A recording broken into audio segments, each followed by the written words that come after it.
What is going on, everybody, and welcome back to the Hangout spot where you already know it's real talk, boxing talk. Live from my man cave, it's your boy Johnny, and I am your host for another edition of DHS Live. This time it's the Monday night show, man. We got basketball and boxing, Game 3 of the NBA Finals. Let's do a little watch party, then talk some boxing, baby. Let's get it going. Let's get ready to rumble! Yeah, what's good, DHS family? Salute to y'all. We back at it like a crack addict, baby. Yeah, man, Game 3 of the NBA Finals, man. We are here, man. We are here. New York City, Madison Square Garden. The city's got to be lit, man. The Knicks have a commanding 2-0 lead over the San Antonio Spurs. This is a must-win, bro. Victor Wembanyama has to show up tonight, man. Yeah! Victor Wembanyama has to show up tonight, man. There is no ifs, ands, or buts, bro. Their season is on the line. If the Spurs lose tonight, yeah, man, the Spurs are getting swept, bro. It smelled like a toilet full of nasty ass shit, okay? They getting swept, bro. If the Spurs lose tonight, they cooked, bro. They not winning a Game 4 at Madison Square Garden, man. So, yeah, man, it's either put up or shut up, man. We are watching the game live, man. We are almost minutes away from Game 3. Salute to all of you out there that are watching in DHS world, man. Yeah, man, last show we did was Thursday. We didn't do a show this weekend because we were out doing family time. Hopefully you guys had an amazing weekend, but we back at it tonight, and we got a full week of shows, man. We're going to be back at it tomorrow, Wednesday, and Thursday. We got boxing this weekend. Let's not forget the biggest fight of the weekend is Jesse Bam Rodriguez moving up a weight class to challenge my guy Antonio Vargas. That is going down on DAZN, man. If you guys have not signed up to DAZN, make sure you sign up, man, and use the DHS link, man, DAZN.com/the Hangout spot, man, and sign up to DAZN so you can see this fight this weekend. We also got Tommy Fury. He fights this weekend. And let's not forget, in less than 2 weeks, man, a little less than 2 weeks away, we got the big one going down in New York City, Barclays Center, Brooklyn, for the unified WBA and WBO Super Welterweight Championships. You got the champion, the unified champion, Xander Zayas from Puerto Rico. Puerto Rico! Puerto Rico!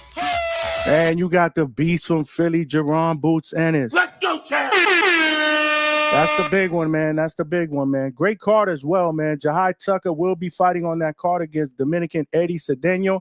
And Jahai's people reached out. They want me to get him on the show. So we are trying to get Jahai Tucker on the show this week, man. You know how we do it up here at DHS, man. You know how we do it up here at the Hangouts, man. But salute to all of y'all. The co-main event this weekend, I forgot to mention, we got my man Jordan El Moreno Martinez rematch, man. Rematch alert, man. In a fight that was very, very controversial. The first time it ended in a draw, but many people thought El Moreno won. But he is going up against undefeated Arturo Cardenas in the co-main event on Saturday. Hella boxing we got to talk about in just a little while. We have boxing this weekend, man. Salute, Zuffa 6, man. Zuffa 7, man. Zuffa gave us the 7th installment, and this card actually did not take place at the Meta Apex. This card took place in the UK, man. And the main event headliner between Chris Billum-Smith and Ryan Rozecki. Yeah, man, that was definitely a fucking barn burner. Like my man Tree says, all out action, man. All out action, man. Salute to Tree. You doing that shit again. Yeah, man, and salute to CBS, man, who packs up Ryan Rozecki, man, with a stoppage, bro. He stops Ryan Rozecki in this fight, man. And, salute to Ryan's corner, man, because this motherfucker, bro, he's a warrior, man. He is an absolute warrior. He is a real-life Rocky, man. Come forward, throws a lot of punches, man, presses the action, man, is dirty as hell as well. His defense is impeccable, bro. His defense is blocking punches with his face, bro. Yeah, man. But nonetheless, man, he brought the fight to Chris Billum-Smith, man. But Chris Billum-Smith did his thing, man. He did his thing, man, and he improves to now 22-2 with 14 wins via knockout. But more importantly, did CBS earn a shot at the Zuffa Cruiserweight champion, Jai Opataya? Let's go, champ. I need everybody's thoughts, man. The co-main event was pretty decent as well, man. You had Chev Clark, man, C4, facing adversity, going down 2 times in round number 4. I didn't think he was going to make it out of the round. He actually made it out the round. My prediction was if he did make it out of that round while I was watching it on my phone while we were out, I'm like, yo, this dude's going to get packed up in the 5th. But nah, man, he weathered the storm, man, and he ended up coming back to stop Jack Massey in the 7th round, man.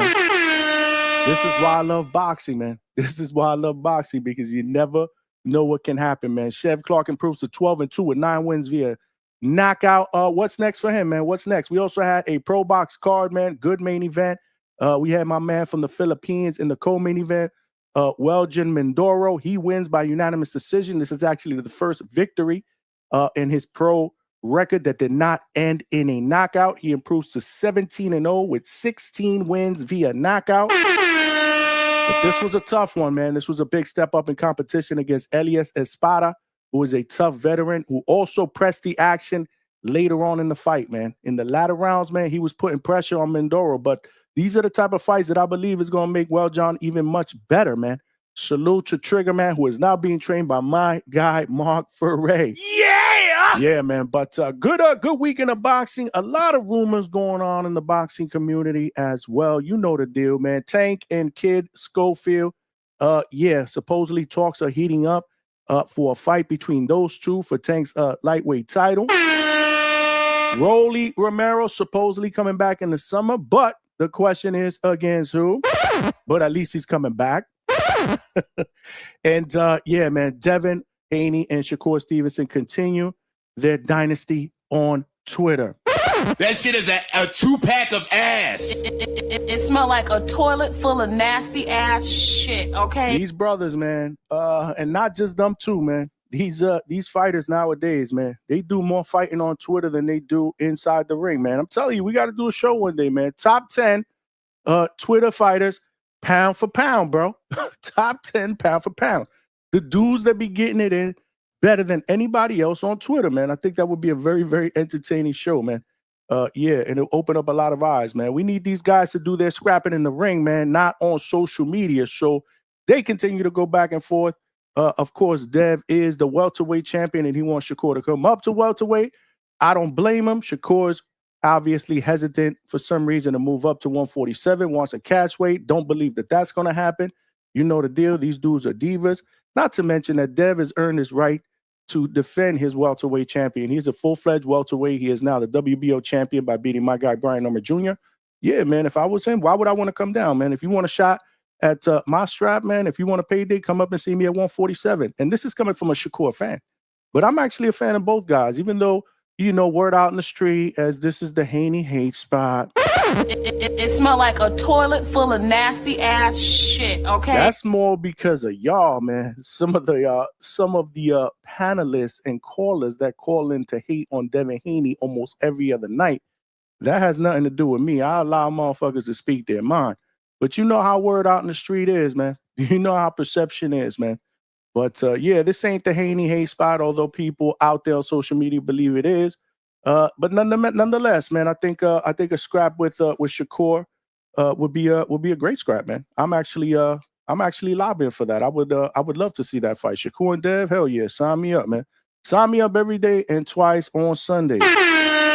And I know I'm gonna get some hate from the Haney haters out there, namely Alberto, who I see in the chat already, man. Salute to all of y'all that are rocking out, man. Again, man, we're going to do boxing. We're going to do boxing. You know the deal. Our shows don't end in 2 hours.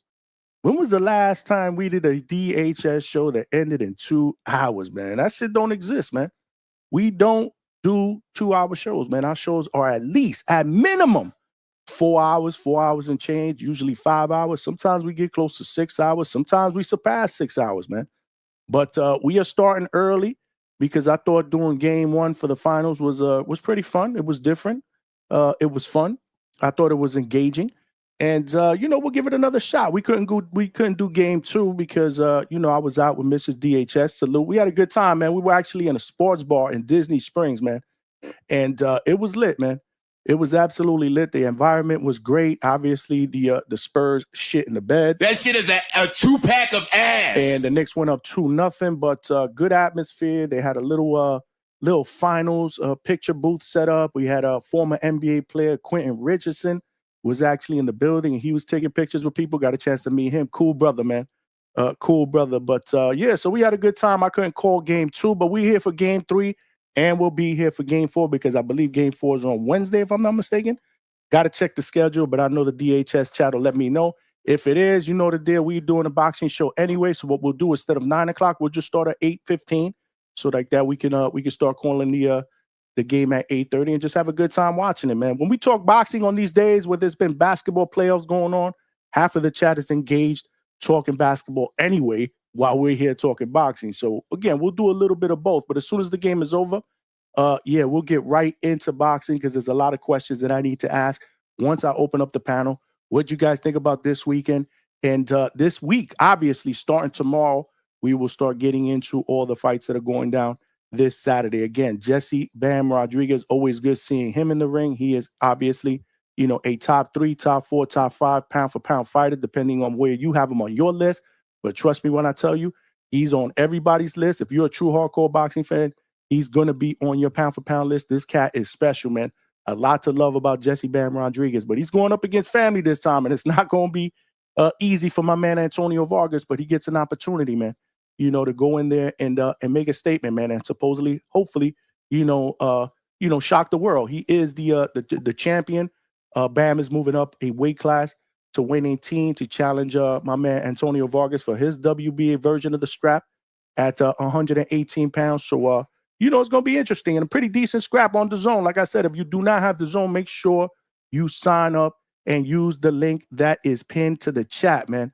But before we get started, it looks like these dudes are about to be introduced in just a bit. Y'all know the deal. There are ground rules here at the Hangout spot. If you're watching this live on YouTube, make sure you smash that like button, man. Oh my God! Oh my God. Smash that like button. And help us get this show and this channel out into the algorithm/homepage of other true hardcore laid-back boxing fans so they know we rock out weeknights, usually 9 p.m. Eastern Standard Time. And Sunday nights, if we don't do a live fight chat and I don't have family time, we usually do a Sunday night show at 8 p.m. Eastern Standard Time. But we also do epic live fight chats for all the big fights, man. And our fight chats be absolutely epic, man. Like I said, because after the fights are over, man, the show doesn't end. That's when it starts. We do immediate post-fight reactions where we open up the panel and we get everybody's immediate thoughts, man. Nobody does it like ZHS does on Fight Night. So smash that like button. We got to get to at least 100 likes at minimum. Once we do that, man, almost every show we've gotten to that in the past few months. Once we do that, YouTube does its job and it throws the channel out there into the algorithm. That's what it's all about, man. Getting new people to buy in, man, and join us here in the DHS family. We also streaming live tonight on X and on Kick. Salute to my family on both platforms. Make sure you guys share on each platform, especially X. We are trying to build a DHS family on that platform. But if you guys want to join the chat, man, hit the like button and subscribe to the channel. You got to come on over here to YouTube. It takes less than 5 seconds, man. Come join us, man. Yeah, definitely. Come join us. In fact, I got to check to make sure we are up and running on X and on Kick. So just give me 1 second, man. But yeah, man. You know the deal, man. If you have not subscribed to the channel, make sure you do so. There are power in numbers. We're trying to turn this train into a locomotive. In order for us to do that, we will need some more passengers. That's where the subscribers come in, y'all. Straight cash, homie. Yeah, that's where the subscribers come in, man. So it looks like we are good on X. Let me just check on Kick real quick. Just give me 1 second, y'all. Give me 1 second. It looks like the game is in a commercial break. So, yeah, so it looks like we are good on Kick as well. Salute. Yeah, we good on both platforms. Let's get it. Let's get it. But, yeah, you know the deal. If you subscribe, please tell a friend to subscribe as well. Last but not least, the most important ground rule, the best boxing podcast chat out here on these YouTube streets, in my opinion, is the DHS family. And y'all got to cook like y'all normally do, man. Yeah, man, I'm already dropping a bomb for y'all because I know we gonna cook tonight, man. Bring that energy. You can't have a great show without that great energy. I feed off of it. Everybody feeds off of it. Yeah, man, tonight ain't no different. It's Monday night, but we got to bring that energy, man. Chad will junkyard dog. Junkyard dog, G.I. dog. Jack. Yeah, man. Bring that energy, man. Definitely bring that energy, man. What's good with my bro Johnny from the Hangout spot, baby? We out here, cuz. Yes, sir. Yeah! We out here, man. We out here on these YouTube streets killing it on a Monday night. Usually we don't do Monday shows, man, but I'm thinking I may switch it up, man. I don't know about the Sunday night shows because, again, it's summertime.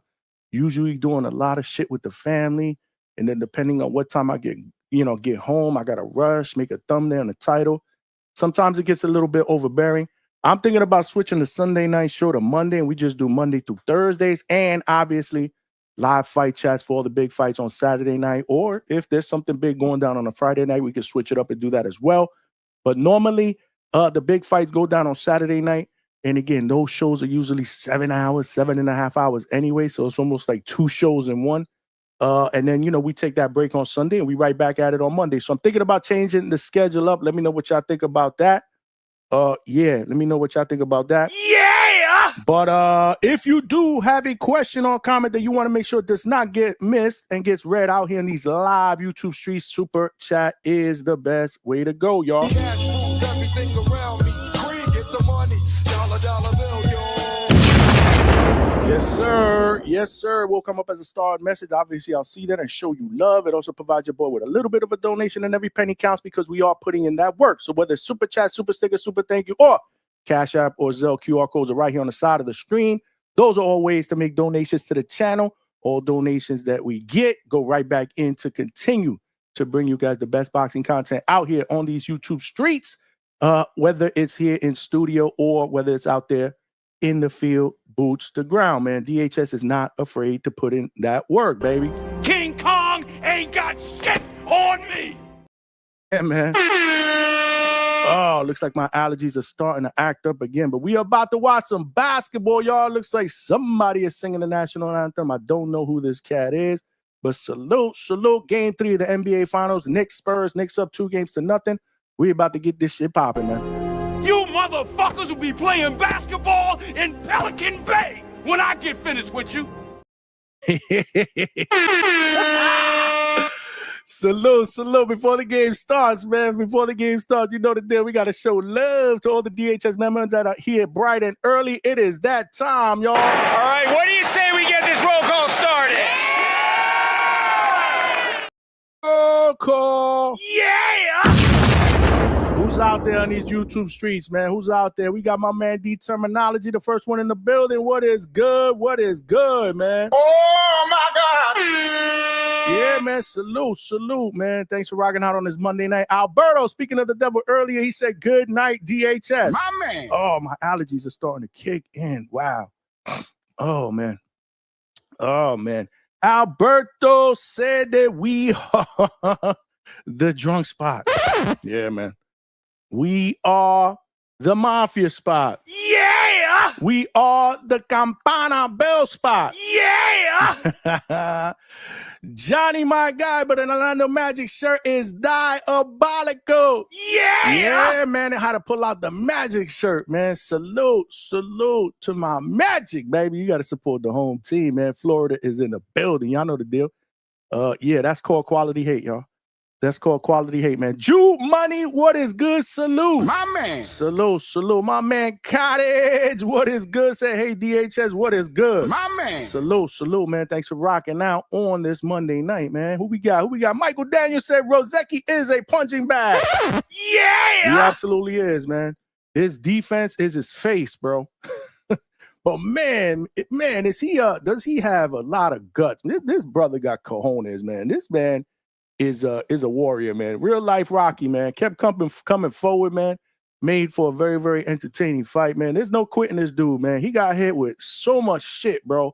I don't know what the fuck was keeping him up, man. I think there was one point where even this dude, man, Andre Ward and Max Kellerman were like, yo, like what is keeping this guy up, man? How can he take those punches, man, and continue to just not only stay up but come forward, man? And but salute to his corner, who actually they bailed him out, man. And rightfully so, man, because there was no quitting this brother, man. But you live to fight another day. You can't be taking clean punches like that, by anybody, including a cruiserweight, a cruiserweight. So White Mike, what is good, my brother? My man. What happened to Rozeki? I know he had to go to the hospital after the fight. I noticed he didn't come out of his corner, and he had not shown up again after that. He took a lot of punishment, bro. He took a lot of punishment in that fight, bro. The corner had to stop it, bro. The corner had to stop it, man. Salute to Ryan Rozeki. Hopefully he's all right, man. The Haneys are bad for boxing. See what I'm saying? Y'all doing that shit again. Y'all doing that shit. You doing that shit again. That shit again, Alberto. The Haney hate spot, bro. Yeah, we know. I mean, this wasn't really necessary because we already know we hate the Haneys here with the 100 emojis. It smelled like a toilet full of nasty ass shit, okay? But I ain't mad at you, brother, because at least you keep it a buck, man. Your energy is always been F the Haneys, man. So salute, man. You keep it consistent and you really don't care who says what, man. You speak your mind. So salute to you, Alberto. White Mike Beats has been a member of the DHS pound for pound list for 2 months. We got to drop the bomb for my brother. Yeah, man. Salute to Mike, man. He says, Suleiman says Shakur can come up to 154 versus Fundura. That shit is a 2-pack of ass. My man be bugging, man. I'm surprised he ain't say that he can move up to cruiserweight and fight Jairo Pataya, bro. For real, man. That shit is a 2-pack of ass. Macho Stevenson, man. Salute to Suleiman. And salute to you, White Mike, for being a member of the pound for pound list for 2 months, man. Salute, man. You loyal, brother. You loyal. You grateful. I appreciate that. Yeah, man. I appreciate you, man. Yeah, my man. Salute, man. We got Hammer Hands Uncle in the building. What's good, champ? My man. What's good, Johnny and DHS? What's good, Big Money? What's good to you, man? Salute. Thanks for rocking out on this Monday night. It is game 3 of the NBA Finals night. New York Knicks, San Antonio Spurs, Madison Square Garden. If the Knicks win tonight, the fans will burn down New York City. That shit is a 2-pack of ass. And salute to all the fans that actually could afford to pay over 5 G's for a nosebleed for this game. That shit is a 2-pack of ass. That's crazy. The Knicks ain't been to the finals in over 50 some odd years, bro. And the owner just continues to just raise ticket prices, man. Salute, man. But I feel bad for all the true hardcore diehard Knicks fans that have been suffering for decades that can't even blink. Can't even think about trying to get a ticket to this game, man. This is absolutely crazy, bro. I heard somewhere that a courtside seat is over 100 G's, bro. It smelled like a toilet full of nasty ass shit, okay? The rich continue to get richer, man. Nah, I'm good. They got watch parties all over the place. I heard they shut down the area around Madison Square Garden. They're not going to let these lunatics assault people, jump on ambulances, jump on light poles. Salute to NYPD, but they do have watch parties. They just showed it up on the screen in Central Park and a bunch of other places all over New York City. You can't keep the New Yorkers down. I will tell you, man, I'm not a Knicks fan. Y'all know the deal. I'm not a Knicks fan, but man, for the sane Knicks fans that have actually been suffering for decades, man, salute to y'all. If they get the job done, man, it's always good to finally get to see your team win a championship, man. And it's gonna be good. Now for the lunatics out there, y'all just fucking crazy, bro. For the hooligans out there, y'all just crazy. Y'all the reason why I don't rock with the Knicks. Y'all the reason why I don't rock with the Knicks, because I personally don't have anything against any of these Knicks players. I actually like Jalen Brunson. I like Cat. I fuck with Jose Alvarado too. But yeah, man, I can't root for the Knicks, bro. I'm a Net fan anyway. I'm a Net and a Magic fan. And the Nets playing in the same division as the Knicks, bro. That'd be like the Yankees rooting for the Red Sox in the World Series. That shit don't happen. Don't happen, bro. That's not what we do, bro. And I know y'all gonna hate me for it, but at least I keep it a buck. I'm on my Alberto shit today, man. Salute. I see y'all. I see White Mike. Young Cam in the building. You know, New York is in the house. Let's get it. Okay. Yeah! They're about to tip off right now, y'all. I don't know. Again, hopefully I'm not 2 minutes behind everybody else, but the Spurs did win the tip, and I'm sure the Garden is fucking lit. They're probably yelling and screaming as we speak, but again, I can't hear anything because I don't have the sound on since I'm watching the game. And De'Aaron Fox just missed a 3. They got to pack De'Aaron Fox up, bro. That shit is a 2-pack of ass. Pack his ass up, man. They should be starting the other kid, man, Dylan Harper. Jalen Brunson misses a mid-range jumper. Spurs rebound. No score here, 11-22. First quarter, game 3. You got Castle now dribbling on the baseline. Kicks it out to Champagne on the three-point line. Kicks it out to Vassell, who kicks it out to De'Aaron Fox, who continues to drive in the lane and force up a jumper that is no good. De'Aaron Fox starts this game 0 for 2. Pack him up, man. It smelled like a toilet full of nasty ass shit, okay? Pack him up, man. Pack him up, bro. We got to pack him up. We got to pack De'Aaron Fox up, man. Salute to I'm Just Someone who is also Hammer Hand's uncle. My man. Salute, getting us started early with the super chats. That's a 5-piece. Cash moves everything around me. Green, get the money. Dollar bill, yo. Yeah, man, salute. Yeah, Hammer Hand's uncle said, thanks for the fight party, Johnny. Well, it's a basketball party, a watch party, but yo, we here. Josh Hart just throws it away. San Antonio up 2-0. Victor Wembanyama just I believe it was an alley-oop. I missed it. I was reading the super chat, but I believe Victor Wembanyama dunked off an alley-oop to give the Spurs an early 2-0 lead. Josh Hart proceeds to throw the ball away. That is a turnover. Spurs have the basketball. Castle dribbles down low, and Wembanyama dunks over OG Anunoby. The Spurs are up 4-0. Almost a turnover by Brunson. Kicks it back out. Hold on. Now you got Mikal Bridges who pump fakes from the 3, and it gets blocked by Wembanyama. Okay, Spurs ball. Castle dribbling down. Kicks it out to De'Aaron Fox, who drives down the lane. 3 by Vassell is good. The Spurs are up 7-0. This is the time of start that you want if you are a Spurs fan, man. Now you got Karl Anthony Towns on the top of the three-point line. Pump fakes, kicks it out to 3 for Josh Hart, and he hits a 3. The Knicks are on the board 7-3. Salute. White Mike said, yeah, I'm behind. White Mike, you don't count, bro. You don't count. I'm behind you. But so is everybody else, bro. I don't think nobody was where you was at. Nah, I didn't get an antenna, bro. I was mad busy this weekend. Is that an and one? Yep. Is that an and one? Who was that? Castle? Drives down the lane. Yeah. Castle drives down the lane past Mikal Bridges. And he was hit going up, man. Hits the layup. Foul on Mikal Bridges. Spurs up 9-3, 9 minutes and 14 seconds left in the first quarter. Mike, we may have to bring you up here so you could do the play-by-play, but I'm going to be like 2 minutes behind you, bro. Brunson now, backing down Castle. Pump fake, a lot of foot feints, and he banks it off the glass. Knicks now down 9-5. Jalen Brunson with the shot off the glass. Almost a turnover. But I don't know what stopped the clock there. Again, I'm not listening. I'm going to try to put the sound up a little bit, man. Let me see if we could get away with putting the sound up a little bit. I do have broadcast headsets, and these bad boys are meant to be able to block out all type of sounds. People use these headsets usually at the live events. So let's see. I'm going to try to put the sound up a little bit. Oh, it looks like they got Landry Shaman coming off the bench. Bridges takes an early exit. Is it because he's in foul trouble? I know he did get called for 1. That might have been number 2. And, of course, De'Aaron Fox proceeds to turn the fucking ball over.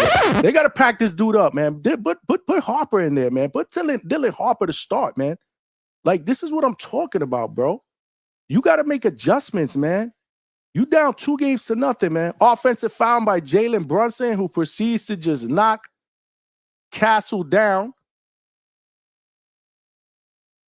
Yeah, the Knicks, damn, that's a lot of fouls so far. What they got, like 14 fouls already? 14 fouls already, yeah, Jalen Brunson. Jalen Brunson does that shit all the time. Look, shoulder block inside Castle's chest, knocks Castle down, gets called for the offensive foul. And look at Wembayama down low. Spurs up 11-5, man. Spurs up 11-5, man. Salute to y'all. Smash the like button, y'all. We're going to talk boxing after this. Don't worry about it. If we got new people that are watching out there on X and on Kick, this is a boxing channel, but we mixing it up, man. It's NBA Finals, man. We got a lot of people in the DHS family that are Knicks fans. So, yeah, man. DHS, your boy, we got to throw a little quality hate, man. Make it fun. We got to make it fun. We got to make the finals fun. You know what I mean? We got to make the finals fun, man. White Mike with the 5-piece, man. Cash rules everything around me. Green, get the money. Dollar bill, yo. Shamet misses a three-pointer. It is rebounded by Castle. Walks it up the floor. Wembayama takes it beyond the three-point pump fake, gives it back to Castle for a three, and he hits the three. The Spurs are up 14-5. Good start by the Spurs. Good start by the Spurs so far. That's what you want to do here at the Garden. You want to try to take the crowd out of it. Brunson is fouled. And he's gonna hit, and he's gonna try to shoot through 2 free throws. White Mike said, "Y'all crowning the Knicks already. Teams have been down 2-0 in the finals and came back to win it all. And Johnny, you a minute behind, and tennis are cheap." Yeah, man. Shit, Mike, I'm sure you're right, man. But it is what it is, man. I forgot all about it. We was busy doing shit all weekend, man. We were out, man. The weather was gorgeous. Friday night we was at Disney Springs. Saturday, we was at Epcot all day. Sunday, we was out. Yesterday, I mean, we was just doing shit all weekend, man. So, yeah, man. Salute. Brunson hits the first free throw. But I appreciate you, Mike. Let me put the link out there, see if anybody wants to jump on and talk a little basketball.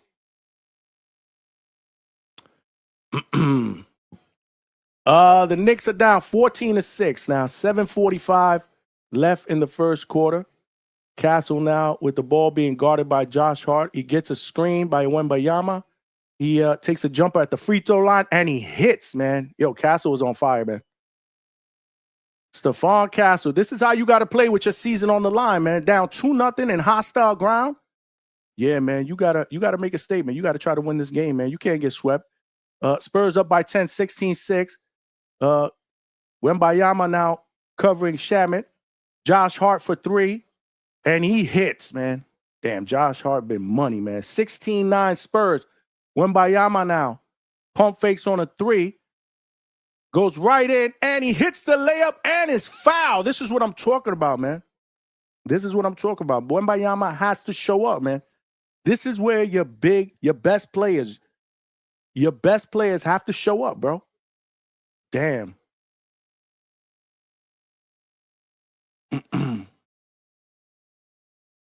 Salute. I see Alex Vega in there. Salute, Big Money. I see you up in there. Salute to y'all. Casual Jerry, salute. Die hard Knick fan in the building. Casual Jerry. Where's Stock Chasers at, man? Where is Stock Chasers at, man? Where is Stock Chasers? Let me put the link out there. Hold on. Where's the link? Spurs up 19-9. They got a 10-point lead. 7 minutes exactly on my clock. Probably like 5.5 minutes on White Mike's clock. Yeah, man. Oh, Spurs with the steal. Almost with the steal. And they showing all these celebrities that can afford to pay 100 G's and better for a courtside seat. Oh, shit, my guy Derek Jeter in the building. Okay. Jay-Z in the building. Oh, shit. Okay. The stars are out tonight, man. Spurs need to make a statement, man. Spurs need to make a statement. But we had a commercial break, so let me throw the link out there, see if anybody wants to jump on here and talk some basketball. As soon as the game is over, you know the deal. We transition right back to what our bread and butter is. That is boxing. We had a lot of boxing over the weekend. Yeah, let's throw the link out there. Yeah. Unlaced Kicks, what is good? What is good? My man. Salute, thanks for rocking out on this Monday night. Trini, we got Nick fan in the building. Trini. My man. Let's go. Knicks just keep sweeping. Well, they got to win 4 in a row to sweep. Last I checked, 2 wins don't win an NBA Finals. You need 2 more. So let's see, bro. The Spurs off to a good start, man. They're up by 10, 19-9. Salute. Do I know Derek Jeter? Yeah, of course I know Derek Jeter. No way for. Oh, y'all talking about them coming back? It's possible, bro. There's been plenty of teams that have been down 2-0 in the finals and in the playoff series that have come back to win. It's gonna be tough though, man. Like I said, this is hostile ground, man. But the Spurs are off to a very, very good start, man. Castle and Wemby are balling out, man. And if you are a superstar player, these are the moments that you have to deliver superstar performances. You have to deliver a superstar performance tonight. Tonight at the Garden, the Mecca, world's most famous arena, you got to come out here and you got to deliver at least a 40-piece and get your asses back in the win column. Get your asses into this series, bro. 2-1. More importantly, if you win tonight, not only are you down by a game, but it breaks up this Knicks winning streak, bro. The Knicks, I believe, have won 13 in a row. Sometimes before you break up a no-hitter, you gotta get a base. You ever heard of a bloop and a blast in baseball? When a team ain't in, sometimes a bloop basis opens up the floodgates. Bloop and a blast. I know for y'all true hardcore baseball fans, y'all know what the fuck I'm talking about. Well, the Spurs need a bloop and a blast, man. If they could somehow get this victory, man, and make it a 2-1 series, it breaks up some of the Knicks momentum. And maybe that's key. So we'll see, like I said. But if not, if the Knicks win tonight, I totally see them packing up the Spurs in 4, man, which would be pretty crazy. I just want to see, I also want to see a competitive final series, man. I don't want to see a sweep, man. I would prefer to see a 7-game grueling finals, man. That's what I would prefer. I know Trini wants to see a sweep, though. Right, Trini? Yo, how am I coming in? Loud and clear, brother. Yeah, because you breaking up. So let me jump out and jump in. Okay. While Trini gets his sound situated. By the way, how does my sound? How am I sounding out there, man? Give me a check out there. Give me a sound check, man. Because again, today I was fucking with some settings, man. You know me. I'm trying to always improve either the picture quality or the sound quality. And I've been noticing that when we have all these fucking debates and we have all these screaming sessions when dudes are screaming at each other, my mic gets drowned out. So I did some research and I try to do some modifications on the mixer. Hopefully that helps, but we won't be able to tell until we get a crash out or two. But how does it sound? If I'm sounding good, just give me a thumbs up in the chat. I think Towers did. Okay, I sound good. All right. As long as the sound is good, no echoes or anything, right? It's coming in nice and smooth. All right, we back in action. 6 minutes and 30 seconds. Trini's trying to get back on. I don't know what's going on. Salute. I see you. Curtis Robinson is in the building. Damn, what the fuck just happened there? Turnover? Fuck. 19-11. Spurs are up 19-11. They are up by 8. 6:22 left in the first quarter. Brunson now bringing the ball up court. Kicks it out to Shamet, who gives it up to Karl Anthony Towns on top of the key. He's being defended. Now he kicks it out to Shamet, who kicks it out to OG in the corner for 3. He misses it. Rebound by the Spurs. They kick it out to Castle. Almost turns the ball over. Gives it out to, is that Harper? Dylan Harper? Yeah, Dylan Harper's number 2. Oh, just Dylan Harper straight down the middle, and he scores 21-11. This is what I'm talking about, man. They got to put this kid in here, man. To start, man. De'Aaron Fox is ass, bro. Brunson with a 3 on top of the key. It is off. Rebound by the Spurs. Castle bringing it up court. Being now down low to Wembayama in a mismatch over Shamet. Oh, no foul? Wow, no foul on that. Turns the ball over. OG Anunoby dunks it. So it's a 21-13. Good pass by Brunson. Good pass by Brunson to hit a cutting OG Anunoby in the middle who dunks it. Don't know how that shit wasn't a foul against Wembanyama on the last possession. Vassell with a 3. That is good. Spurs up 24-13, man. Salute. Josh Hart bringing the ball up. Kicks it out to Shamet on the three-point wing. Kicks it back to Josh Hart beyond the three-point line. Being covered by Castle. Now he dribbles to the free throw line. Offensive foul on the Spurs. Yep. A lot of posturing and pushing and shoving down low between Johnson and Cat. So the foul call down low is on number 3, Johnson. Wembanyama is coming out. They putting De'Aaron Fox back in. Lord have mercy. What is going on here, man? I broke my back. What do you mean by that? My back is broken. What, a vertebrae or what portion? Spinal. Yeah, man. All right, 4:30 left. Cat now with the ball on the baseline. Covered by Johnson. Kicks it out to Josh Hart on the three-point line, who pump fakes and then step back, shoots the 3. It is off. Rebounded by De'Aaron Fox, who kicks it out to Vassell. Back to De'Aaron Fox on the top of the three-point key. Kicks it out baseline to Johnson, who misses the layup. Offensive rebound by the Spurs. Kicked it back. Vassell now back to De'Aaron Fox. Ooh, crosses over Shamet. Missed the jump shot, though. Rebounded by Josh Hart. Spurs up 24-13 first quarter. Josh Hart kicks it out to McBride, who kicks it out to Karl Anthony Towns in the corner. Pump fakes and hits a baseline shot. Knicks down by 9, 24-15.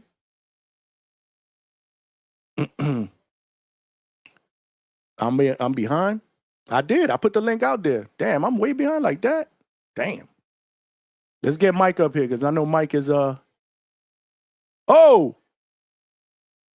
look at Josh Hart and Big Man mixing it up, man. I put the link out there already. I'll throw it out there again. Damn. I'm way behind like that. All right, let's get Mike up here. Let's get White Mike up here.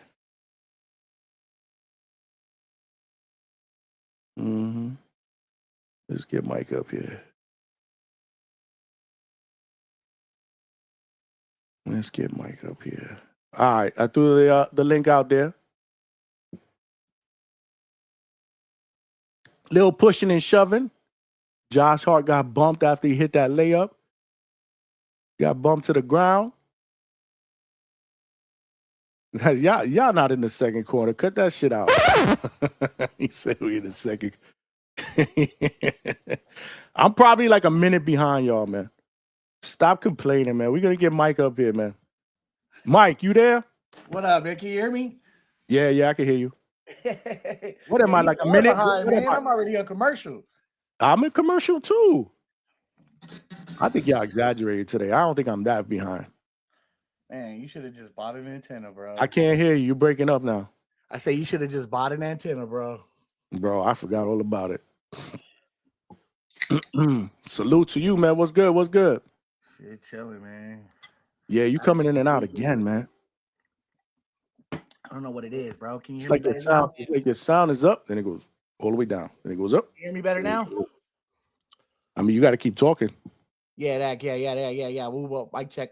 So far, so good. So far, so good. All right, for sure. Nah, man, just enjoying the 3-day weekend, man. Yeah, man, I had a great weekend, man, with the family. How about you, bro? That's it, bro. Just relaxed. I gotta go back to work tomorrow, man. Yeah, I went to work. I was at work today, tomorrow. Yeah, obviously I'm back to work, man. Trini, how does your sound? How you sound now? You sound clear. How I sound? Perfect. Sound good. All right, cool. What up, y'all? What's up, Mike? What's up, Johnny? What up, chat? Chilling, man. Little nerve-wracking Friday night. I ain't gonna lie. And yeah, all Knicks fans is at edge. You know we at the Garden. the wackest player on any team do their best at the Garden. So ain't no easy home games for us. We used to that though. You know what I'm saying? We're gonna turn up. We be all right. Bro, the scenery is crazy. Like you see all those people. Yeah, it's Yeah. wild, man. Even the My streets, the way the God. streets get. And then The they got streets, them in I three say this all different the sets. time. They got people in 3 different spaces, like Central Park, Yep. Brooklyn. Oh yeah, yeah, bro. man. Somebody, yeah, Don't just to the crowd that's out there that's gonna be out there after the games. All them motherfuckers climbing on shit. Those motherfuckers got lawyer money, man. Don't fall into that trap, bro. Yeah, man. But listen, it's not just those places. I'm sure the bars are packed, Mike. I mean, New Yorkers, I ain't gonna lie, man. It doesn't really even matter the sport, man. New Yorkers, they come out, man. New Yorkers are hardcore fans, man. I ain't I even gonna definitely lie. wouldn't want to be outside during them time. Yo, I think Stock Chasers Johnny, you is got out to there. see that I Young think Lion alert, man. Malachi Hall. Yeah. You talking about Pro Box, right? Yo, Johnny, you hear me? Yeah, I can hear you. You hear me? Yeah, I don't know. I was hearing you perfect. I'm back from commercial, by the way. Mute it, Trina. You gotta unmute. Yeah, you muted. And I didn't mute you. Damn, look at them. Look at them. They showing highlights of Wemby getting rough So with Johnny, Brooklyn. I'm at 3 minutes and 24 seconds. What's your timestamp? Hold on. They just coming out of the timeout. So what's your timestamp? Hold on. They ain't show it yet. What happened to Trini? Harper for 3. This is You see, they're not. Yeah, you ahead of me because they coming down the court. Shaman's got the ball. He passes to Mitchell Robinson, passes back to Shaman. Shaman for 3. Misses. He's shooting free throws. Down Dylan Harper. He's coming up the court. He pushes the ball to De'Aaron Fox. De'Aaron pushes the ball to Johnson. Johnson, lots of contact on the layup. Let's go, Johnson. Damn, you way ahead of me. Fuck. Jalen Brunson, he's bringing the ball up. He's shaking Vassell. That was almost 8 seconds, man. He took time. He took his time coming across the half court. He's against Vassell again. He pushes into the key. You see what I'm saying? You like a minute ahead of everybody now. I'm at 320. I'm at 314, 313. Oh, I'm at 224, dude. Oh, my De'Aaron Fox, he finally hits a shot. De'Aaron Fox goes 1 for 50. He finally hits a shot. That's funny. Playing, bro. See, I'm on the same time as Big Money. I'm on the same time as mostly everybody here, except maybe a couple of y'all. See, now I just saw the Johnson layup. Harper brings the ball up the court. Harper tries to shake. He gets stopped in his path. He bids the ball over the cornet. Harper and Vassell, they play blind. Dylan Harper with the dunk over OG Anunoby, and then he gives him a piece of his mind. Let's go. So what you got? 28-17? Brings it up the court. Johnson. What's your score? 30-19. Spurs. I'm at 28-17, Trini, with you. Yeah, what the fuck? Oh shit, man! This shit's get fucking too, crazy, bro. Like, I don't understand. Man. It ain't like $10. And then it's not digital feeds like most of these sites are, and all that. I don't even know what does the fucking antenna look like in the year 2026, bro? Because it don't look like that old school shit that we used to put on our TVs back in the days. Nah, bro, it's like What's it look like? Type of like antenna, like it goes into HDMI and you get a live feed. I'm at 30-19 right now. Turnover. Oh yeah, I got OG at the line. Oh, He child. First free throw. I'm like listening and watching the pen because I'm on my way down the block to the courtyard. They got the big screen now. I'm finishing the game over there. Somebody put a TV in the courtyard? No, it's a projector. But they put it outside, you mean? Yeah. Yeah, they had it like that the last 2 games. Nice. And I was gonna bring my shit, but I'm gonna wait. I'm gonna lend them my shit. They're gonna do that for the Zayas fight too. See, that's what I'm talking about. Only shit like that happens in New York, bro. New Yorkers be crazy, bro. They pull out TVs, sofas, all kind of shit, bro. Yo, I remember watching Tito De La Hoya on a fucking box TV that my boy Pops bring out. That shit was crazy. That'd be the most fun though, man. I believe it. See, right now I'm at OG at the line, and they just brought. Yo, you seen Malachi Hall, that young lion, Johnny, you seen him on Friday? Talk about the Pro Box kid, right? Yeah, fighting out of Missouri. Mm-hmm. Damn, who told me? Ryan told me that. Oh, that Bomac pushed him to get on our Pro Box. Or Tiger Johnson or some shit. Tiger Johnson was doing a little work with him and then pushed him, and then Bomac pushed him to get him on the Pro Box show. Yeah, so he is made Pro Box really shutting down or what? Like, nah, I mean, well, they're not shutting down. I mean, but they Nah, are. I heard they're charging. They're gonna start charging or something. But they've been said that. You know, they took their show on the road. They just came back from Japan, so it's worth the. I think it's gonna be like $5 a month, something like that. Mm-hmm. And I think they're only gonna do one card a month now. They're cutting back.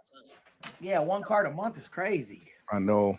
Listen, man, if they had the financial backing like Zuffa, Pro Box would be insane, bro. They don't have that financial backing, bro.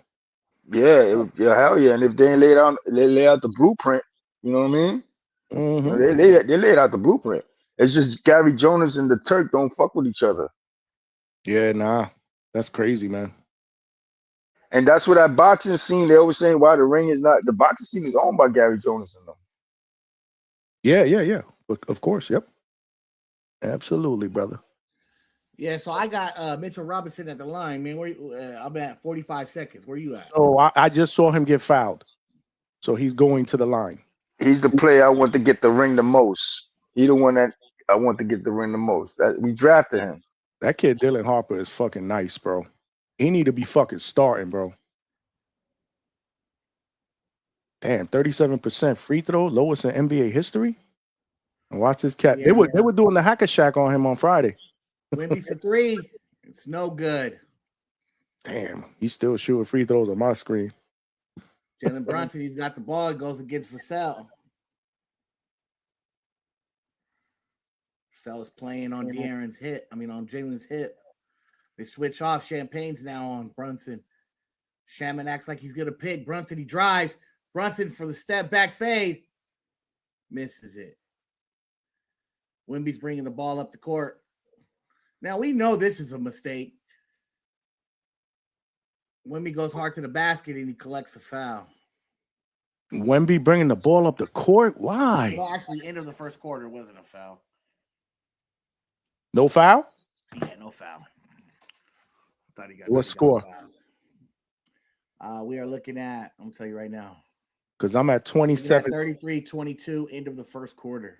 All right, so that's my score. So that means they did not score in the final 27 seconds. Neither team.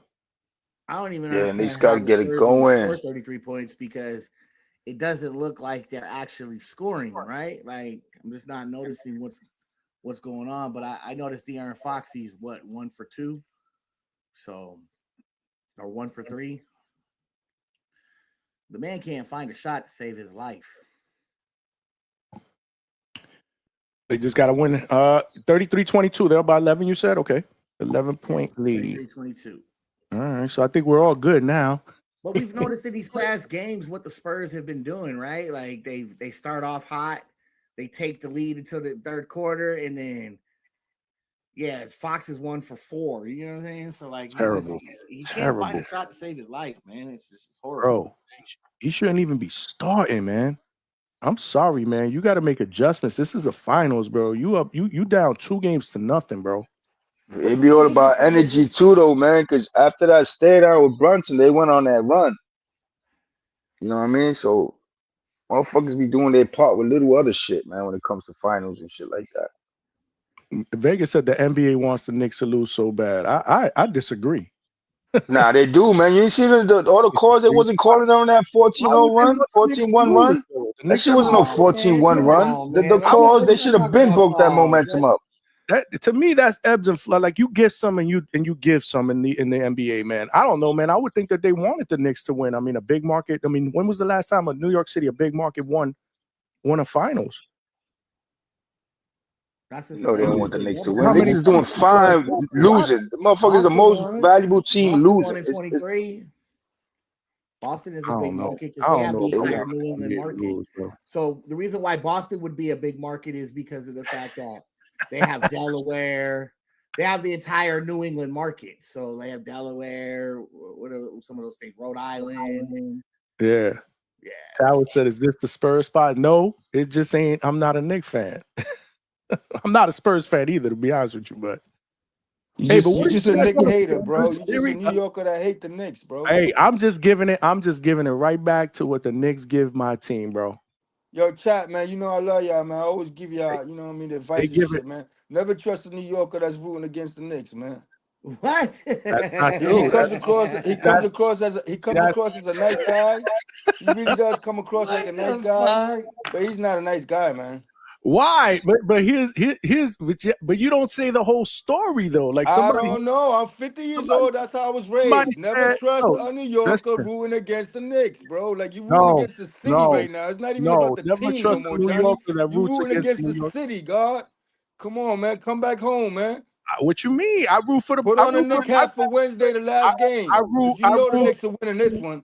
Put on a Knick hat for the last game. Where does You know what I'm Brooklyn play at? saying? Where is Brooklyn located? Where is New Brooklyn York. located? That's what Right, I'm so saying. I You root for a New hating York on Brooklyn team. right I'm a now, New York God. that roots for You hating on Brooklyn right now. Right? So let me ask you a question. You was a grown ass man when Brooklyn Nets came there, bro. You hating on Brooklyn right now, bro. What do you mean the Brooklyn Nets were the Brooklyn Nets before they were the Jersey Nets? They used to play in Long Island. When you was born then, Mike? You was outside then, Mike? Nah, but I'm just saying, like, as all right, as a man. What are basketball- you saying, bro? as a basketball, Why you like mad? Because Mike just checked somebody you. who spectates Ain't that basketball shit, and nigga. I'm telling understands you facts, bro. You hating basketball, on the Knicks, like- you hating on the city, bro. You know, Mike is it's understandable. You know, out of towners always Hey, hurt man, on I that. love New York, bro. We You know used why to I love out of New York, towners bro? hating, bro. Why am I? No, We used to. I love New York Hold music. on, You know hold what I'm on, Mike. saying? Let me Like- talk, Mike. You've been talking all night, man. Let me talk. We used to New Yorkers are used to OT hating, man. Because it's easy shocking when we come out there, Why? man. It's always Because I'm easy rooting shocking for for the another. real New Yorkers. Why? So we Why I used to the gotta be a OT hate. hater if But I'm when a rooting for New another Yorker team? hate on New York, man, that shit hit different. Why I gotta be a hater if I'm rooting for the Spurs? Why I gotta be a hater? Why I can't just root for the I Spurs? don't know. I don't know. I guess I was raised wrong. So let me ask you a question. Johnny. You a Yankee fan or a Met fan? He passes over to. You a Yankee fan or a I Met used fan? to be a Yankee fan. I don't fuck with the Yankees no more because of All the right. fans, similar to you. But when they're in the series, I root for the Yankees. I root for the city. No, I'm talking. If you a Yankee fan, would you be rooting for the Mets if they made it to the World Series?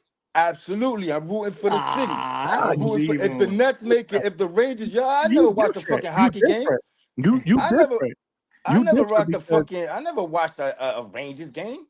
New My York, life. New York always has this big rivalry with the opposite teams from the city. Like Yankee fans usually hate, Met fans. It's usually the Met fans that hate the Yankee you a fans. Giant fan, Trini, or Until you a your team Jets is fan? bumped off, and then when a New York team I don't is in root the for the finals, Giants. I'm a Jet fan. motherfuckers usually go for the city. It's not you're not going for the Knicks. You're going for the city, man. That's what it is about. But I don't live in the city no more. Say no more. I don't. I'm just trying to figure out what does the city have to do with the New York Knicks. That's what I'm saying. Like, Why are you trying to they guilt got two trip me, bro? teams, This and is, like this is a basketball game, it's bro. not for Brooklyn fans to go for New York. Like, But the you know Knicks, what's because funny? You know the what's New funny? York I asked Stock Knicks- Chasers. Stock Chasers the other day. I said, let me ask you a question. When the Nets were in the playoffs and the Knicks were miserable, y'all was rooting for the Nets? He was like, hell no. I said, all right then. Stock don't What's speak the for all New fucking Yorkers. difference? Stock What's the don't speak difference? for all New Yorkers. I was rooting for the Nets, man. I was Well, rooting for New York. Ask somebody else. Ask somebody else.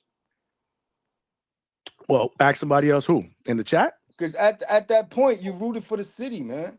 You know, it's not your team is bumped. Just like Casual Jerry. when my team is bumped, I want the team that beat me so I could be like, y'all, we lost to the champs. I want them niggas to go all the way. Yeah, I get So I that. could be like, I lost to the champs. I don't know about that. It all depends on the team. Again, it depends on the team. Casual Jerry said, you legit hate the Knicks fans, so you are a hater. Yeah, I do hate those.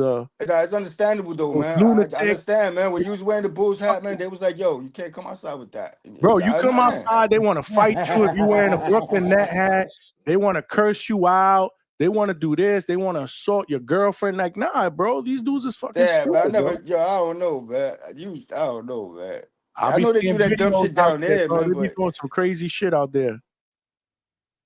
But that's everywhere. I remember my boy's cousin, man. Before Boston did that shit and came back on the Yankees. You know what I'm saying? He went out there. He was coming out of Fenway, the stadium over there. His head got cracked with a brick just before they won. Ooh. Yeah, man. So See, that should be everywhere. Crazy. Hold on, look. See, hold on. Nah, hold on. Mike Harrington said Johnny root for the Mets, Jets, and Nets. Come on, that's not true. You see, I'm a Yankee fan. I'm a diehard Yankee fan. I'm a Net fan. And yeah, I root, and I'm a Jet fan. Yeah, but I know. So if the Mets was to make it to the series and the Yankees are not, obviously the Yankees won't be there. You're not rooting for them to take it all just so the city could be lit. Actually, yes, and I'll tell you why. I would be rooting for them. You know why? Because my wife's a Met fan, so I would be fine with it. Plus, I don't see. Here's the difference. I'm crazy because they're gonna be champions. Your birthday's Wednesday, right? I'm gonna check Queen's out real quick. birthday's Wednesday, Johnny. Yeah. Yep. Yeah, you're gonna be celebrating this Knicks championship for the rest of your life, man. Let's see, bro. They got to win tonight before we talk about a sweep. But anyway, look, I'm gonna tell y'all real quick. So, again, I would root for the Mets because to me, the Yankees and the Mets are not really a rivalry. They don't even play in the same league. The Mets are a National League team. The Yankees are an American League team. So this is why I never understood why Met fans hate the Yankees and why the Yankee fans hate the Mets. They're not real rivals, right? Now, the Nets play in the same division as the Knicks. But hate is a strong word. It's like friendly banter more like, man. You're ignoring logic. They are rivals. Just like the Yankees and the Red Sox who play in the same division, they are rivals. The Mets play in the same division as the Braves, they are rivals. Ask any Met fan if they're going to root for the Braves in the World Series if the Braves make it. Ask any Met fan if they're going to root for the Phillies if the Phillies make it to the World Series if they make it. Why? They're going to say, hell no, they are rivals. The Knicks and the Nets are fucking rivals. This is why I don't understand why y'all don't understand where I'm coming from. Because this is where we're coming from, but bro. the It Mets never and the happened. Yankees, It they never hate each happened. other In, from, hold on, like- it never happened in our lifetime, bro. It happened in the 70s. We wasn't here. So I never said, but I never said I wouldn't be happy for you. I never said I wouldn't be happy for you. It's to the point you want to see the city get the win. That's where it's at right now. Trini, You want to see the city get the win. I never If said not, I you're wouldn't be hating on the happy for city. y'all. I'm You're happy hating on the city. I'm happy for the hardcore Knicks fans that have been suffering for decades. Y'all, I'm happy. I'll congratulate. Congratulations. Y'all finally got over the hump. Salute. I'm not gonna hate and I'll congratulate you, but I'm not gonna. There's some fans that gave up. That gave up. And it's like, fuck that. I understand that more. The motherfuckers that went through the heartbreak, motherfuckers that's just like, y'all can't even fucking enjoy the fucking niggas is old. They can't even enjoy the parade and shit. They're like, I can understand them motherfuckers. You gonna love this super chat. We got Mrs. Hangout Spot watching with the $10.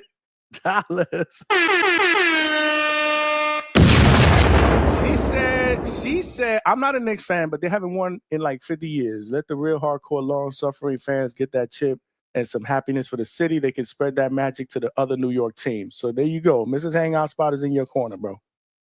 There you go. That's and you're not a bad guy no more, man, because she's the other half. Hey.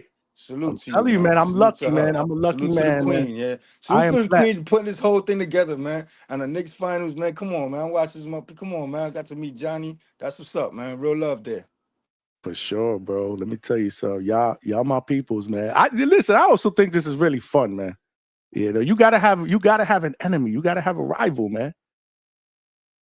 Fuck it. This is good. The Knicks down by 7 now. Mike, what's your score, man? I got the Knicks down by 7. 5, and they just brought it to oh Lord 2. And the Knicks are playing very well defense right now, like very good. And this Mike, you are a fucking mascot, Mike. Right? You the honorary Knicks mascot, Mike. Mike's not rooting for the Knicks. Send that motherfucker. Yes, he got the hot beat for the Knicks tape. He know what it is. Mike know what it is on the low. Mike got enough Knick hats. Mike got enough Knick hats. Don't let him fool you. Bro, I'm a Suns fan. I've done enough suffering. That motherfucker put his best beats when he put the Knick hat on. He put the Knick hat on. He put the Knick hat on. Motherfucker fuck with beats, man. You love New York. If you fuck with beats, you love New York. Trini. I got love for New York because of the fact that I grew up on New York music. I guess my mic. I guess the thing on my mic don't work. Trini, look, Malcolm's a New Yorker. He don't fuck with the Knicks. Yeah, I said the same shit to him this morning on Ryan's show. I said the same shit to You him. I said, did? yo, Mike, it's a nice guy, but don't trust Malcolm. But then I said, nah, Malcolm's a real one. Yo, You the know what I Knicks are mean? down No, by everybody, 2. Malcolm get the pass from everybody. Malcolm's a cool dude. So I'm not a cool dude. I don't get a pass. Yeah, you just got the pass from me because the queen. You good. So the queen bailed me out. Man, Yeah, man, she fuck definitely the bailed Knicks, you out with bro. that one, bro. She Let's go definitely bailed you Spurs, out. baby. And Vegas said Nets aren't the Knicks rival. They play in the same division. They play in the same division. So they're division rivals. So I disagree Vegas with you. disgusted with you. He's just your friend. You know what Nah, I mean? He wants you to come. He wants you to come to Vegas the a fight. Closet fan, bro. He gonna let you have it when you Ve- pull up to the Zaya's fight night party. That See, he's holding it all in. He don't want to scare you away. He wants you to come to the fight night party. Vegas, So he'll let you have it then. You're gonna lace up with Vega, win or lose. Vega's a closet fan, bro. Vega never mentioned the Knicks until they were in the finals, bro. Now all of a sudden he want to pull jerseys out of the bottom of his closet. They've been on He's a New Yorker. mothballs. Jerseys don't even fit him no more. That smell like fucking like closet and mothballs because he didn't even remember he had those jerseys until the Knicks made it to the finals, and then he was like, "Holy shit, I think I got a Knicks jersey in there." Yeah, Vega a closet fan, bro. Them are the dudes that only come out when the teams are winning, but when they ain't winning, you never hear a word from them, bro. Look at the wildest though. My oldest, right? He live in Trinidad, right? I'm like, yo, they gonna do it. Get on the plane. I need you here with me to celebrate this. He said, Dad, they're not gonna win. You're not coming, yo. That's fucked up. Yeah, you got the chat. The That's chat is fucked up. hating on me, bro. You got the chat hating on me, Trini. You know that, right? No, that's your actions, bro. They just didn't want. No, they just wanted to. They all felt like that, Johnny. I'm You was a holding you nice- come accountable. I'm across as holding a you nice guy. accountable Yo, for this. don't do that. Don't do that. Don't do I'm that. holding you accountable for this, bro. Hey, I hate to play devil's advocate, but it is kind of like crazy that you are from New York. That what? You see, you broke up when you were saying something that I'm sure I didn't want to hear. You did. You Why? got the I don't power, yo. understand You got why the it's. power, I yo. don't. You're I don't abusing your understand power, why Johnny. it's You're crazy, abusing your though. power, Johnny. You're abusing your power, Johnny. What do you mean? What do you mean? Because you had to hear what Mike repeated so he can hear you. I know what he said, but I didn't hear that part. But I could put 2 and 2 together. Hey, look, Donald Trump there. Yeah, everybody loves Mrs. DHS and they hate me right now. Look, even Big Motherfucker Money. putting my Knicks in Look, danger even being Big there, Money, man. You even need to Big go Money's home. taking shots at me. Meanwhile, Big Money ain't no Knick fan. That's another one. Are you a Knick fan? Now you a Knick No, fan? but he's a fan of the city. Oh, He's a that fan of the mercy. city. They all coming out. See, I'd rather keep it real though. If I never Yo, root for the Knicks, I'm Big not coming Money's out a of the fan of the woodwork. That's city. not He the know person I am. I those keep that same Latinas. energy. He know those Latinas and those papayas and That's those not tortas keeping the gonna be same loose. energy though. Keep the same energy. If you ain't fuck with them 5-10 years ago when they was trash, why you fucking with them now? That's all I say. Keep the same energy. At least you can say I'm keeping the same energy, right? Yay or nay? Yay or nay? Yay. It's a little different for like, Big Money, you know what I mean? Those No, of us he even that, said no. He ain't even a Knicks fan. He just he just trolling. Big Money, you ain't shit, bro. But he know the city gonna be litty. Cause look, check this out. We gonna get the chip on Wednesday. There's gonna be a motherfucking parade on Tuesday. Then we got the Puerto Rican parade. Then we got World Cup. Then we got Zayas. The city lit. The city will be lit though. That I will tell All you. right, let me ask the panel this. If I would have told y'all last month, what's more likely? The Knicks sweep the Spurs or Zayas sleeps boots in the Barclays? What y'all saying? That's a great question. That's for the chat, right? The I don't Knicks even want sweeping to the answer that. Spurs. I don't even want to put that energy out What's there. more likely? I What's was more Now, likely? if you were to What you would flip say that was more around likely? and ask me the question, what's more likely? Is it Boots sweeping Zayas or the Knicks sweeping the Spurs? I would say more likely Boots sleeping Zayas. That's not the question I asked. So No, you that's saying not. you That would have wasn't the answered? question. You would have answered that the The Knicks question last that you month. asked, I Hold up, answered man. and Hold I on for a said second. the Let's get the Knicks sweeping question the cleared. Spurs Hold is more up. Hold likely up. than Boots getting slept by Bro, Zayas. you just talking, bro. Hold up. I'm asking you last month if the Knicks would have swept Wemby and the Spurs, or if you would have said it would have been more likely for the Knicks to sweep the Spurs. I just said it. All right. Just want to make sure. And I'm still going to go down with the grenade, whether I believe the Knicks are going to beat the Spurs or not. I'm still the I'm saying Knicks Spurs right are now are That's the not Spurs doing are nothing though. cold. That's not your team, so you're not really doing nothing by doing that. That's The not your team, bro. The Spurs done got cold, bro. the Spurs have there's teams that's been down 0-2 and come back and win the finals. The Spurs are cold though. Yeah, I'm gonna jump back on in a minute though. All right, brother. So we not just gonna crown them right off the bat. And that's cool. Like the Spurs are a little cold. Hey man, listen, I look, you know what? I look at the Knicks fans like the Jet fans. Like I would be elated too if the Jets finally got over that hump and made it to a Super Bowl, man. But I'm not a Cardinals fan, right? So, but when the Cardinals went to the Super Bowl, I did root for them. Who do you root for in football? I'm a Patriots fan. See that's weird. My family's from Fitchburg, Massachusetts. Now that's weird. But again, my mom who raised me, that lady in that picture right there. You see that picture? Okay. I got lady you. right there. They are I from got you. Fitchburg, Massachusetts. Okay, I got you. But again, true. I would if that doesn't seem weird because again, Arizona and the Patriots, they rarely play against each other. They're not in the same division, they're not rivals. So I would totally but the only reason why I went for the cardiac cards was because they're from Arizona. And I was born and I grew up in Arizona. So yeah, people will get mad at me, say that I support the Magic because I live in Florida. But I don't support the Knicks. And I was born and raised in New York. Yes, yeah, I've been hearing a lot of criticism. It's all good. It makes it all fun, y'all. But you're from Brooklyn, though. That's different. That's what I'm saying. Born and raised. I don't even think Brooklyn fans go for New York. Like, and why you got to do that for? I'm just saying though, like Brooklyn needed a team, bro. It was decades they ain't had a team since the Brooklyn Dodgers left to LA, bro. Just like the Mets Yankees rivalry, like that goes back almost like 70 years. Since that one doesn't make a lot of sense to me, like I said, but New York could really buy into that rivalry because to me, again, they're not rivals. They don't play against each other, in the same division. Well, the Mets beat the Yankees in the World Series in 1956. No, the Yankees beat the Mets in the World Series. You I wrong. thought the Mets beat the Yankees in the World Series. Yankees beat the Mets in the World Series. That was in 1999. No, I'm talking about 1956. What? Yeah, that's how long that rivalry goes. Yeah, but the Mets never beat the Yankees in the World Series. Yeah, in 1956. And won by Castle. You didn't tell me that. It's 2000. That's what it was. Yeah, Alex Vega. I thought it was 1999. It was 2000. And I never forget how lit the city was. I was living in New York at the time. That shit was crazy, man. There was billboards all over the place.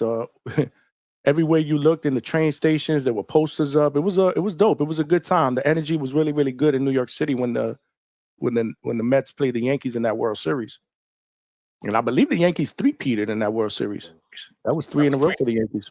Yeah, so the Mets, the Yankees beat the Mets. What I'm saying, that was the year before. That was the lockout. That was the year before the.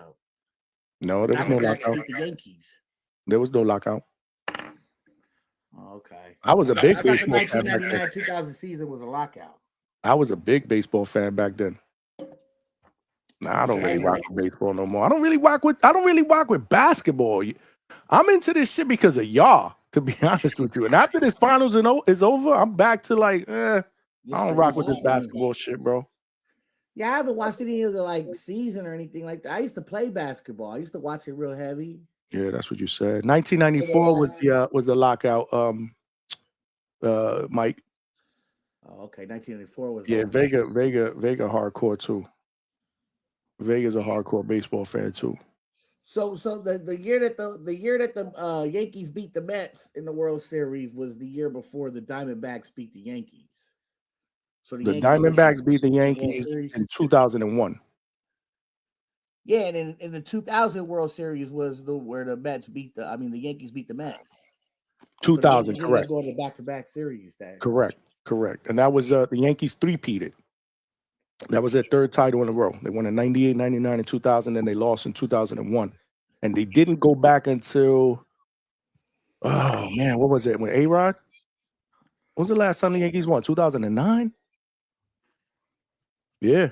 The last They time the got like Yankees won was 46 world 2009. That was championships. A-Rod. Okay, like World Series, like they got more than any other team. Oh, the Yankees? Come on, man. See, that's what I'm saying. If New Yorkers want to say that the Yankees run New York, yeah, I get it, of course. But come on, Knicks ain't won in 5 decades, bro. Nah, And they didn't want to share the city. When the Nets came, they was hating. They didn't want to share the city. Fuck them. They the little brothers, blah, blah, blah. Let us live, bro. Come on. New kid on the block. What you got? I'm at a commercial. What's the score? What you got? I'm at commercial now too. What was the score before the commercial? I'm not looking at the score on my phone. I don't know. I'm waiting for Matt, we got a lot of people on X watching, man. Salute to everybody on X, man. Come on over here, man, and join the chat over here on YouTube, though, man. That's the only bad part, man. Like, I don't know how they haven't figured out a way to be able to integrate all these different platforms together so that if you comment, it'll show up on the YouTube chat. Facebook, you can do that on Facebook. But for some reason, you can't do it on X or any of these other platforms, man. Yeah, we got over 130 people watching on X alone. Salute, smash the like button, y'all. Let me see if I missed out on any super chats. Nope, we're good for now. See, to me, game one, when we were doing game one, the game was going quicker. Yeah. This one seems to be dragging a little bit. It's just the commercials, man. Like This one seems to be dragging. Hold on a second. I'm getting a little bit of an echo. The fuck? What did I do wrong? Was that me or you? I'm hearing it on my end. Can I get a sound check for you guys out there in the chat? Do you guys hear any echoes? I hear you clean. You hear me clear? Yeah. All right, so that's maybe I don't hear it anymore, so maybe it was just something real quick.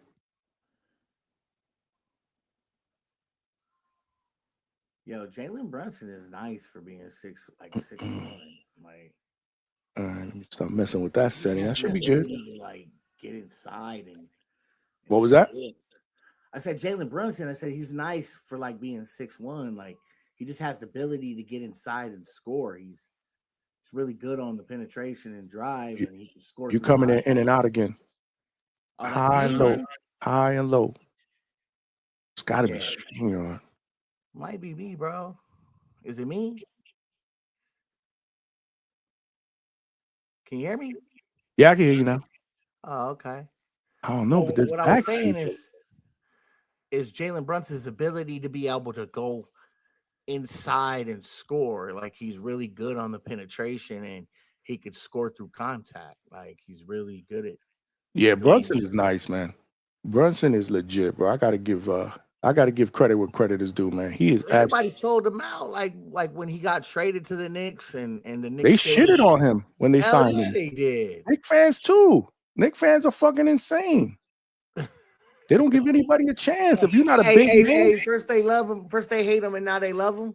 Bro, 2 weeks ago, what was it? Less than a month ago, Stephen A. Smith, who's the worst one out of all of them, was like, yeah, if they lose, because we're down 2-1 against Atlanta, everybody get fired, trade this person, trade that. I'm like, yo, shut up, bro. It's the first round. Oh, Wemby for 3. It's 52-50, 3:56 on the clock. Damn, you can't be at halftime, bro. Somebody said, y'all trolling, bro. What's your timestamp, Mike? 3:45, 3:44, 3:43. Damn. I'm probably about 45 to 50 seconds behind you.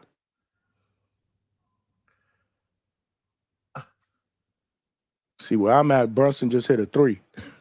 Oh, yeah, it's 52-50 on my end. Who's up, San Antonio? Yeah. You call it, bro. Take it away. I'll clean up. All right, cool. Oh, we got Eli in the building. We got Eli, Jeter. Then you got all the regulars, Spike Lee, Ben Stiller. That's Tom Brady's arch nemesis right there. John Turturro. Yeah. Oh, yeah. Oh, yeah. Wemby Mike with Harrison.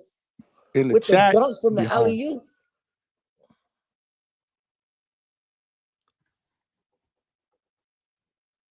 I can hear the sound a little bit because I put it up a little bit. I don't think the chat can hear it, which is good. Harper got the ball. He gives it over to Wemby. Wemby back to Harper. Harper for three. And it's broken. Oh, Jalen Brunson's down. Jalen Brunson is down. Uh-oh. Uh-oh. Jalen Brunson is down. He's holding his back. Uh-oh. Uh-oh. He's getting up slowly. He's being helped up by Anunoby. Rick Brunson said, review that. Review that. How you didn't call that alley-oop by Wembayama? I just told you alley-oop by Wembyama. Yeah, but I didn't hear the energy. I would have been like, yo, alley-oop. No, I'm looking at this Stephen Castle situation. He just ran into Brunson and knocked him on his back, and Brunson's pulling an act move, but damn, he kind of hit hard though. Oh, I'm seeing Brunson on the ground now. Yeah. That floor is hard. You got to suck it up, Buttercup. This is the finals, man. The refs are reviewing it. For a flagrant? For a flagrant, for the push. Was it a push? Yes, it was. He ran right into him. His dad's going crazy. I'm looking at Brunson has won an Oscar. Jalen Brunson has won an Oscar. They are going to call it a flagrant. Oh, my God. I got to hear the call. Really? He sold that shit. He didn't hit him that hard. Oh, they said no unnecessary contact. They said it was no unnecessary contact. It was a he push, didn't get the flagrant. The acting job did not work, Johnny. It did not work. All time. Salute to the NBA, man. Salute with all these flops. Was that a flop? That was an acting job. It had to be. Well, he did kind of hit hard than a motherfucker, though. But still, I think he went down harder than he got hit. Back for 10 minutes. To be honest with you, I think he went down harder than he got hit. Yeah. There was no unnecessary contact. Off, bro.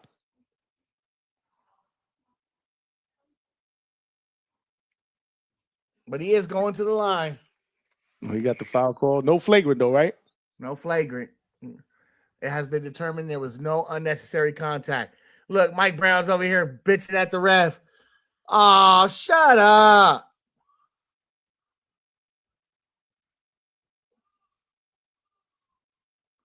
Brunson I just look at it. I just think that was a hard foul. I just think it was a hard foul.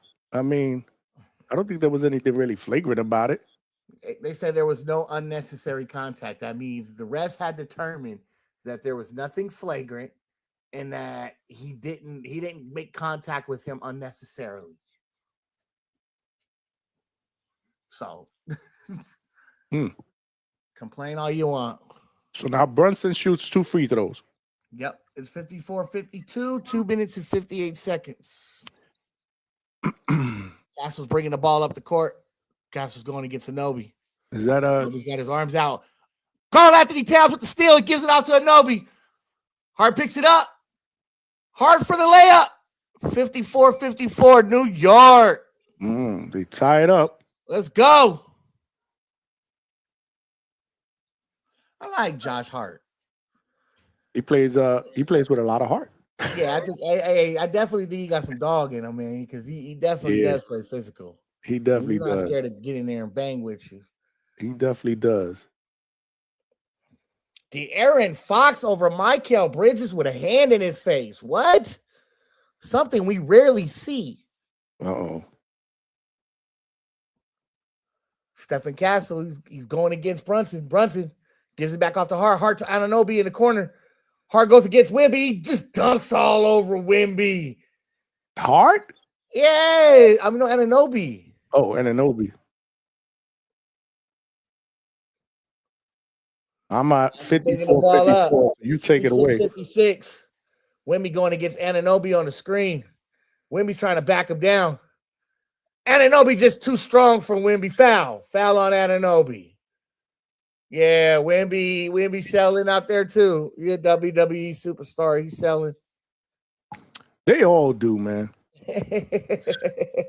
That's the shit that I hate, man. All this flopping shit, bro. It's just disgusting. Bro, Anunoby over here just pushing Wemby around like he nothing, just going right through him and shit and dunking on him. And man, come on. I just saw the OG dunk. Yeah. See how you just get off of me. Like, bro, you 7'5". You better lean on him. They said you mad far ahead. There go another one. There go another highlight. You heard? Now the chat's complaining that you way far ahead. you can't win, bro. No, I'm on the fucking. When I was calling it, y'all were complaining I was behind. Now Mike's calling it, he's ahead. I don't know, man. Somebody in the middle needs to jump on. Somebody Josh Hart over to Michael Bridges to Karl Anthony Towns. Karl Anthony Towns going against Castle. He push off. Wemby and Castle double team him. They give it over to Brunson. Brunson, he comes in. Brunson to Hart for 3. And it's good. 59-57 New York. Damn. Castle got the ball. He's at the wing. De'Aaron Fox is trying to play off of Michael Bridges. Castle drives. He misses a wild layup. Josh Hart over to Brunson. Brunson, he's shaking.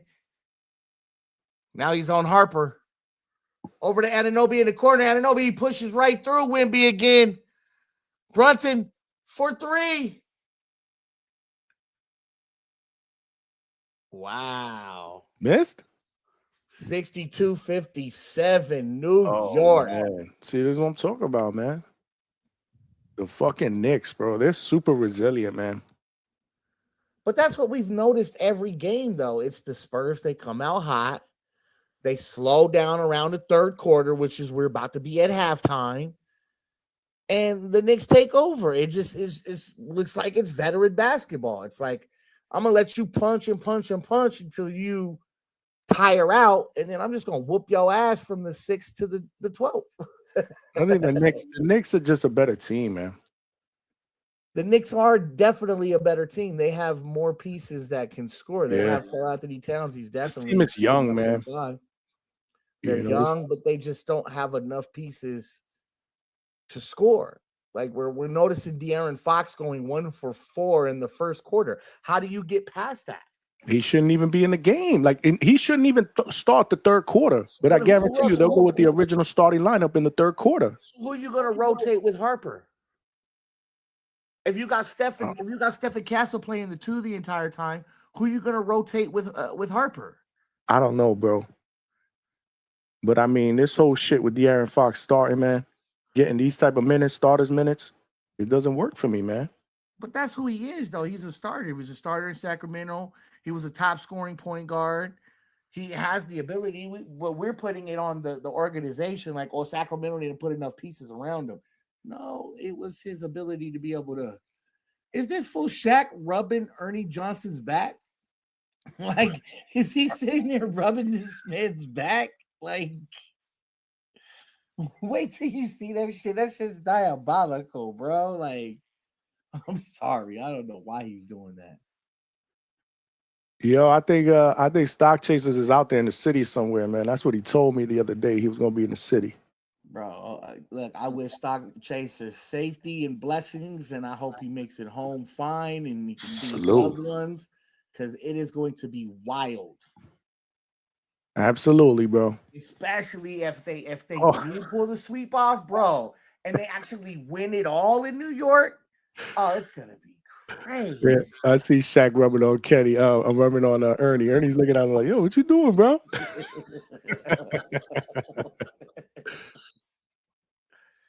Like, what the? You like, what you doing, bro? Yeah, like, what is diabolical? Why are you doing that?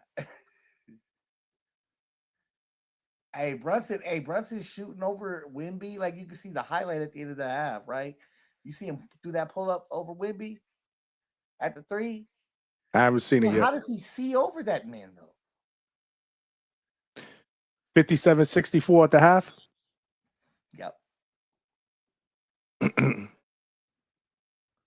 Wow, look at this. See, this is what I'm talking about. They outscored the Spurs 42-24 in the second quarter. That's unacceptable, man. That's You unacceptable. looking at the stats? Yeah. Okay. Yeah, they're walking off the court now. So what did De'Aaron Fox in the half at? I don't even know. Hold on. I'll check now. I will check now. Mhm.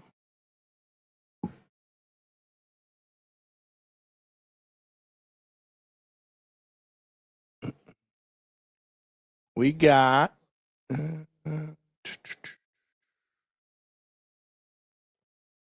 you got Castle leading the clan with 18 points. Wembayama got 15. De'Aaron Fox has 4 points. He's 2 for 6 from the field, 0 for 1 from 3-point range, 5 assists, 1 turnover, and 1 foul. Then you got Dylan Harper, 16 minutes off the bench, 6 points. I thought he scored more than that. Kind of felt that way. 3 and 9 from the field. He's actually 0 for 4 from 3-point range, but he's got to start when he puts the ball on the court and he drives to the basket. I think those were 2 out of those 3 field goals were driving to the lane, man. They only playing a 9-man rotation. The Spurs. And you got the Knicks leading right now is OG. He's got 17 points. He's on fire, 2 for 3 from 3-point range. Then you got Brunson with 15 points, 3 assists. Josh Hart, 13. He's also 3 or 4. So you got OG, Brunson, and Hart combined. They are 7 of 10, 70% from 3-point range, man. Just those 3 guys combined. You throw in Karl Anthony Towns, 9 points, 4 rebounds. Because really, realistically, the bench haven't done much, man. Jordan Clarkson did have 5 points. Other than that, 4 points from Alvarado. So it's a starting lineup, man. Who definitely changed the flow of that game. Damn, I thought I'm talking to Mike, and I'm here by my damn self. You, bro. I was listening backstage, man. I ended up. I was wondering why you ain't jumping. I ended up hitting the wrong button, man, for some reason. Yeah, so basically it was the Knicks starting 5 that kind of changed the tide there, man, and they definitely took over that second quarter, man. Like I said, man, they outscored the Spurs 42-24, man, en route to a 7-point halftime lead, y'all. So we I are don't know at if the you high. said De'Aaron Fox was shooting 3 for 9. De'Aaron Fox, what did I say? Hold on. De'Aaron Fox is 2 for 6. 2 for 6. Okay. 4 points. He's 0 for 1 from 3-point range. Still horrible, bro. 3 of 9 was Dylan Harper, which it doesn't seem that way. He only has 6 points. But and he even was 0 3 for for 4. 9, like that's still like you're still shooting 30%. Like it's just being more efficient. Like if we could get these players to understand, like we're not gonna take any wild shots. We're gonna move the ball around, like play old school Spurs basketball, right? Like that's how the Spurs play. That's what popped. That's what made them great. That's why Tim Duncan wasn't the flash that everybody says he wasn't, because of the fact that he played fundamental basketball. And the Spurs, that's what they technically should do. They should play fundamental basketball, spread the ball around, you know what I mean? Pass in and out and take the open shots. But when you're taking the open shots, you need to knock them down. Like you need to be more efficient. If you're not being efficient and you can't understand to be more efficient, then you're gonna lose, because shooting 30% from the field is diabolical. And as a star or somebody who we're relying on, like that's our percentage at this point. So we just need them to be more efficient if they can, because they can obviously keep up. Like they're blowing them out in the beginning. Yeah, So, that's what I'm like, saying. They got off to a really good start. it's just crazy. But this is what the Knicks do, man. To your point, man. You know, they grind, man. They're very, very resilient. They're experienced. Obviously, they've been playing together for a couple years. They're on a historic run right now, man. You know, that's what the Knicks are doing. Like, if I'm looking at right, the Knicks shot 14 of 19 in the second quarter, and they went 8 for 19 in the first quarter. So we noticed that the Spurs were up at the end of the first quarter, right? And it was because the Knicks weren't playing efficient, but they made the adjustments and they start playing a more efficient basketball game.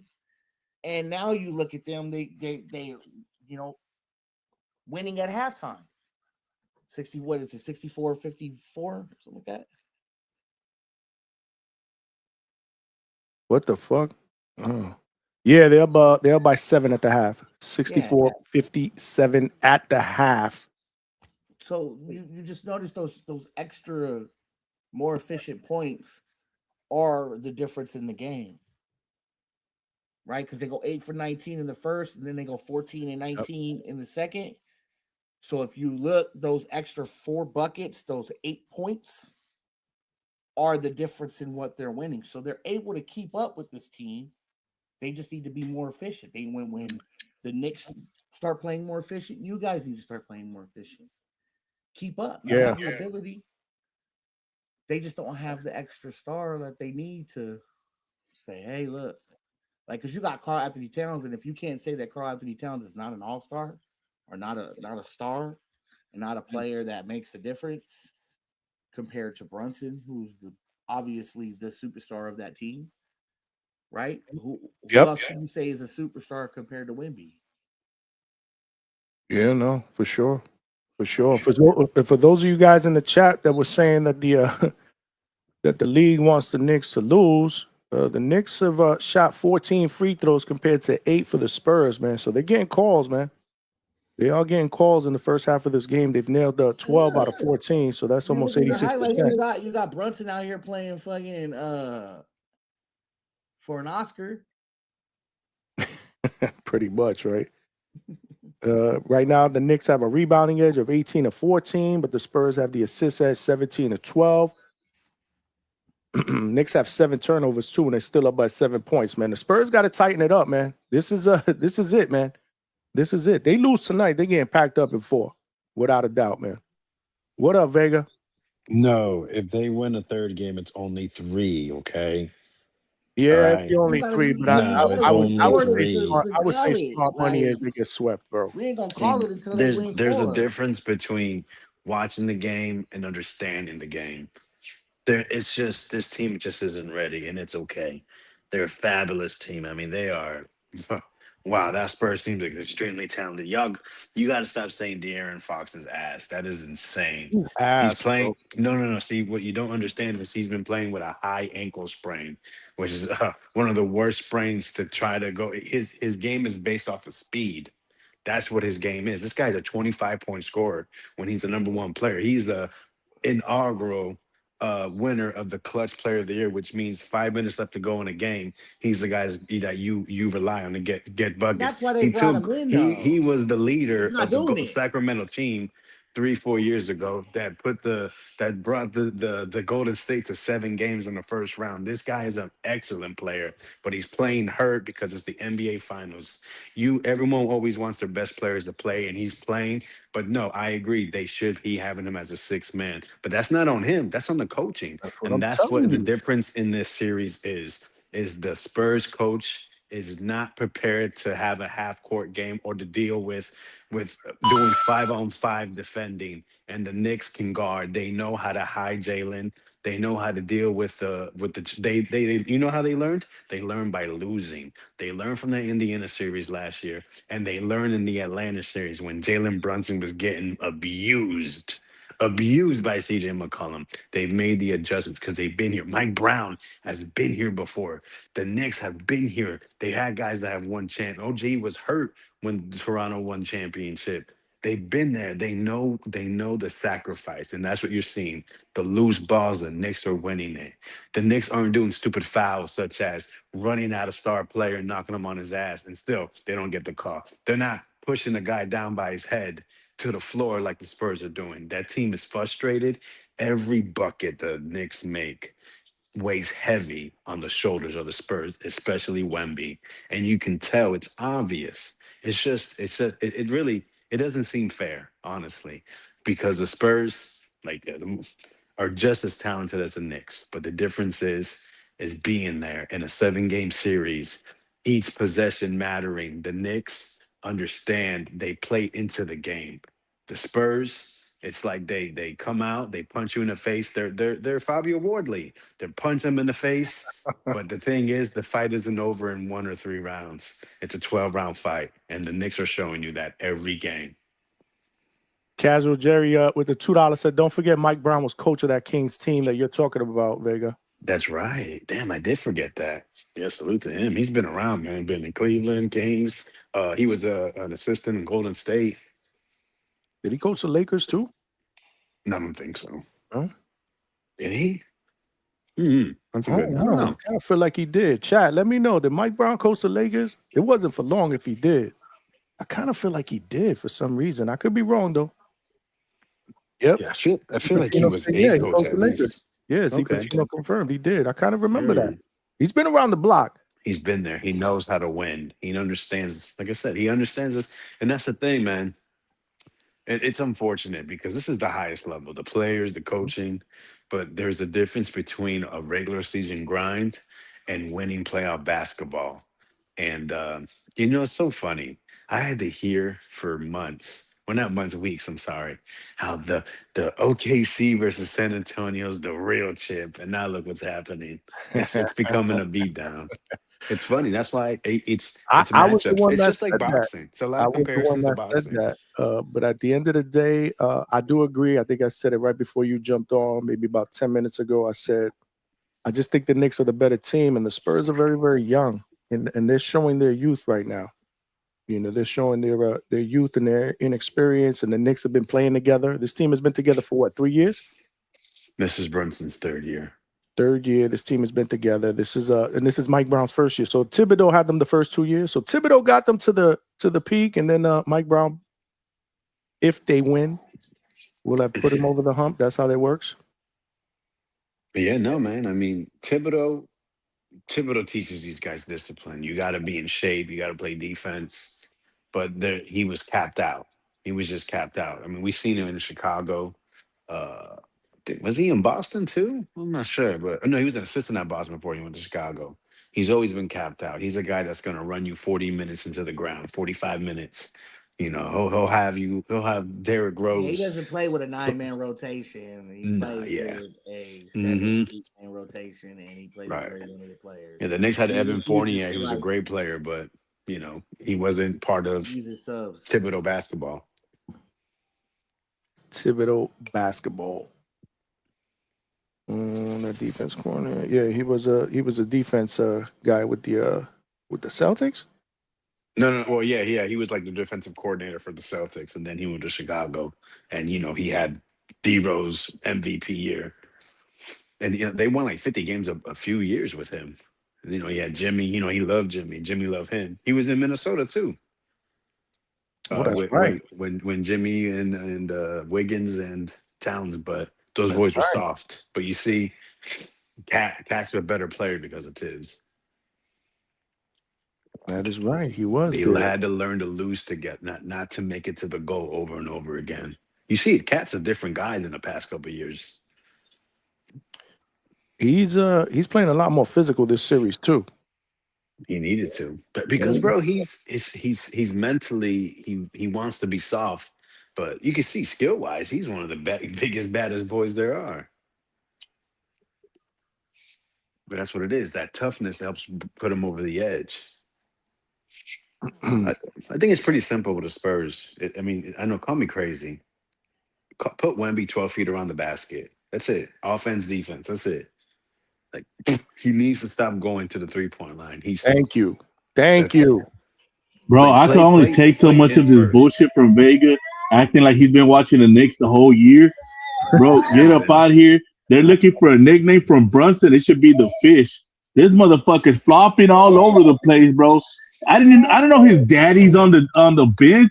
What the hell? The boy got his daddy keeping him in the game. That dude's garbage, bro. Dude, there need to be some kind of penalty for this flopping, Johnny. Stock Chasers have the nerve to say he hates floppers.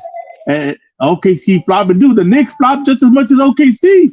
What the hell Stock Chasers talking about? I haven't really seen the Knicks play till now, bro. They're a bunch of flopping, light skinned mother lovers. Bro, what the hell's going on? Acting like Man, that's crazy, dude. They got Castle every time he goes to the rack. They found the shit on him, no calls. Wimby getting no calls. They getting one call out of like 6. That shit's crazy, bro. Like I said, man, hey, this shit's fixed. They got Trump in the building pulling for the Knicks. They got the Reds pulling for the Knicks. Bro, it's crazy, bro. You know, they got to do what they got to do, though. But, Vega, continue pretending like you've been watching the Knicks all season, man. I'm out. I've been watching the Knicks since 1998. So, yeah, you should leave. You don't know anything you're talking about. Delete yourself. Because I was there when Langston Galloway was a starting guard for the Knicks when they went 17-65. I was there when the Knicks drafted Jordan Hill, first round. I think it was like the 8th or 9th pick. When they drafted Frank the Tank, the guard from France, in like the 7th pick. I was there. I've always been watching. So just shut your fucking mouth. You sound stupid as hell. Who's he talking to, me or H-Town? What happened to H-Town? He came on and left. I went to the bathroom real quick. He just came in to troll real quick. That's all. You know, hate. He said Brunson's garbage. That's fucked up. Brunson's not trash, bro. He didn't say he was garbage. He said that he's a fish and that like nepotism basically with his dad on the bench. And he said that you a closet Knicks fan. Did he say that? Yeah, that sounds really gay. A version of that. You a closet Knicks fan? Yeah. You know, when your team isn't good, I guess that's what you guys always claim your teams. I guess, you know, when other people are happy about what they're watching, you hate. I mean, look at Johnny, for example. I mean, just listen to him speak when it comes to this game. What am I saying? What am I saying wrong? Oh, nothing really good about the Knicks. I mean, you're like screaming when Wemby dunks, and then when the Knicks do something, it's like, oh, you don't even see it. So you want me to be a little bit more you can do whatever you want. I don't want you to do anything. Man. I was making the calls when the Knicks was coming. He was making the calls though. Why would you say me? Oh, earlier before he jumped on. Yeah, I was listening. Hey man, quality hate, baby. I wouldn't even say it's quality though. It's just obvious hate. Okay, well, there you go. Obvious hate. Whatever it is hate though, right? Whatever it is hate. I'm not a Knicks fan, bro. But again, if they win, I'll give the Knicks fans their props. Congratulations. The Knicks fans ain't do anything. The hell you got to give them props? Give them props to the players. For cheering for the Knicks, bro. Oh, my God, cheering. That's so easy. Players ain't players without the fans, though. No, they are. They're still players. They're just not getting paid as much without the fans. Let me see. So what's the score now? What's going on? Talk to me because I'm at a minute 30. And Champagne's got that. You better, man. Just turn it off. Just close your eyes. Yeah, but they complaining that I'm behind, but they're also complaining that that White Mike is way ahead. So which one is it? Tis. Nick starting off cold again. What's the score, man? 64-59. I'm at 11:05. Oh, I'm at 11:16. Oh, official review. They're looking for the foul. +3. On who? On the Knicks? The Knicks went to the free throw line like 15 times, and Vegas talk about the league wants the Knicks to lose. How the fuck are they getting calls? Bro, did you not see when Wemby just pushed Brunson's head to the ground? They didn't call nothing. They didn't even review it. Oh, bro, that's just what are we missing? What are we missing? No, they were reviewing the that's crucial. Champagne is hurt. Somebody just hit a 3-pointer and fucked up his ankle. Oh my goodness. Champagne. What do they call him? Champagne or Champagne? Champagne, right? His name was Champagne Lee. He's his mom is Puerto Rican descent and his dad's Jamaican descent. They also got another he's from New York. Him and Jose Alvarado played each other in high school. The Spurs have a bench player that's also from Puerto Rican descent, right?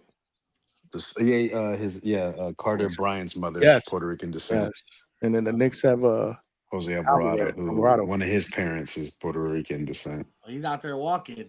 And the other one is Dominican, right? Who? Alvarado's? No, Mexican. Oh, Mexican. Okay, yeah. Yeah, he's Mexican and Puerto Rican. Cat's Dominican. Our mom. And his mom passed away, right? Yeah, from COVID. Yeah. She was big time, man. She was always in his corner. Wow. But how are they gonna call that a flagrant? Like it doesn't make any sense to me. That's a flagrant on who? Brunson. Oh, you see, this Oh, is they another gave it this to is him? another rule Oh, that I my don't like about the goodness. NBA because he was in his landing space or whatever. Yeah, Yeah, because it's dangerous. yeah, but it's not done purposely. Right, it's not a flagrant. That's That's just what a I'm saying. Throw foul. That's him not out a the flagrant. A game. flagrant to me is something that's done personally. Throw him out I'm the sorry, purposely. game, ref. Throw him out the game. And it's just me, right, Vega? I But didn't it's say me. just you. But it's me, right? I'm the hater only, Castle right? for Oh, 3. no one said it was Finish. just you. I'm just watching this shit Broken. right now because I'm like fucking 2 minutes behind. Brunson brings the ball up the court. He's going to get Stephen Castle. He's backing him down. He's slapping his hand. He runs through the lane. He gives it over to Anunoby. Anunoby gives it back over to Brunson. Brunson to Hart. Brunson, he's on the wing. He's trying to shake off Champion Lee. Oh, he shakes him off. He comes in. Oh, he misses. Oh, he gets the rebound. He shoots it. He scores. Let's go, Brunson. Score check. Score check. We're looking at 66-63 Spurs. 10 minutes and 7 seconds on the clock. Castle to Champion Lee. See, I got to switch it now to my app here for the live score, Misses. Hart brings the ball up. like I did the other day. Hart gives over to OG. OG, he drives. OG dunks it. Vega, what's your feed like? I'm like 8 seconds behind him. Oh, so you're ahead of me. De'Aaron Fox Little bit brings the behind. ball up. Got it. De'Aaron Fox is going against Michael. Michael's got that 6'10 wingspan.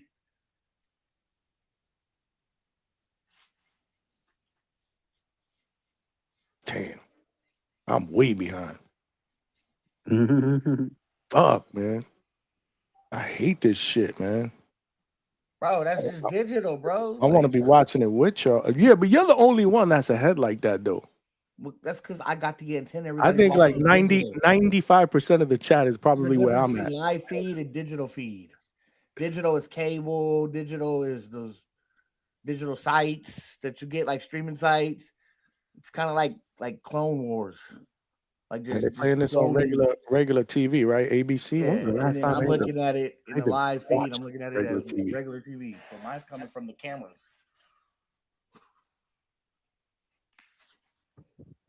65-68 is what I'm looking at Bringing the here. ball up the court against Stephen Castle. Crosses over.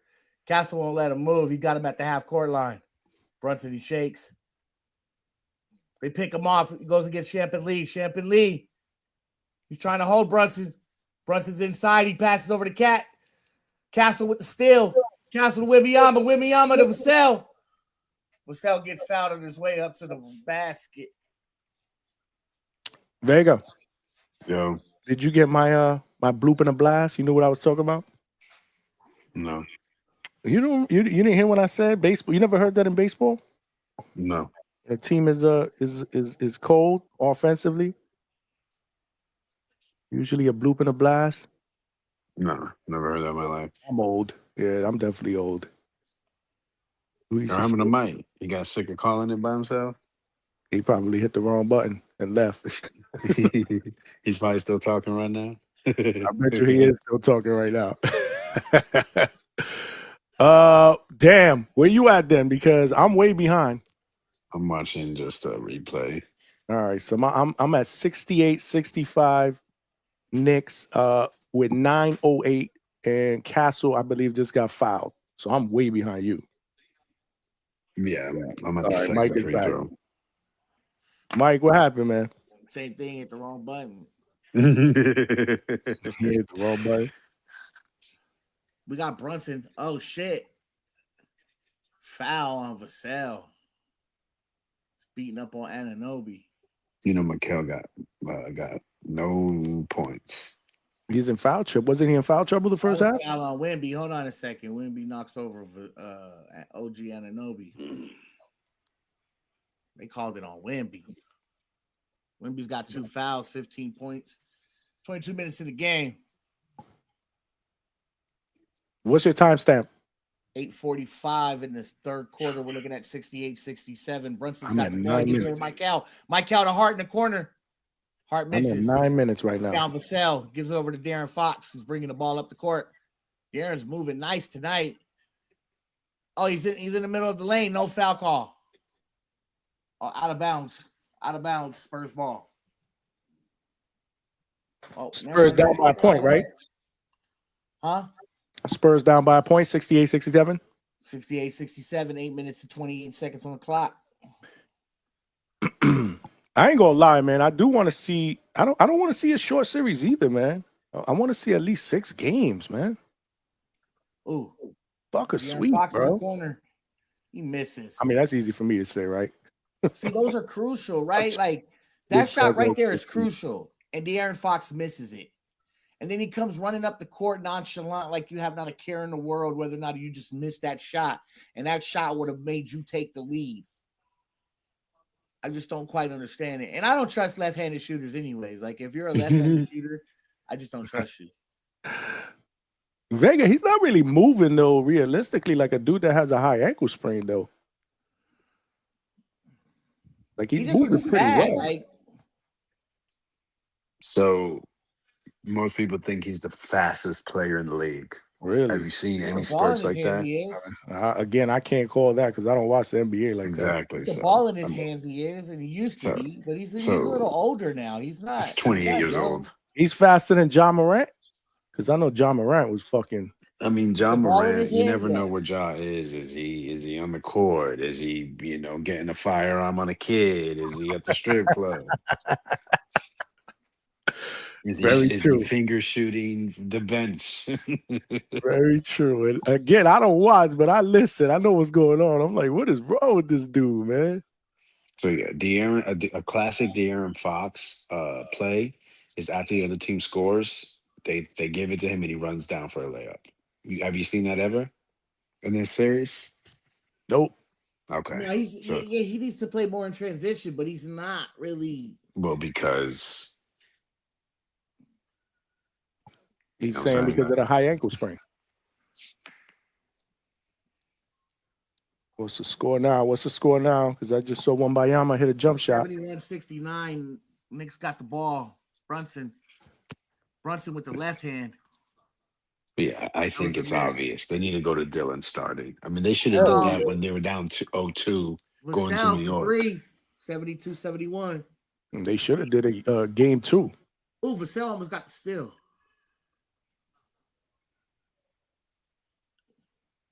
Yeah, they should have started Dylan Harper, but he's inconsistent too. Like, why is he not in the game already? Dylan, he's in. Is he in? Oh, okay. Again, I'm he's number 2. I'm behind. Yeah, he's in right now. He's in there. Yeah, I see it now. So it looks like they're rotating him with Johnson.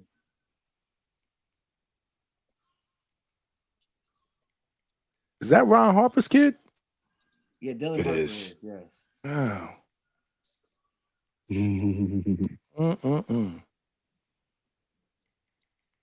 Johnson.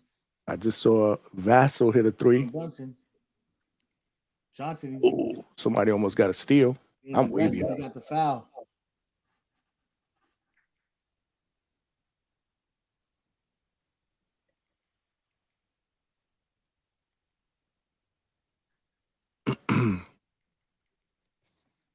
I'm at I'm looking at it. It's 7 minutes exactly. 73-72 Knicks. 73-72 Knicks. 7 minutes. Johnson misses the first free throw. How the fuck you missed the first free? That's just like these little mistakes be the cost of the game, man. Like missing that free throw. De'Aaron Fox missing the open corner. Gotta hit your free throws, man. Like, I mean, he missed terribly. Both free throws. And you're a guard. These guys, man, I don't watch the NBA often, but every time I do happen to catch a game here and there, and I'm talking about the last week, these guys are terrible at the free throw line. And they're garbage, though. Like, bad at the free throw line, man. That's just mental basketball. You can't hit a free throw? Yeah. Harper with the ball. He gives it over to Castle. Comes in aggressively. Misses with the left hand under scoop layup. Brunson brings the ball up. Brunson over to Anunoby. Bad pass. Terrible spin on the ball. You got everything in the city lit up with blue and orange. That's crazy. Mm-hmm. It looks badass though. I ain't gonna lie. You see all those people they packed in the arena though? Like, that's crazy. And how much is MSG Fit? Like what, 11? No, 12,000? like 20. Yeah. 20 with the basketball? Yeah, that's crazy, bro. Easily. It's crazy. And those tickets are not cheap, right? Yeah, the nosebleed. cheapest one was like 6,000. Yeah, nosebleed is like 5,000-6,000. Yeah, like Vegas said. That's crazy. Damn. That's a lot of money, bro. 6:21 Spurs ball. Yeah, I'm at commercial. Casual Jerry said if I'm doing World Cup watch parties. Negative. I don't know anything about soccer, man. Never been a soccer fan. Yeah, I like to see the Spurs work the offense through Wemby more. Even if it's like just a, of course, get him in the paint. If he just, has him back down, ball up, work it back out, something. But they should run the offense through him because he draws so much attention. They're gonna foul him more, which means more free throw opportunity. He's a great free throw shooter. More time to set up a play. I don't really see them set up plays. I just see, they're kind of just being reactive.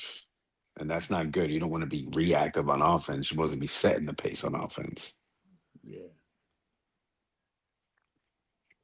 I don't know. Like maybe Wemby should play inside out basketball. Like sort of He should not be anywhere in the 3-point line. But that's just don't today's get it. game, though, Johnny. Like I know that's why I don't watch his game like that. Forwards, they spread the floor. Like I don't like it. Mainly spread the floor. Like this guy is 7'3", man, and he's probably shooting 75% by the rim. And he doesn't. That's not provide. Like right now he could be trying to get Cat in foul trouble, man, by working down low, man. Exactly. He's also getting pushed guy that you need to get out of there. Anunoby, like he just has those weak points. Like OG Anunoby's out there. Well, OG's a beast. Yeah, he's a good player. He's a really good player. A lot of these guys. I mean, Castle's an excellent player. They're just young, man. I don't like to hear people say they suck or ass. It's crazy. These are the best basketball players in the world, man. So, Vega, you think today's game is more like skilled in the 90s and the early 2000s? The 12th man today is much better than the 12th man in the 90s. That's not saying much. I'm just saying, but the guys are way more all around nowadays. But that's an issue too. Because guys had roles back in the 90s. Like you're the enforcer, you're the rebounder, you set screens. That's why like a guy like Josh Hart is so like, how you see how the impact of his game, but that's because he fits a role. While you see the Spurs, what is Castle's role? What is De'Aaron Fox's role right now? All these guys are roleless. They're just playing free-for-all basketball, feels like. But that's the difference between the Knicks and the Spurs. OG, what is he? He's going to guard the best guy in the wing, most likely, right? Jalen Brunson, he's the go get you a basket guy. Karl Anthony Towns plays in and out, but he's their best big man, right? Mitchell Robinson's the rim protector. The Spurs don't have too many of those. That's the difference. And back then, every team had assignments. Yeah, I don't disagree. Z Pacino said that speaks volumes, Johnny. The 12th man back then wouldn't play now. Absolutely not. Yeah, well, back then you mean they wouldn't play? The guys back then would not have an NBA contract now. The 12. Okay, I get what you're saying. Okay, so again, I don't watch a lot of basketball. 90s and 2000s. Do the 12th man on NBA teams play often now? Really, until the LeBron draft. Do the 12th man on teams play more often now? No, but they're way better players. Talking about the skill of a 12th man today is better than the skill back then. Much better. That's what you were saying. Okay, I get what you're saying now. I didn't understand it at first. Tie game, man. not better today. What happened to the Nick hate, man? Where was the excitement for every Spurs basket? Man, that shit went away. I'm like 2 minutes behind, It's baby. 76-76. Or else I would have delivered. Spurs got the ball. Wemby hits a 31-footer. See, So, you don't want him to shoot threes till he do that. I really want to erupt right now, and I just can't. Brunson for 3, misses. Rebound, OG Anunoby for 3. OG It's misses. all in good Mitchell fun, Robinson man. gets the rebound over Wemby. Back to Brunson. Brunson pump fakes. Brunson drives. Put back by Mitchell Robinson. Another fucking game that's gonna go down to the wire. Yeah, everybody wants The Wemby Knicks- to play inside, but I don't think he can, man. I just don't think he's big enough. What you mean, bro? He's never getting pushed around, bro. He doesn't have to be a back you down He's guy. got 3 He just needs to float around the basket. offensive rebounds on him, like right now, like and a putback, like some sort of like alley-oop shot that Jalen Brunson threw up, and Mitchell Robinson just put it over Wemby. Like he's not aggressive enough. The only time he should be in the 3-point line is setting a pick and floating inside. It's not that hard, man. Yeah, but he keeps rolling inside, and they keep hedging, and he just keeps doing it, and he runs right into the hedge. He doesn't shake. He doesn't. So you say he move lacks IQ? inside. Huh? He lacks IQ, you're saying? Yeah, he's not there. What is this? His second year He's or his third year? as well. Third. Like, he's getting pushed around by. So this kid was playing in the NBA at 19 years old. He's a monster, man. He's a freak of nature, bro. He should be scoring 30 points every game.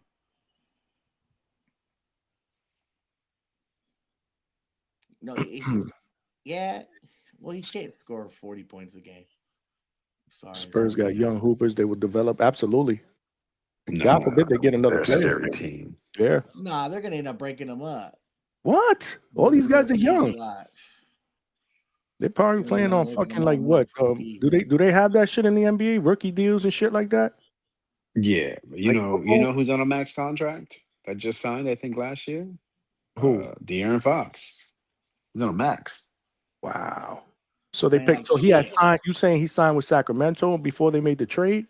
No, he got traded and signed to San Antonio, the max. It's like $204 million. Then you know what? I hope that you're right. I hope it's the reason why he's playing like shit is because of that high ankle sprain. $204 million. You got a keeper in this Dylan Harper kid. How old is this Harper kid, and how long has he been in the He's league? a rookie. Because I didn't even know. Number 2 pick of the draft. Went to Rutgers. Oh, he went to Rutgers? Yeah, him and Ace Bailey are monsters, and that team still sucked. And is Ace Bailey coming out this year? Man, he came out last year with Utah. He's a top 4 or 5 pick. This year. He's a lefty. He's lefty. He's nasty. You say that Rutgers had both these guys and they were still trash? Oh, they were terrible. I used to watch them. Oh my god, everyone else sucked. But he got drafted by the Jazz. Yeah. What about who went number 1 this year? Was it Fucking Connor Cooper Flag, man? Was he any good? Oh my god, Cooper? The guy's a monster. Really? Oh my gosh. I remember again hearing like criticism about him, like in the middle of In the season. beginning, it took him a while to get going. Yeah, Cooper. He was dropping 40 points every now and then. He's the most athletic white boy you've ever seen. I gotta learn, man. I don't be watching the NBA like that, y'all. And he can play defense. He's just got long arms. He's like a Michael Bridges with the athleticism. He's a 6. He was their point guard when Kyrie went down. Cooper Flag? Yeah. 6'9", you bro. see what I'm talking about? How and how tall is this dude? Like 6'10"? 6'9". Oh Lord. 6'9". Oh, okay, 6'9". All right. Yeah, Magic was 6'9", right? Exactly. With the Spurs. Luka's 6'7", 6'8". Yeah, but Magic wasn't dunking from the free throw. You know what I don't get? Luka is so fucking good. But he moves like in slow motion, man. Like, how is a guy that moves in slow motion that fucking good? Reps. when the NBA, no, I absolutely get it. That's more of a sarcastic way, but it's like when the NBA is so fucking fast now, it's crazy. See, a guy like Luka, I believe, will be good in any era. Who, Luka? It's just his movement is fluid. Oh, he's fluid. I like watching him every now and He then. has I'm great- more of a player. he's I got to great be honest with you. footwork. He can. I'm more he like can if I get watch into the small NBA. spaces as a big dude, like his first step is just. Oh, Robert Kraft star. There's Larry David. I'm more of a player. Like I like players in the league. Like I'm a player. Like I would, like if I was gonna watch a game. Let's say I wanted to watch a game. I'd be like, let me see who's playing tonight. Oh, the Lakers are playing or whatever. Like a team that I like. Any of their players. I'd be like, oh, the Spurs are, because I like Wemby. The Spurs are playing. I don't know, somebody else that I like on another team. I'd rather watch that game than the Nets. To be honest with you, I didn't watch a Nets game at all this year at all. For what? Exactly. It's a waste of my time. Yeah. So why even say you're a Nets fan, right? Well, I mean, you know. I was rooting for them, especially when they, like I said, I went to the first game. I went to the second concert.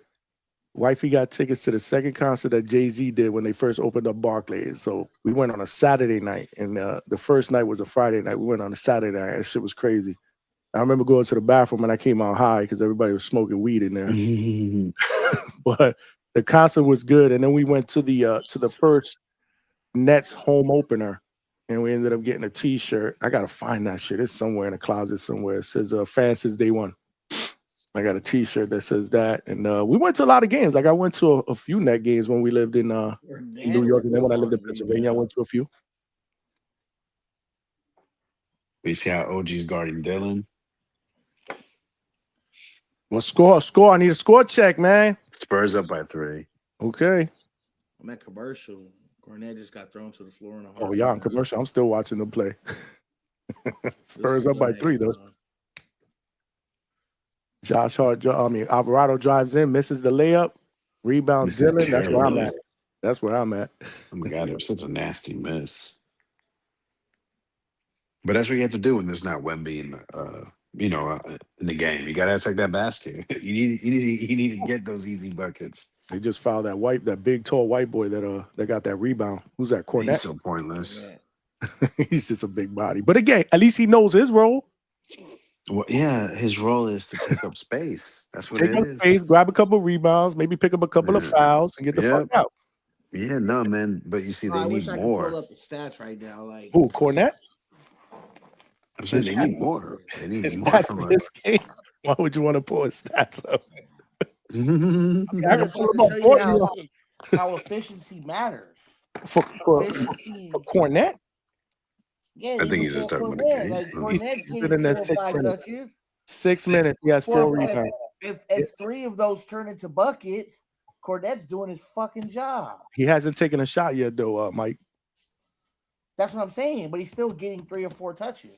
He's got 4 rebounds, 2 assists, 1 steal, and two of those rebounds been offensive and one foul. He hasn't taken a shot in the NBA Finals. You're probably right. Who, Cornette? Yeah, I mean he's not there to do it. Like we said, roles, right? Yeah, he's there to just be give some minutes, get a few rebounds, pick up a couple of fouls, maybe block a shot or 2. Maybe get a few putbacks. And get the fuck out. Well, he hasn't even done that, though. But, yeah, that would be nice. That would be nice if he could contribute anything offensively off the bench. Right now, it's Harper has 12 and Johnson has 5. That's pretty much it. Yeah. Oh, the kid Brian the kid Brian hit a 3-pointer. He's 1 for 1. So that's the Hispanic kid, right? Yeah, he's been having. So he has 3 points. Other than that, that's it, man. He's been getting chewed out, boy. Look at De'Aaron Fox. He's 2 for 8. He's got 7 assists though. That's what I'm saying. But still, like that doesn't change the fact that you're shooting 20% from the field. Is it me or is it Mike coming in and out, Vega? I hear him. He just sounds kind of low. Maybe you can hear me better now. Yeah, you sound fine to me now. Nah, you sound good. So we just need more efficiency from him. What's Wembanyama? 22 points. 22 points. Vassell, Yeah. 11 points, 3 for 3. Castle, 18 points, 7 out of 11. And the Spurs are up right now, 84-81. So the efficiency matters. If we can get Fox to contribute 4 for 8 or even 3 for 8, we're still in a better spot.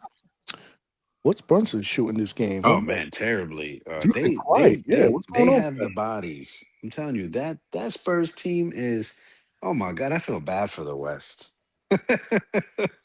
Oh my God. They have so many guys that can guard whoever on the perimeter. That's why I said they're evenly matched. They're just not having a good game at the end. Like they're starting off hot. They're just not moving forward and playing 4 quarters of basketball. So towards the end of the third quarter, I should see them slow down, and in the fourth quarter, just see New York take over like they've been doing in the last 2 games. Oh shit. Yeah, look who's at the free throw line. We forgot. Just talking about that boy. I'm not even there yet. Yeah, he's got 2 buckets. I'm not even there yet, so I can't answer that. Who's at the free throw line? Cornette. Oh shit! Did he hit the free throws at least? He hit the Yeah, free he hit throws. him. Now he's got Carl Anthony Towns. He's got Carl Anthony Towns bugging. He switches over to Shamet in the corner. Shamet scores. That's his first bucket of the game. I remember that. Remember was a game net, 2, bro. he hit 84 New York Knicks. Shamet was a net, man, when we had KD, Kyrie, and Harden. Oh, really? Off the bench. I always liked him, man. Off the bench. So who would you say is playing the best game today in this game? Game 3. Who's been the best player?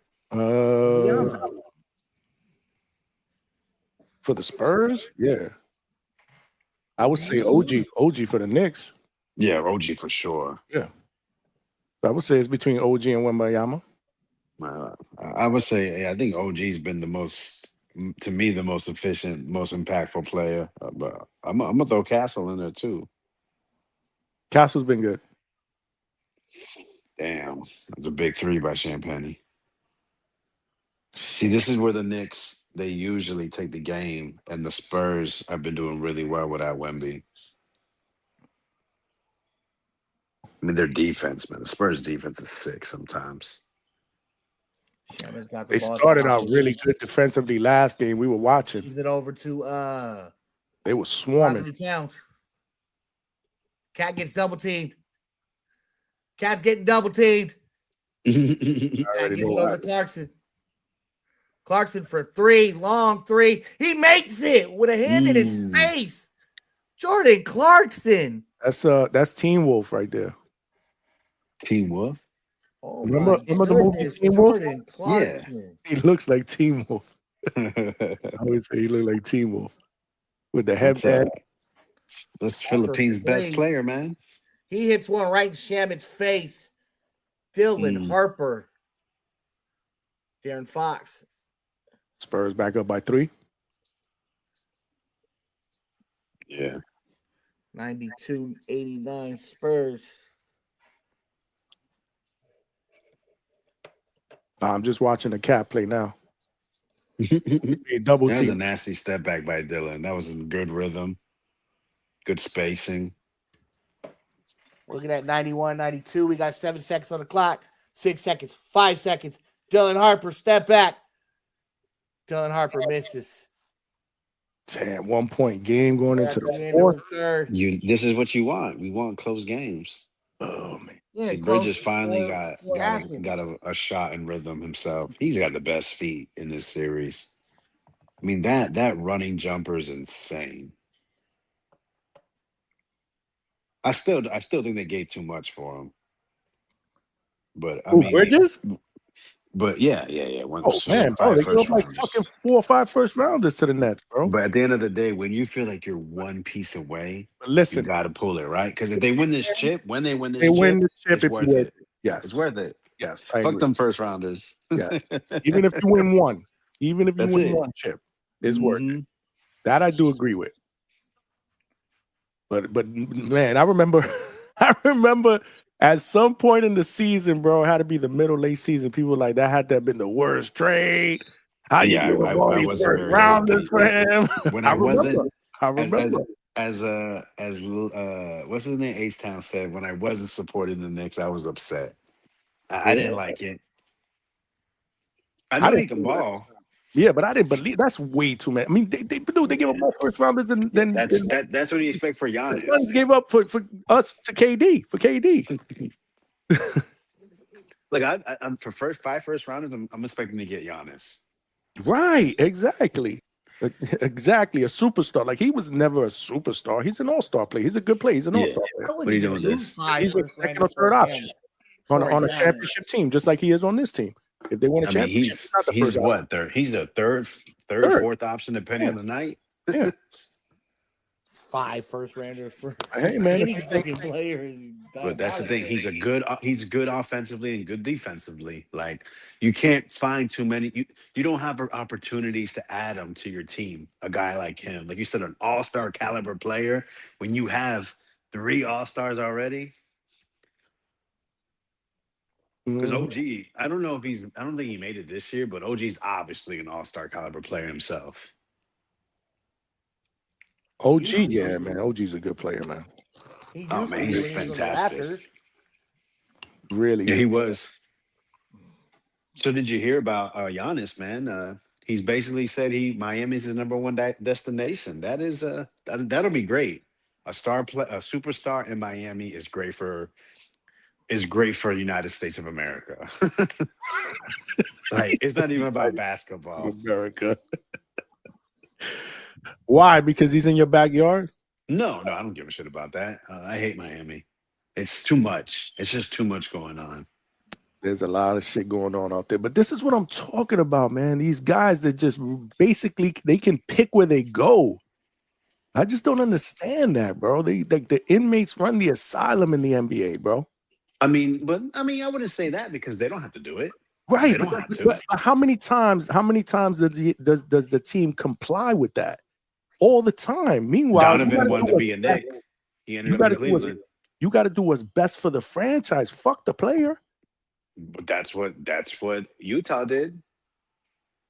I don't know, man. But again, there are some players that do get away with that shit. You know it and I know it all the time. Like he'll end up in Miami. Meanwhile, realistically, and again, I'm not just throwing that out there because I'm a fan, but how many fucking first round picks do the Nets have? So if the fucking Bucks are looking to rebuild, who has more assets as far as high first round picks than the Nets? But again, they won't even look that way because he won't want to play there or he won't sign a long-term extension there, even though he'd be stupid because he could probably come here and demand another one of his best friends in the league come there and they could form a super team because that's what the fuck these guys do. Strategically, they want to go to teams where they can form super teams. Hey, how many picks did they get from the Suns? 3, right? The Nets probably got about fucking 10 first round picks like the next, I don't know, 5, 6, 7 years or some shit. I don't know exactly. They got 5 from the Knicks, didn't they? Because they got 5 from the Knicks. They got about 3 from the fucking Suns. They got about their own 1 or 2 for Kyrie. I don't know. There's a ton. They got a ton for years. So they have an opportunity to build a good team.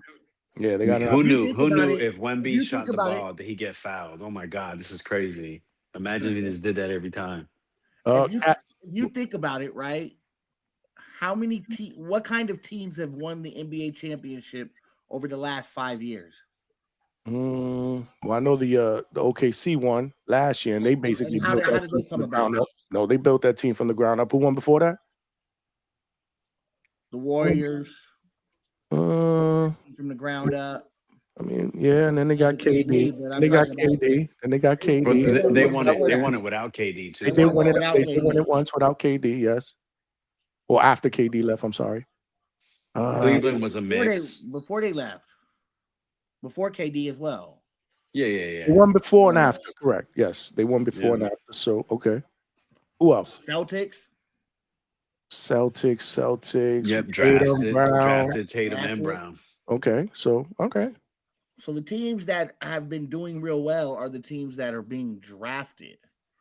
But then before that, we went through a wave of what? The Heat? Free agencies, yeah. Free agency.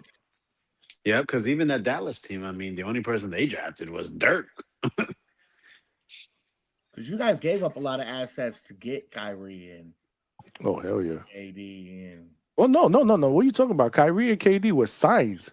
They signed them. They were both free agents. They didn't give up anything for those guys. Wasn't a free agent. Well, yeah, they were. They both signed with the Nets in the offseason. I remember that's where that whole shit started. You guys touched good then, like for real. No. That's where that whole shit started because I remember the Knicks fans and Stephen A. Smith and all these dudes were saying that they were coming to the Knicks. And then when they picked Brooklyn, De'Aaron's obviously hurt. Yeah, I'm missing something. Then when they picked Brooklyn, that was it. Then the Knicks fans started to hate. What do you think he's on that Toradol? Don't they give players Toradol when they're? I don't know what the hell. I don't know anything about that. I don't do drugs. Yo, Casual Jerry with the $2 said, missed the fourth quarter on the way to close this game out. Y'all know who he's talking about. Let's see. He's got a quiet 20 points.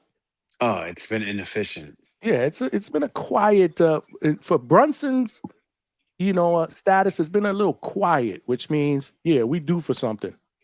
Well, they got Anunoby with 20 some points. heroics, They got Brunson with 20 points, and Brunson, I think OG's leading them in points, right?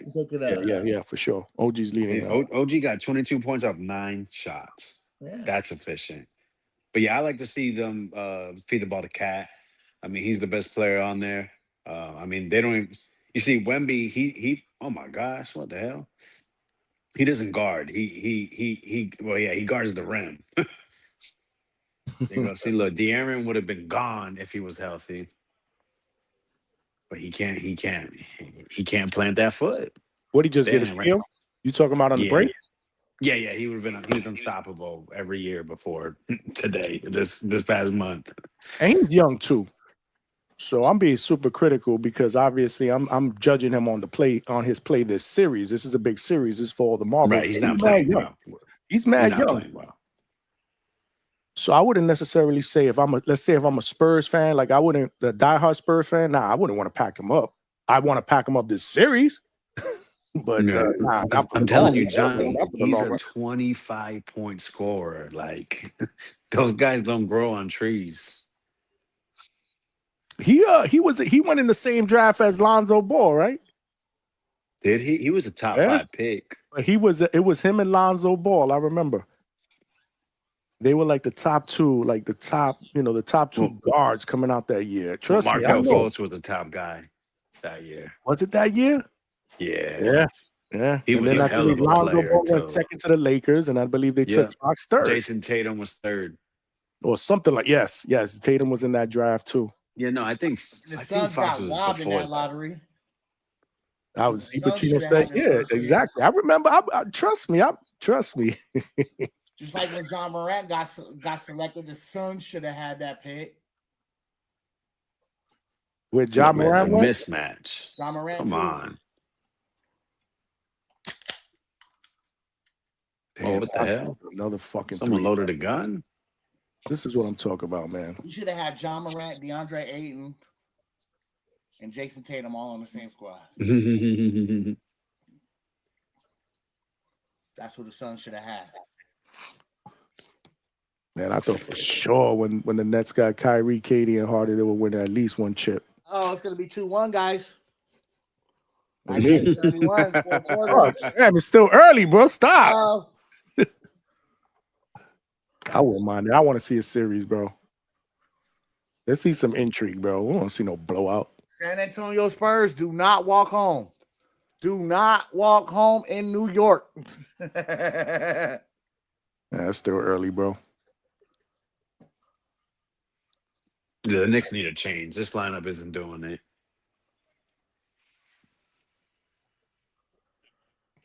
Looks like they brought in Shamit. Damn, he fucked up Wembayama. He's going to be out of the league in like 6 years. Mike Cal's bringing the ball up the court. Who, Wembayama? Yeah. Why you say that? Oh, his legs they're not going to last. Being 7'4" is very abnormal, very unnatural. How long did Sean Bradley last? Probably like 10 years. And Sean Bradley was what, 7 Yao foot Ming 6? was what, 11 How long years? did Yao Ming last? Yeah, played like 7 years. Nah, Wemby's 22 years old, bro. He's a baby. I think he has to bulk up a bit though. He's got to gain some weight, man. He's got to get some I'm tough. telling you, the way he plays, his legs ain't gonna last. Well, KD's got He better hit leg day. legs like that. He's been around forever. KD. You better put leg day on his calendar. Yeah. KD's 1-of-1. I'm telling you, KD also doesn't just be hopping around on 3-pointers. Watch, man. If you would watch the OKC series, that's what he would do. He would jump up twice when they were shooting corner threes. Like it is terrible. And KD's better balanced than Wemby. I can't believe Jalen missed that KD every night. When he was like, in Wemby looks kind of like a Gumby, like he Mm-hmm. it's like he's off balanced. KD was my dude, man, when he was with the Nets. What the hell? They got to keep fucking Mitchell Robinson off the offensive glass, man. You got Wemby at the line. Put a body on this Spurs. fuck. 8 minutes and 10 seconds left. Wemby hits the first shot. Oh, I'm way behind. Yeah, y'all way behind. What is it, 8-10? 8-10 on the clock. Wemby's going to shoot free throws? 99-93. Yep. All right. Looks like the Spurs going to go up 7. Can Wemby hit the second shot? He's praying. He's breathing. He's closing his eyes. They got to close up on Wemby. Remember that? Hits it. That fucking Giannis kept fucking shooting free throws past the fucking 10 seconds, and they never called the fucking a technical foul on him. That's when you knew the fucking NBA was bullshit. Bro, 54 foul shots in one game. It was against the fucking Nets too. You had the fucking crowd counting down. 10, that shit against the Suns. Hey. That shit was nasty work, bro.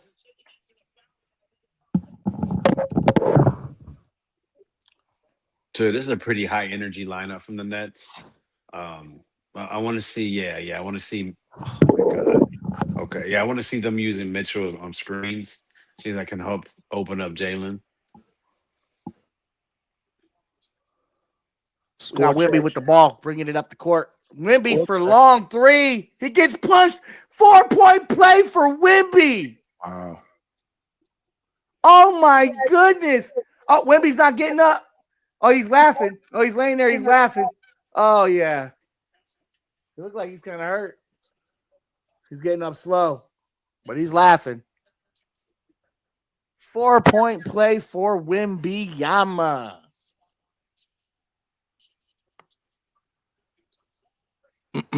Might be a good time to tell everybody to smash the like button. Like, smash that like button or you're getting kicked off the chat. Remember, after this game, we go back to the bread and butter. Really want to hear Vegas take and both of y'all take about this weekend, man. What, the Bam Rodriguez fight? No, I'm talking about this past weekend. We had Pro Box, we had Zuffa, we had Chris Benham Smith, we had Chef Clark. I went back and I watched that fight. Which one? Rozicki and Billum Smith. Mm-hmm. And what I just noticed, it was just two guys just throwing punches. Like it was. I kind of felt like it could be fight of the year.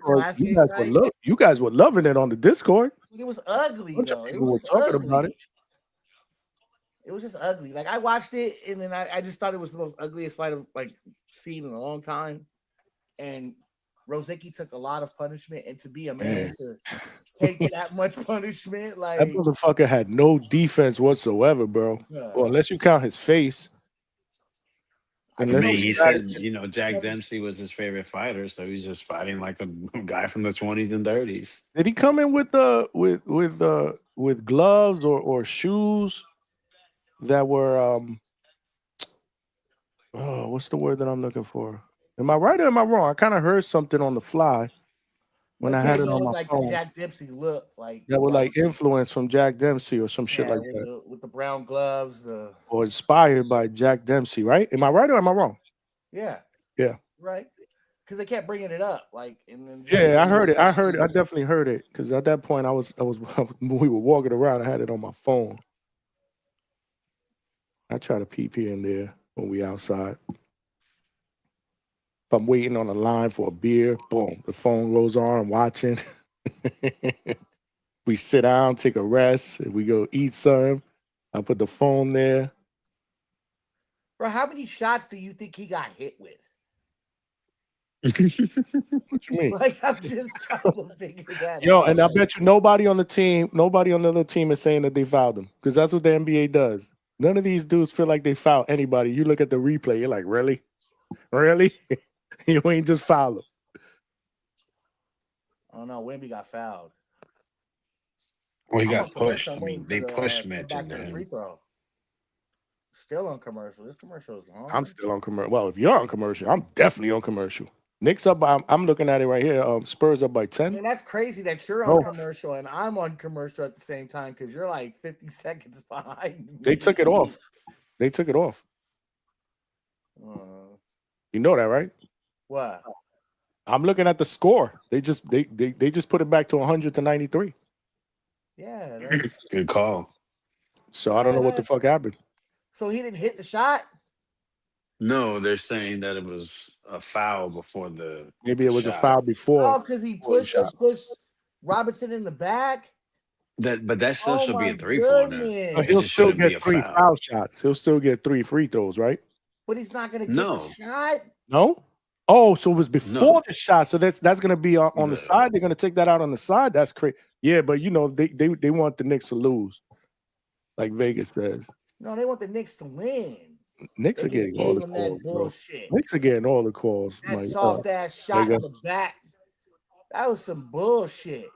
I didn't even see that. I got to look at the foul again. Brunson. Oh my goodness, he's being Brunson. Brunson with the drive and the point. So they didn't even get anything out of that possession. Wembanyama. He just got elbowed by Wembanyama. Brunson can't even see out there right now. He's just doing it.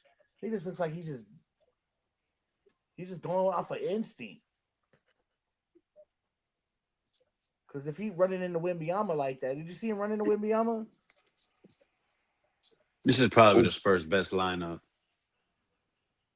They got to close it out, though, and it's going to be tough at the Garden, man. You need Cat, man. You need Cat to pick it up.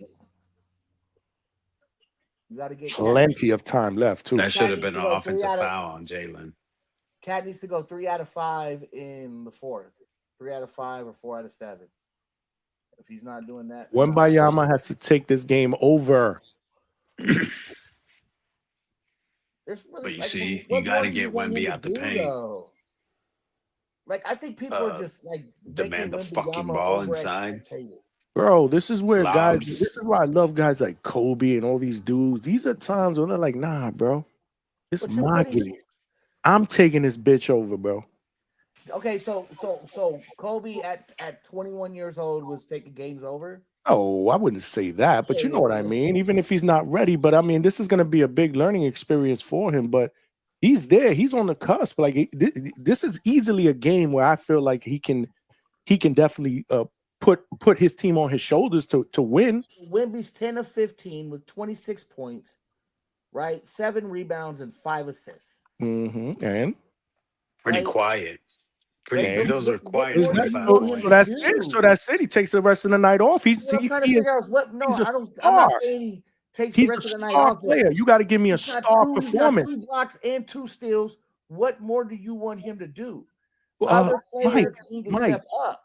There's 7 minutes left in this game. Like, what do you want? What do you want? Like, so you're telling me that you're good with his performance right now? That you don't feel like he needs to do more? There's nothing more. His team is down 2-0. Do as far as to win this game. Mamba mentality.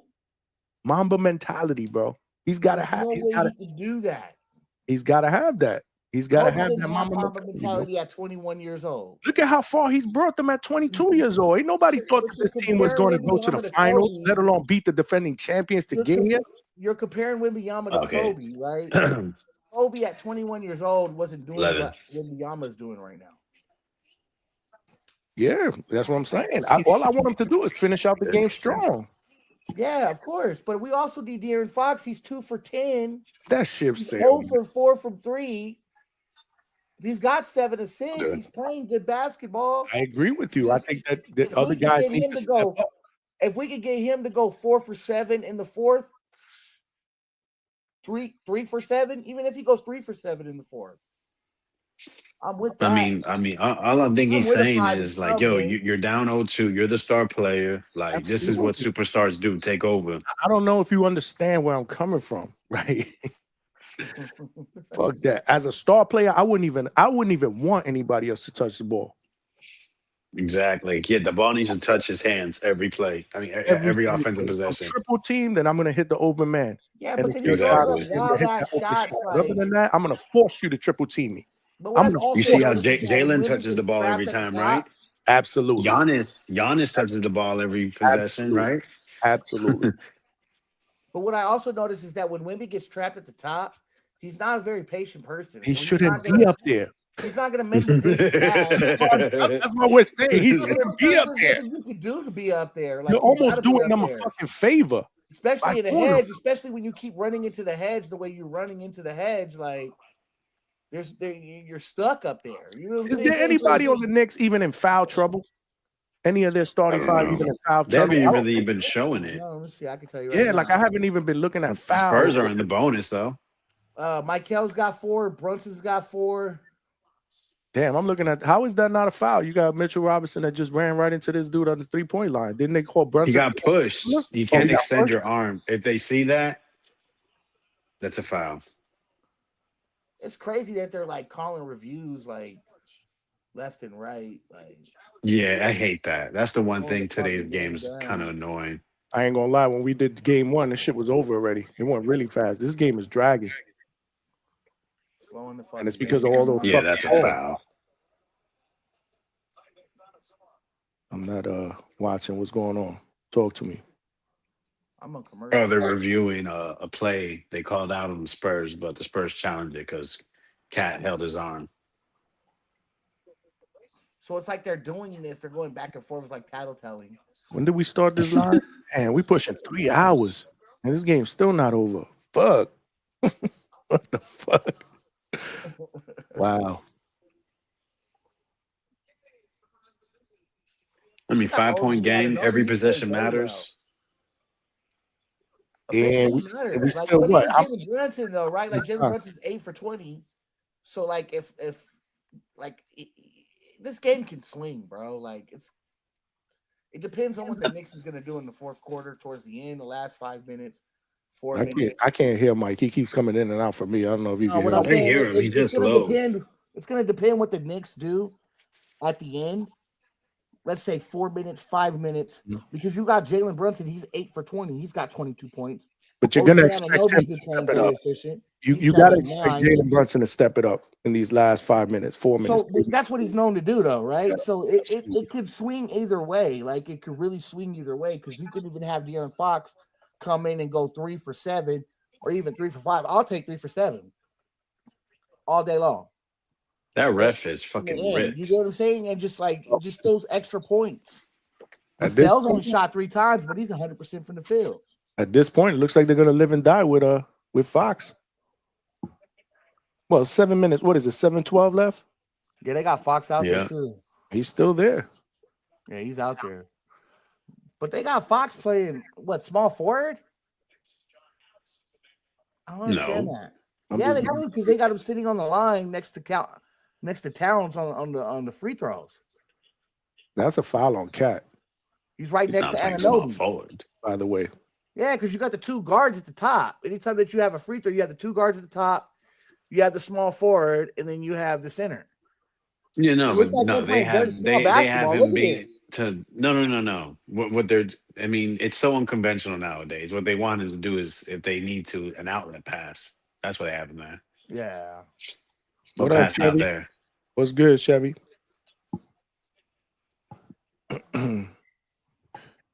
Yeah, I'm just watching Wembanyama hit that first free throw. So y'all way ahead. OG's what, 8 for 10? He's shooting 80%. Damn. They don't get no more efficient than that. Now you got De'Aaron Fox bringing the ball up. Oh, wow. Slow game.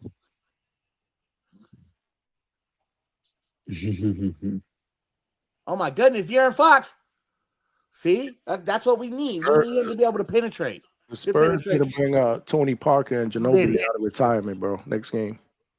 Harper. Brunson. That team was so fucking good, man. Brunson and McBride. McBride from the corner. Miss. Harper with the rebound. Harper all the way down the court. Harper goes at OG Anunoby. No foul called. Hart with the rebound. Cat for 31 feet. Misses. Oh, my goodness. Brunson with the snaky rebound and the one. Wow. 97-104. 104. Spurs up, right? 99-104. Damn, I just saw De'Aaron Fox hit a layup, man. You ain't call that. Yeah, he did. All that. Oh, you Yeah, did? he did. It's just you're like a minute and 15 seconds behind. He said that's what we need. You see, Okay, my bad. Shit, when it's the Suns, boy, you're a Suns fan. As soon as they got out, boy, this is crazy. You ever seen that meme where a dude, he's at a Argentine soccer game, and he has like a Boca Junior jersey, and then I think it's a what do they call it, a GIF, and then he just takes it off, and he has a River Plate jersey or some shit. That shit's funny as hell. For sell to Fox. Fox Wembanyama for the roll. Wembanyama, he goes for the alley-oop. He gets it. They can do that every time. 106-100. All fucking day. We getting down to that 5 minutes. 5 minutes and 31 seconds on the clock. 30, 29. Brunson. Oh my goodness. De'Aaron Fox playing good D. That's us. That's us. That's us. Don't call a foul. They said they pushed him out. He said he pushed him out.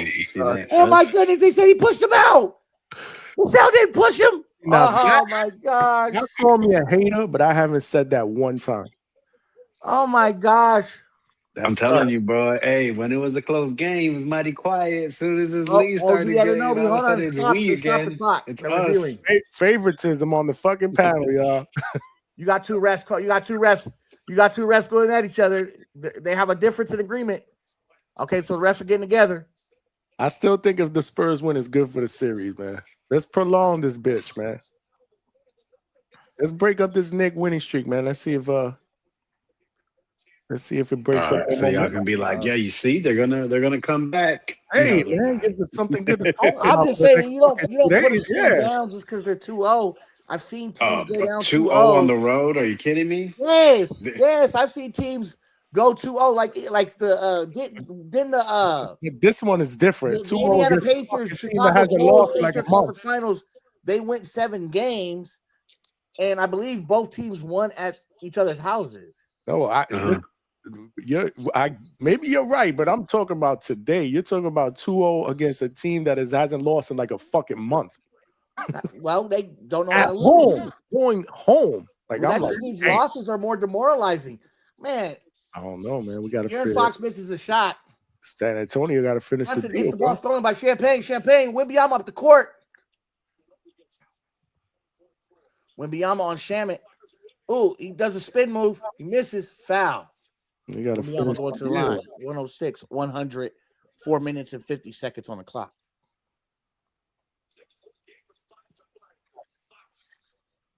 Shamet looked like he's like 50 years old out there. Right? Yeah. He's definitely well traveled. Yeah, because like he played for the Nets, the Cavaliers. I think he was even on that Miami team. He's another role player that's good at what he does, man. He's just I think he has championships. Man. Doesn't he have championships? I don't know. Does he not have one with Cleveland? He was one of my favorite players when he was on the Nets, though. I love what he brought to the table. I thought he had one with Cleveland and those Miami teams because I thought he was on that Miami team too. We need score check. Score check. We got Wemby, 31.7 rebounds and 5 assists. Wemby's at the line. It's 107-100. He's breathing hard. He got to drop at least 40 for them to get a shot. I said this before the game started. He needs at least a 40-point performance. And if he does that at the Garden in the finals, down 2-0, That's good. That's a big time confidence builder going into game 4. It looks like they're putting the ball in Brunson's hands. Brunson misses the mid range. Harper has got the rebound. Harper slows the ball down. Harper, he shakes on Shamit, does a spin move, goes in, out of bounds. Spurs ball. Spurs ball, y'all. 4 minutes and 37 seconds left. That I can tell you because I have the exact score and time on my phone, even though I'm behind 2 minutes on the feed. But Mike's been doing a good job. Vega, you're not far behind from him either, right? No, I've fallen behind. I'm like 20-something seconds. Oh. We're looking at a commercial now. A commercial? See, I'm still watching them play. I'm watching Kevin Hart do a Taco Bell commercial. Oh, what was that? Out of bounds? Yeah. Now they're going to call a timeout. Yeah, now they're going to call a timeout. So I'm going to commercial break as well. Kevin Hart was a vegan. Kevin Hart is there too? Yeah, you know Kevin Hart's in the taco. He's doing a Taco Bell commercial. But I thought he was a vegan.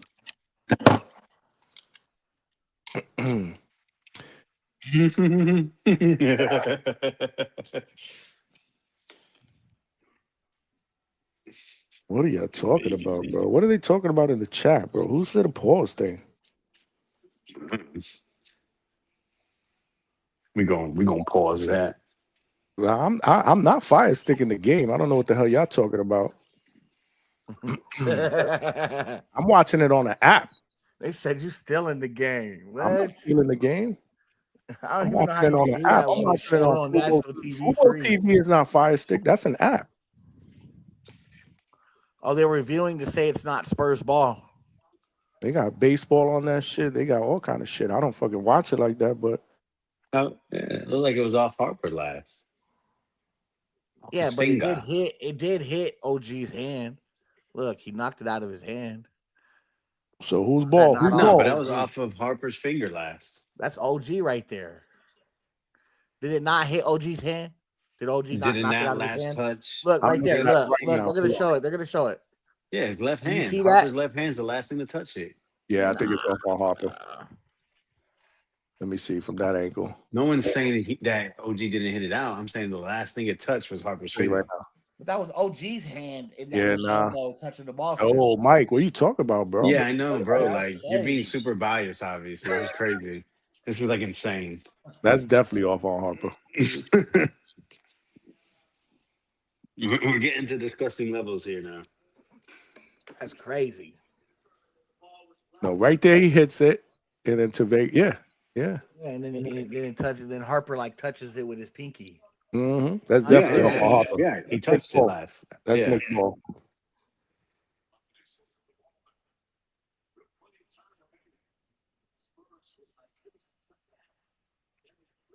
It's 108, 100, 4 minutes and 25 seconds on the clock. That should be a quick one to review. We're just waiting for them to ball in. Looks like they're not tired anymore.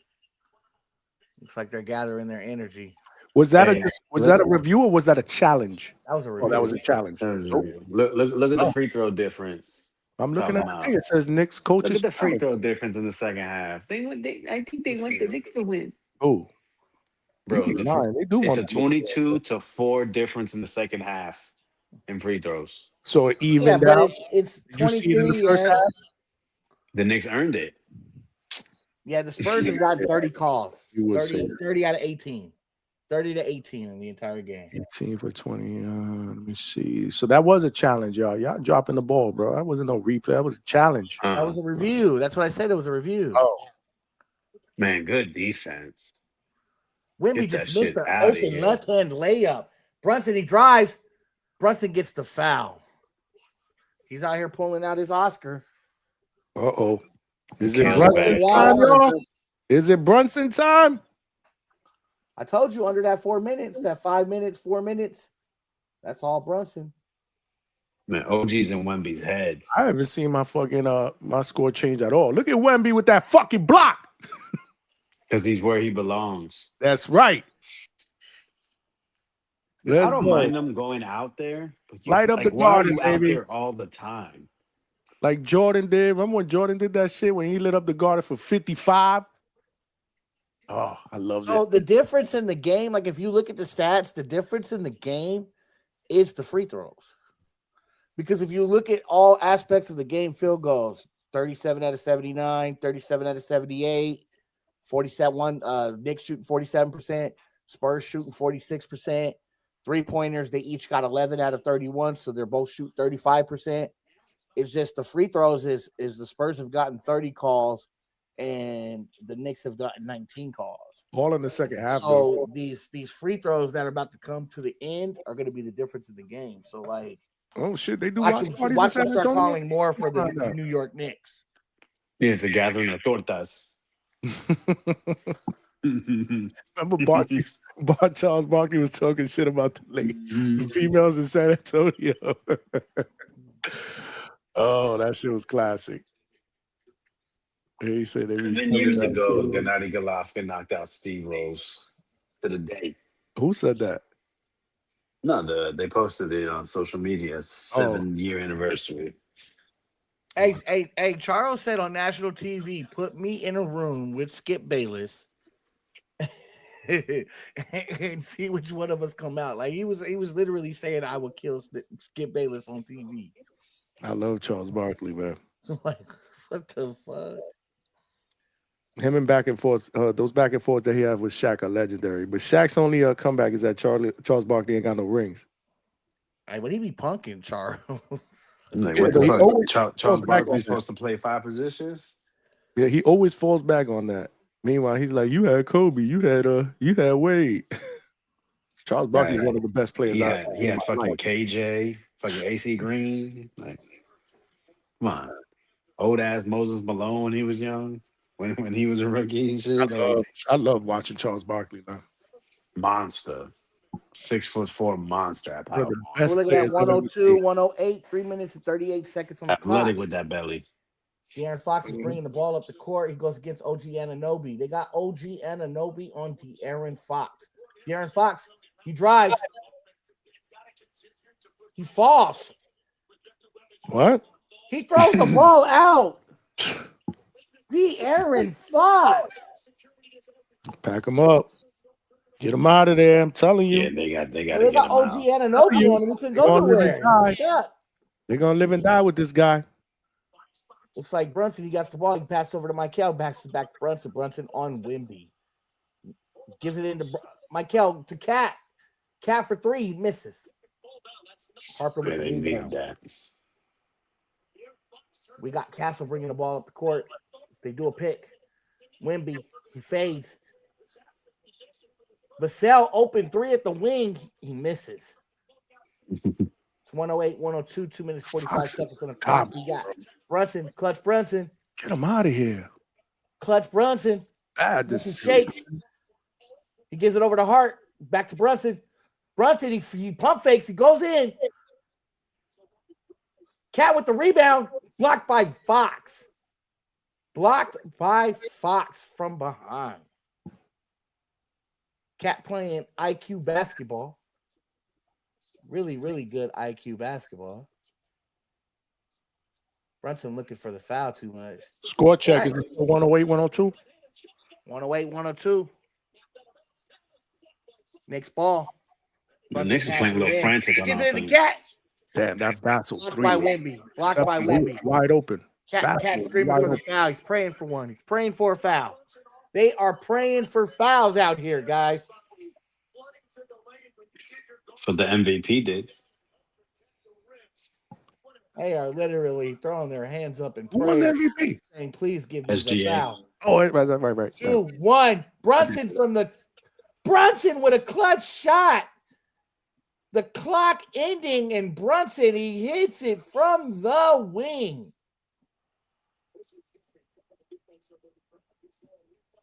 Nice mid-range shot by Brunson. This is his time, man. This Brunson's is definitely a clutch player. Like, y'all gotta watch. Like, Hell yeah. I think he leads in like clutch moments. Like, as far as like modern players today. Castle for long three. He hits it. Hits it in Hart's face. I fuck with 111, Brunson. 104. I ain't gonna lie. I fuck with Brunson. I like Brunson. Mike Kelly's got the ball. He drives. I wouldn't buy a Mike Brunson Kelly, the ball jersey. bounces off of his foot. I like That should have been a kicking. What's the The score? ball literally bounced off his foot. How is that not a kicking?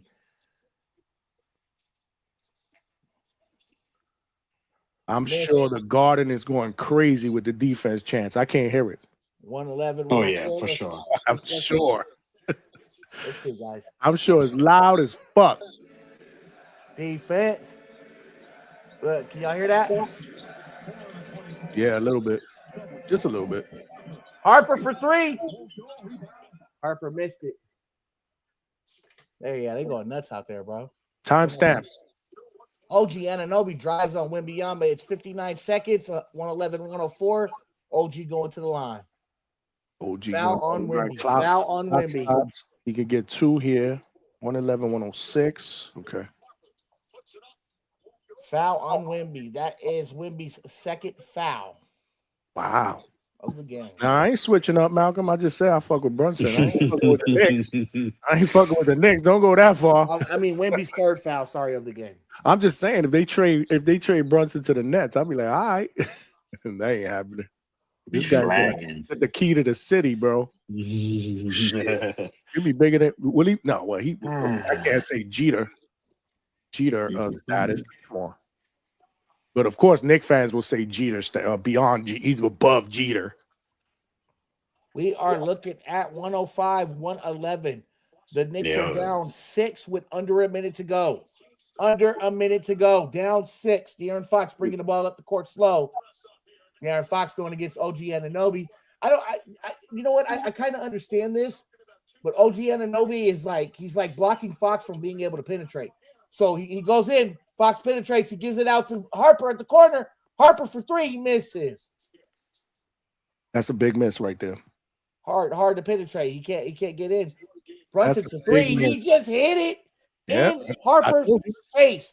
Brunson, Mr. Clutch Brunson. Clock's still rolling. That should be Wemby doing that. Yep, exactly. 108, 111. They got OG Anunoby on Fox because they want to prevent Fox from penetrating the basket. Fox, he tries to drive. He hits the mid-range with two players on him. Wow. Fox with the clutch shot. He ain't hit shit all game, but he hit it when it mattered. Let's go, De'Aaron Fox. Timestamp. We are looking at 12 seconds. Oof. 12 seconds. Timeout, Knicks. Timeout, Knicks, 113, 108, 12 seconds. De'Aaron Fox is 4 from 14 from the field, 0 from 5 for 3. And he hits the clutch shot. I'm about to see it right now. That's how far behind I am. Yeah, so if you're at the Knicks, you're trying to drive something up, a open three. Big shot. Foul. And if not, if you can't get the open three, then you try to look for something easy, quick at the basket. That was a big shot. Pull it off in game 3. This game is over. I don't know what y'all talking about. It's 5 minutes. What do you mean? 12 seconds. Don't do that. Don't do that. The only way that you're going to stop it. The only way that you're going to stop it. Who you going to foul? Who you going to foul that's not going to hit those free throws? 12 seconds is an eternity in the NBA. Foul, but you're going to have to foul. It's okay. Yeah, you get the ball, you get the 3. Then you got to foul. So who are you going to foul that's not going to hit those free throws? You got to hit the 3 first. That's tough enough. Absolutely. And who are you going to foul that's not going to hit those free throws? I mean, you foul whoever. They've never been in this pressure before. It's also going to be a lot of pressure. The crowd screaming. Finals. You know, I just don't see anybody on the court missing those free throws. Oh man, you got to let it play out. I mean, percentage-wise, they miss. They don't make it. They're not. No one's 100%. Talk of SC. Then you got to hit 3 again. Are you going to hit 2 back-to-back threes in 12 seconds? It's been done before. I seen Reggie Tracy Miller McGrady drop. Like Reggie Miller did that shit. Reggie Miller did it. Yeah, I seen Tracy score 13 points in 37 seconds. In this building. Yeah. in this building with Spike Lee in the OG crowd. Anunoby shoots the three from the corner, and it's good. Oh my OG Anunoby, 9 seconds left on the clock. 9 seconds left on the clock. Spurs gotta call a timeout. OG Anunoby hits the three. 111, 113. Spurs. Wow. I wish I was right with y'all. Fuck. And he's been hitting those Oh, threes wow. all game long. He was in a deep corner Mm-hmm. behind the basket. Damn. Look at that. Down there behind the basket. And he hits that shit. Let's go. OG Anunoby. Now let's see if the Spurs can answer. They don't need to. They just got to hit the free throws. Yeah, that's what I mean. Yeah, They're they got to hit winning. both free throws. The Knicks are gonna try to probably get a steal first before they foul, you would think. Yeah, Of course, but So yeah, they gotta hit their foul shots, man. This is what it all boils down to, man. who's the best free throw shooter on the Spurs, though? I don't know. I know Wemby's really good. I mean, everyone seems probably to be about 80% or more, I'm sure. If And I was the Spurs are shooting 76% from the free throw. If I was one by Yama, 30. I'm shooting these fucking free throws. So if you're Wembanyama, you're taking it over. You give me the fucking ball. I'm shooting these fucking free throws. We living and dying with me. All right. This is my team. Absolutely. If I'm Wembanyama, I'm demanding that. Give me the ball. If they foul me, I'm hitting these fucking free throws. That's It looks just like me. they're going to bring the ball up the court. They're not going to call. Are they bringing the ball up the court? Or is That it would be on the, smart for them to be able to supposed to go spread to it out. the Why Spurs would you side, want isn't it? Because I of would the want to timeout, take it right? out half court. Well, you could take it out half court, but make sure you throw it into the back court. Right. Have somebody just jet to the Gasol other with side the, of the back Stephen court. Gasol, Bro. the That's one what that you got wanna do. fouled. 6 minutes, 8 seconds. Who got Stephen fouled? Castle is going to the line. Stephen Castle. Where is he? Hold on, let me look at the stats. Where is he so far today? In the free throw line, he is 3 of 4 so far Okay, from the so from the free throw line. He hits him. But look who's 4 from the three. I'm from the free throw line. Fox. De'Aaron Fox. Wembanyama's 8 of 9. Yeah. So who you gonna foul that's not gonna hit these free throws? You hit the three, like I said. This is All he's got to do is hit them both. you hit the first one. Okay. So they're down by 3. 14, They can 111. move on. He looks like he's nervous. He's looking around. He quiet. You can tell he ain't saying shit. Quiet. I don't know if I agree with that inbound. They should have threw it to the backcourt. See if maybe they could have killed a couple of others. Maybe like 2 more seconds. Coach him. Trying to tell you. Are they telling is the coach telling them to miss the free throw? No. And get the rebound? No. Do that. Why would you do that? I don't know why he would do that. Is that what he did? Nope. He made both of them. Okay. 115, 111. Low key said. So now you got to hit another shot and then foul again. 6 seconds, 6.8 seconds on the clock. Malcolm said clutch free throws. Yep. Clutch. Those are big time free throws in the finals on the road. Down 0-2. Big time free throws. Well, let's give it up to OG Anunoby with the clutch shot from the corner. Game's that not over put yet. him in the position to win this game. But with the free throws by Stephen Castle, put the AB, game away. AB, you ain't kidding, bro. Barkley at Auburn, beast. Barkley in the NBA was a fucking beast. He won the MVP in 1993 when they went to the finals. He just couldn't get past Jordan. He was the MVP. That They was a got good robbed. team, too. Like They got Vegas, robbed. like to Vegas' point. Well, they had remember they had Dan Marley. They had Kevin Dan Johnson. Marley. They had Yeah, Dan man. Marley, baby. Put Dan respect on Dan. Mm-hmm. Kevin Johnson, Kevin Johnson. Charles They- Barkley. They just ran into the wrong team, man. You know why? You know another reason why I think like it's like, damn, this was the team. This was the Knick team. If they win, that broke that streak. Meanwhile, the Knick teams from the fucking 80s was so much Jordan fucking scored better. 45 points in that game 6. Y'all don't agree? The Knick teams that had Ewing, Oakley, Mason, Starks, man, that team was Those teams were fucking good. They just couldn't get past Jordan. Look, is that Charles Oakley? Or is that Denzel? Or is that Charles Oakley?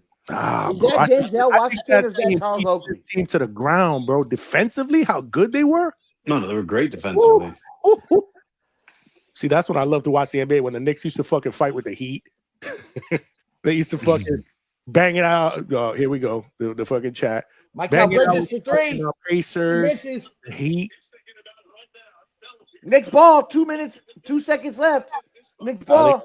They can't. Are they going to be able to do it? They got to do Are they a going to 4-point pull play. off the miracle? Nah, they can't do that. They're down by 4. Could they pull off the miracle? Why is Brunson inbounding and not getting the ball inbounded? I don't understand. OG Anunoby for 3, and it's a miss.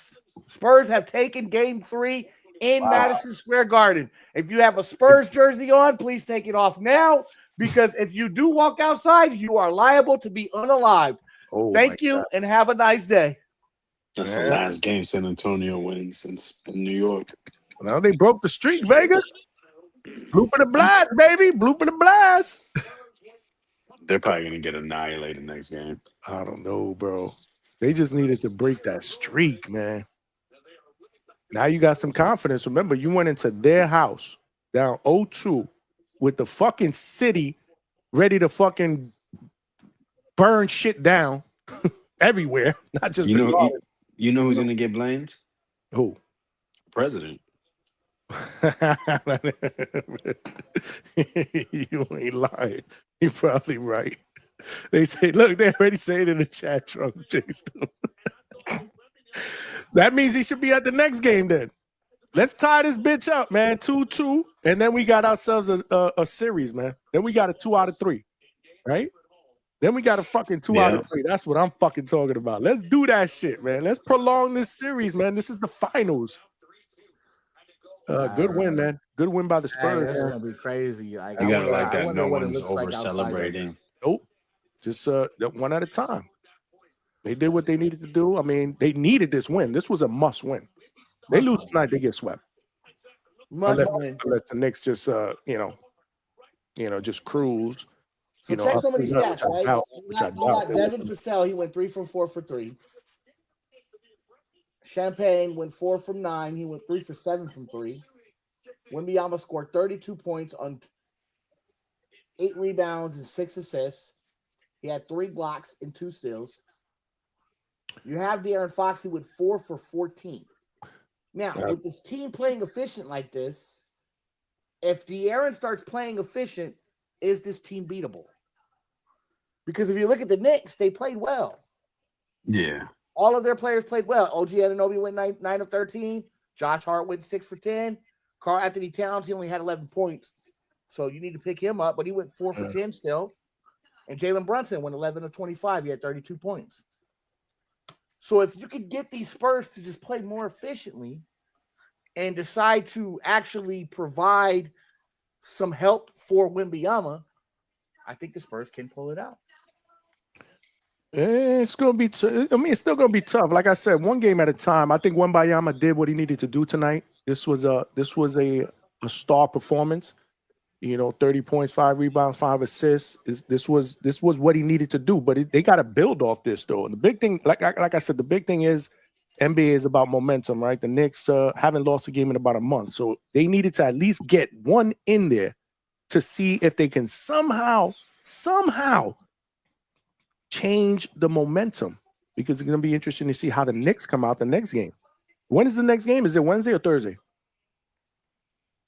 It's 2 days. 2 days because it's still New York. So we'll be live doing boxing. So yeah, we also got to do Bam and Vargas breakdowns at some point too, Wednesday or Thursday. Yes.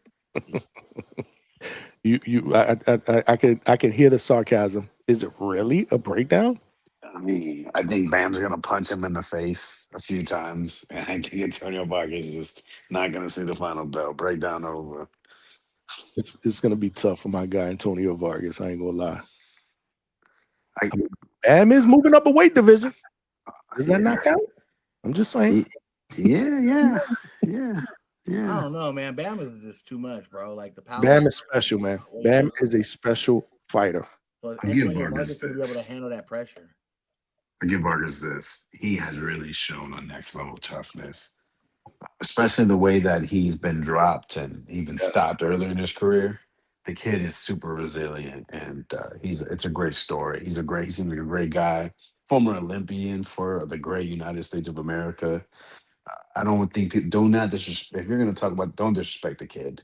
But yeah, Bam is just next level special. That's what the fight is really about. Special versus a tough, talented kid. Mm-hmm. Well, I don't disagree. We are now, guys. The Spurs win. It's now 2-1. So hopefully we got ourselves a series. What about this Fury Hall fight? But we back to boxing, y'all. We back to boxing. Link is in the chat. Seriously, Mike. Well, I didn't see what he said. What did he say? Nah, don't worry about it. There is another fight card this weekend. We got the girls card, man. Shout out to Elia Carranza. Oh, I think I know what he said. Okay. Which is also fights on the 20th, doesn't he? I kind of want to see that fight, that Koyazo fight. Which one? That's this weekend? Yeah, that's the 20th. That's not this weekend. Oh, he said Elia Carranza. That's what's up. The Soul Snatcher fights the rematch with O'Shea, right? Yeah. Yeah. It's a rematch. I was supposed to. I didn't go to that card. I didn't apply for a cred because I don't know what wifey wants to do. Because again, we went out this weekend, but again, her birthday's like in the middle of the week. It's on Wednesday, so I don't know if she wants to do something Saturday. So birthday month? Birthday week. We'll do. I thought that's what this last weekend was. But we really did so Friday we went to Disney Springs and we watched the game at this sports bar that we like. Which was pretty badass, man. They had a whole setup there. I don't know if you guys saw. I threw some pictures in the Discord, but they had like a little photo booth set up with a fake Larry O'Brien trophy. Yeah. And Q was there. Quentin Richardson was there, so he was taking pictures with people. Very, very nice guy. Former Nick when the Knicks were terrible. Former Nick and son. Yeah, if I'm not mistaken. When I threw out there, White Mike was like, "Yeah, he was a son. He'd been all over the place. I think he was a Magic. He was good for the Suns. He did play for the Magic in the back end, but everyone knows the best was him and Darius. Miles. Yep. So he was there. Cool dude, man. And then Saturday we did Epcot. We were out all day. And then yesterday we just went out, did some shit locally or whatever. So we really didn't do anything crazy. So I don't know what she got planned, man. We'll figure it out though. I mean, yeah. But I definitely want to do I think I'm gonna push the Friday deal. Saturday, I would like to do a live fight chat for this Bam and Bam fight? Yeah, not just that, the card. With the co-main, there's investment with you and Big Money with the young boy Jordan and the trainer, right? Mm-hmm. Yeah. That trainer, man. First fight was pretty good. First fight was pretty good between those two guys. I didn't see it. What card was it on? Oh, it was on the Navarrete and Sugar Nunez. Okay. It was on that card. Yeah, I didn't watch it. And it opened up the main card. Right. Yeah, it was a good fight. So I think this is gonna be a really, really good fight. So that's the co-main. And who else fights on this? Is that the draw they have? Yes. Yes. Okay. Yes. My man Martinez, it looks like he hits hard. Jordan, he actually boxed really, really well in this fight. Yeah, it just looks like he's knocking cats out though. Coming into this fight, he was more of a banger. 15 knockouts. He boxed really, really well, but he's made it clear that he doesn't want this shit to get ruined again by the judges' scorecard, man. Yeah, so he needs to knock dude the fuck out. He wants to make a statement, man. So let's see what happens. Oh, Tehran fights this weekend too on that card. I didn't even realize that. Elif Nerf Tehran. Yeah. Against Gabriella. Yeah. No, Gabriella, not Reina. Or Gabrielle. Yes, right. Yeah, there's a couple of them. My bad. Mm-hmm. Ronnie Alvarez. He fights on. Is Gabriella the girl, the one from Texas? That's the one that fought Serrano, right? No, that was the other one. The other one that fought Serrano was keep up. Reina Tele. Okay, Reina. Okay. That was the one. They're related. Okay. Yeah, they're box lab fighters. What's up, Donnie in the building with the $5 super chat? Eddie Hearn really put Bam on a day. The Spurs are playing at home. This is why the UFC is on Sunday. So UFC is on this weekend on Sunday. Dana is right here. It's I on mean, how did they know? They didn't know the Spurs are gonna make it, but that's a funny observation, right? Like Donnie, it's true that's a though. terrible coincidence. That is true. That's a terrible This card coincidence. was announced a long time ago, way before the finals wasn't played. So Yeah, that's bad. Yeah, that sucks. Eddie really has bad luck. I mean, he can't beat any other promotions. He can't beat Queensberry. He can't beat Top Rank. well, hopefully he can't beat Top Rank on the 27th. I mean, may the best person win. You know, I think either win will be great for boxing. True. And we'll make the best of it. A star will be born. A superstar will be born. The link is in the chat, y'all. If you guys don't see it, just hit refresh, or I can put it out there again. You know what? Let's just put it out there again for the hell of it. But what did you guys think of Vega? Definitely want to get your take, man. What did you think about this weekend, man? So I'm interested to hear what other people have to say because I know Zuffa. A lot of people think that they're managers or they're a fighter themselves, and they think they know what the Ali Act really is, and they have no ideas. I think it's really funny. It's complicated. It's complex. I think More complex you than sound you like think it is. shit, bro. Yeah, we could barely hear that. You hear me better now? Nah. Yeah. What'd you say? Yeah, it's more complex than people think it is. Like, Yeah. I don't even think a lot of, to Vega's point, do a lot of fighters even really understand it? Do they really know it like that? Remember, No, and that's why they called it the Ali Act. So everyone just love it. Because who doesn't love Ali? Unless you're from unless you were born in the 1930s and you're fucking white. It's fucked up, bro. I mean, it's just the truth. I mean, you were raised, But anyways, it's a different time, right? So at the end of the day, like that card had all stoppages. We had a dude get his arm punched out of place. We had a first round. We had a one shot fucking first round knockout. We had a corner stoppage. We had a referee stoppage. Like it had every type of stoppage you could think of, and people were still gonna complain. Still say it was mid. It's so funny. It was cool. Would I say like if I had a friend that said they want to watch boxing, would I say watch that card? Probably more yes than no.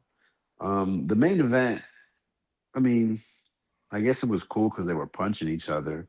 But I kind of agree with Mike. Like I like to see skill. Like just two guys punching each other just isn't that exciting if it's not some type of change, some type of someone overcomes something. Like it was just CBS was better than Rozicki, and he punched someone up to the corner, said no mas.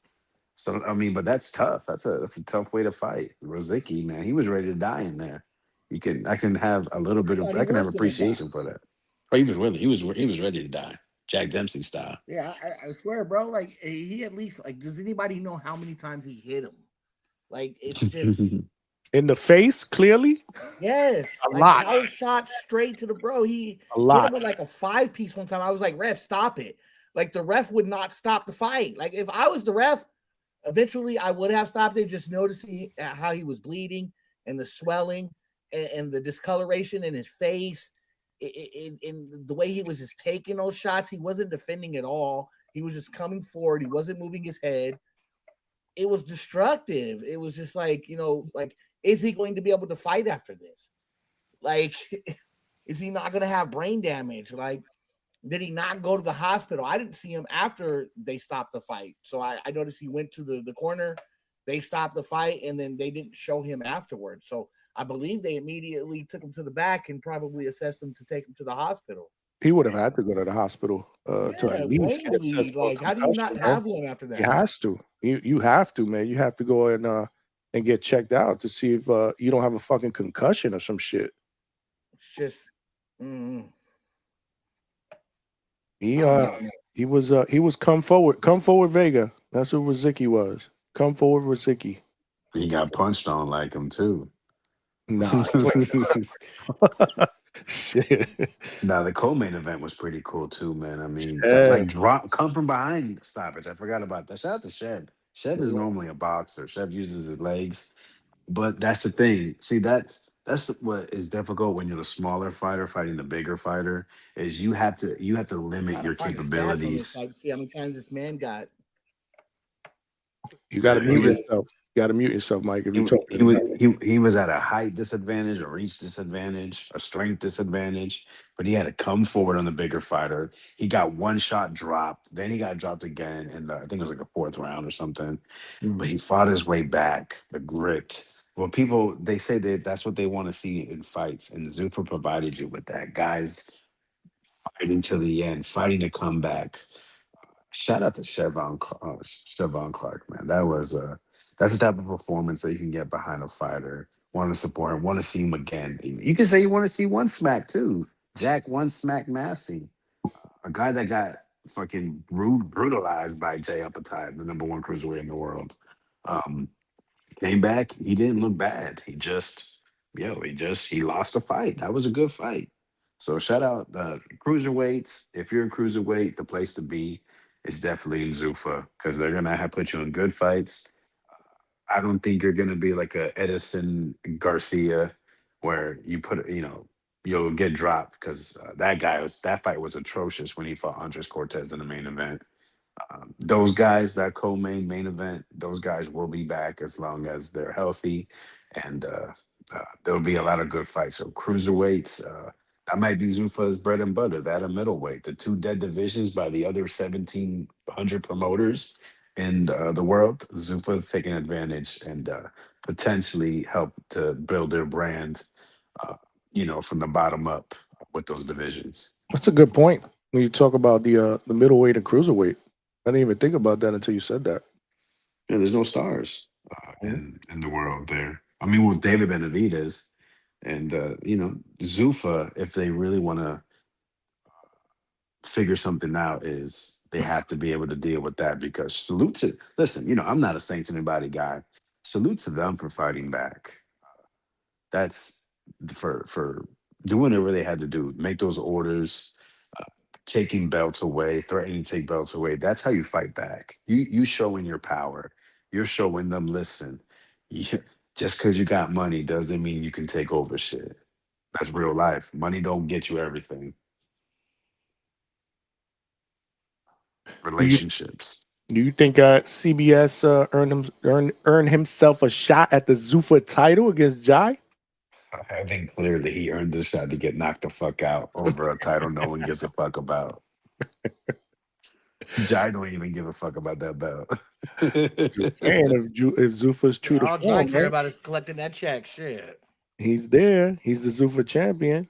They were saying yeah, he's getting a fat check while he's doing it too. Well, I think they promised him they can make what he wants. Right. That's right. That's what it is. I think Jai wants opportunity, and they promised him opportunity because no one else was going to give it to him. Matchroom signed him, and they got him a turkey fight against a guy he murdered, but a domestic UK domestic guy.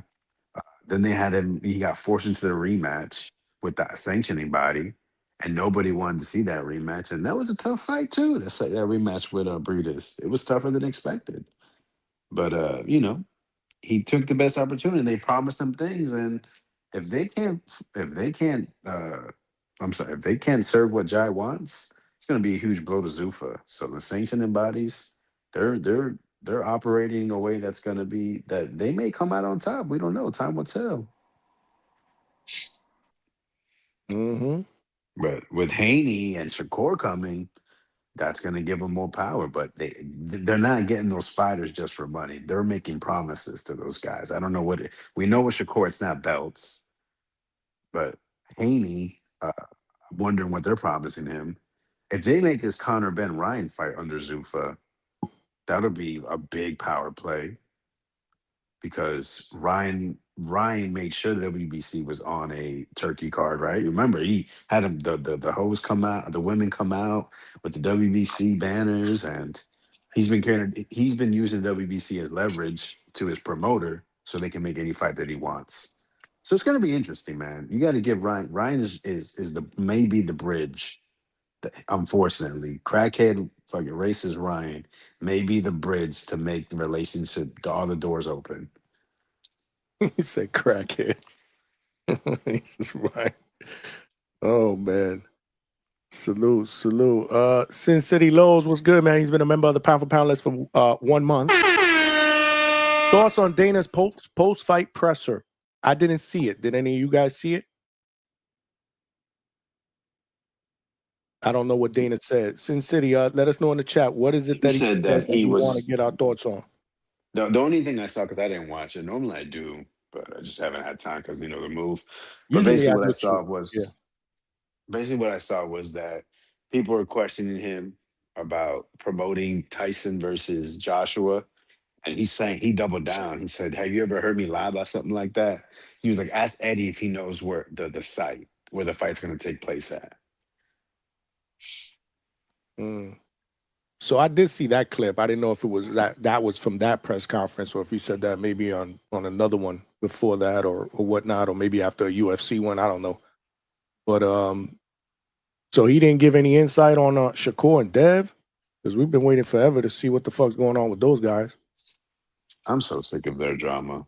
Honestly, yeah. If you're not announcing them fight, let's stop mentioning them in the same sentence. Yeah, I hear you. He's gonna fight on Twitter. That's what I said earlier, man. Top 10 pound on Twitter. That's what these guys do, bro. Excited about the fight, and then it never happens. And I don't even think Shakur's ever going to fight Devin Haney. I can't hear you, Mike. You cutting in and out again. I don't think Shakur's ever going to fight Devin Haney because of the fact that he has to move up to 147. And I don't think that he can really make the weight. People think he can make the weight, but like make the weight in a fashion to where he'll still be the same athletic Shakur. I don't think so. Or might not. I mean, Devin could jump up any moment now, too. Yeah, we know Devin can jump up. Devin is a weight bully. Devin jumps up and rehydrates around 165, 170. And so we know he can fight at 154. That's why I want to see him jump up and fight Boots. You guys see the latest tweets? I think this was earlier, so you guys probably saw it before me. Devin Haney, well, this was yesterday. Me versus Shakur is the biggest. Our fight will be big, though. And then Shakur said, and let me guess, I got to come to your weight class to make the fight happen because you say so, LOL. And yes. Haney said, whenever you decide to come to my weight class, in parentheses, let's do it with the muscle emoji. I'll fight your brother Keyshawn for now. It was a great response. Well, can Devin make one? You think what's Devin up, y'all? Johnny, can you hear me? Yeah, we can hear you. What's up, Alberto? Yeah, I just wanted to call in real quick, man. That was a hell of a game I just saw. Shout out to my Spurs. One game closer. I think they found their sauce, man. I think when they did that, when they committed that foul on Brunson, that kind of let the Knicks know, like, we're here to stay, like, we're not some pushovers, and it set the tone, right? And I think they fought through adversity because at half they were down, even though they pretty much dominated the first half. And so I feel good, man, because, you know, with sports, it's mental. And you know, the Knicks are on a 12-game winning streak. You know, maybe the Spurs started to think, you know, God bless that team to win. Like, you can't go against Jesus Christ. And now that they won the game, I feel like they got all the momentum in the world. And so I'm excited, man. And where the fuck is Stock Chases, Johnny? Have you seen Stock Chases? Yeah, I think he's in New York. He's in the city somewhere. He told me that he was going to be in the city, that he would try to tap in live, but he never did, or he hasn't yet. Right. So he didn't pay his phone bill when the Knicks lose, but when they win, he's over here doing the most. But shout out to the Spurs, man. That was a good game. Hey, Johnny and Mike, salute to your antenna, man. That shit comes in clutch. I ain't gonna lie. Bro, like, he's ahead of everybody, though. Hey, yo, Mike, who wins the game on Wednesday? Can you see? Word. Who's winning in the first quarter so far? Hey, so depending on how the Spurs actually come out in the fourth game, like, can they come out and still play consistently good in the first quarter? Because it seems like they won the first quarter with the last 3 games. So I mean, Mike, it's a young team, man. Let's see what happens game 4, man. Let's see what happens game 4. I don't want to cast aspersions or downplay what the Spurs just did. I mean, when you're hot, because that's what it's about. Like, Johnny, you watch college football, you watch all these sports. It's about whoever gets hot. It's not usually the best team during the regular season, because we saw that with the Warriors. The Warriors in 2017, I think, won like 63 games. They had the best record of all time in the regular season, and then they fizzled down the playoffs. So it's all about timing. So I feel like the Knicks... was a 3-1 comeback by LeBron, who averaged a triple-double in 4 games. and they went 73-9 or something like that. It was like It was something crazy. They beat the Bulls for the all-time best record in the regular season. Exactly. And so I think just disrupting the Knicks' momentum, I think that's huge. It cannot be understated. You know what, Johnny? I'm not even gonna pop it. Like, if this was stock, he would be over here being belligerent and disrespectful, but I'm gonna keep it cordial. I'm gonna say this is one game. I'm excited for game 4 because at the end of the day, Johnny, I don't really got a horse in the race. I just want to see a good series. I think you concur with that. And Johnny, I love you gotta try. I think somebody said it earlier. Maybe you should go live for like when the USA plays in the World Cup. Like, what would you think about something like that? It would be like I don't know anything about soccer. Nothing. Do you know how long the halves are? I don't know, maybe like an hour. Yeah, they're 20 minutes. Yeah, no, you can't do it. No. Maybe like fucking a half hour. I don't know anything about 40. soccer. I've never ever been a soccer fan. Not interested in being a soccer fan. It's just 45 minutes. I'm sorry, they're 45. Yeah, 45 minutes would stop. I don't know 90-minute games. I don't know anything about soccer, bro. It would make absolutely zero. I know sense. a little bit. My brother played soccer. Like, I know when they score, go. I know that. But Johnny, so you will be a It's a little boring bit out of game. your depth with soccer, is what you're saying? Like a little bit out of your A range? little. I wouldn't even say a little, bro. Like I've never ever watched a soccer game. Yeah. You Oh, probably know like that's 3 positions, terrible. right? Goalie, striker, and midfield. That's it. Goalie. Yeah, you got the left wing, right wing. Right, wing backs. I've watched more hockey games, and that's You got not by a lot a either. defensive midfielder. Yeah, no, it wouldn't be good. It would be a train wreck, dude. I just know soccer is such a global sport. Like the Oh. average FIFA World Cup game will average anywhere from it's Super Bowl numbers, Johnny. Like, Yeah, you might like get a lot of globally, it's 100 views, million. Johnny, and you might make a lot of but not off a super U.S. chats. fucking game. I'd have to. I think so, be like man. Or over- Mexico or there's Brazil. not really Which I hit that U.S. like button. fans. Word. Yeah, maybe the Mexico team. but Puerto not Rico the- don't have a team. Yeah, they do. I don't think They just so. they just started playing FIBA games a couple years ago. Oh. Also, they're in the World Cup. I didn't even know hell that. No. Fuck Oh. no. Who the USA is not going to be starting in the I World said Cup? Yeah, they're home FIFA. team. FIBA's No, my bad. I basketball. heard FIFA. So No, it is FIFA. for you guys that are true, They just got hardcore- they're just allowed before they were playing unsanctioned games. So Oh for, my goodness. for you guys that are hardcore soccer fans, who's the favorite? Like, who's the favorite teams? Like the top Spain two or France? You got It's Spain, European France, teams with a couple South Americans. Argentina, Argentina's always strong. They're always Brazil. a tough out. Mexico looks like Netherlands. they might be a sleeper because they're at home. Like, and the United States could be because they're at home as well. And then you got I don't know about Canada. Canada, they're gonna get put out in the group, but So they're playing this World Cup in the States, right? yeah, No, Yeah. Canada, America. US, So and they're Mexico. playing 11 games they're playing 11 games in Mexico, 22 games in the United States, and then the rest in Canada. So Mick Doonan is coming down to these games where they play in the States. Yeah, I think he said Boston and Miami. Okay. Got it. Yeah, not interested, to be honest with you, man. I won't be tuning in. And the US doesn't have any stars. Like Christian Pulisic is their closest to being star. What about this dude that plays in Miami? Oh, he's not He's an from American, Argentina. right? Okay. See, I don't know. I know he plays in Miami. Is that Messi? Yeah. Yeah, Messi is a superstar, though. Messi Yeah, is but he's not. He doesn't He's a play for global. US. He's an $500 icon. million, and What about Beckham? Beckham don't play no more? Oh, come on, Johnny. Okay, let's talk about this. Yeah, let's pivot from soccer. This is awful. Pele don't play no more? Now you're trolling, Johnny. You gotta be trolling. I don't watch. I've never, ever. Ronaldinho. Come on, Ronaldinho. Ronaldo. No, I know Ronaldo. No, He's playing. Ronaldinho. He's playing.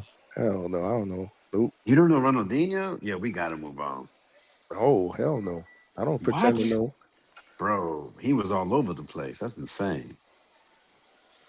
But anyways, did y'all? I mean, I didn't watch the Back to whole boxing, fight. please. Yeah, I didn't watch the whole fight, but that Josh It's Padley just hard to talk versus about. Like what's like these versus fights that are coming Fiat's up the card weekend looked are pretty not really. Hold fucking. I on. mean, that fight seemed pretty decent. Did y'all watch Vega it? just brought up a good point, Vega. I was gonna ask any of you guys if you've seen it, because I heard that fight was fucking fire.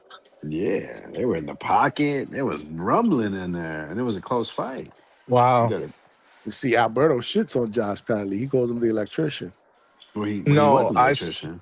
I know, but why shit on him, man?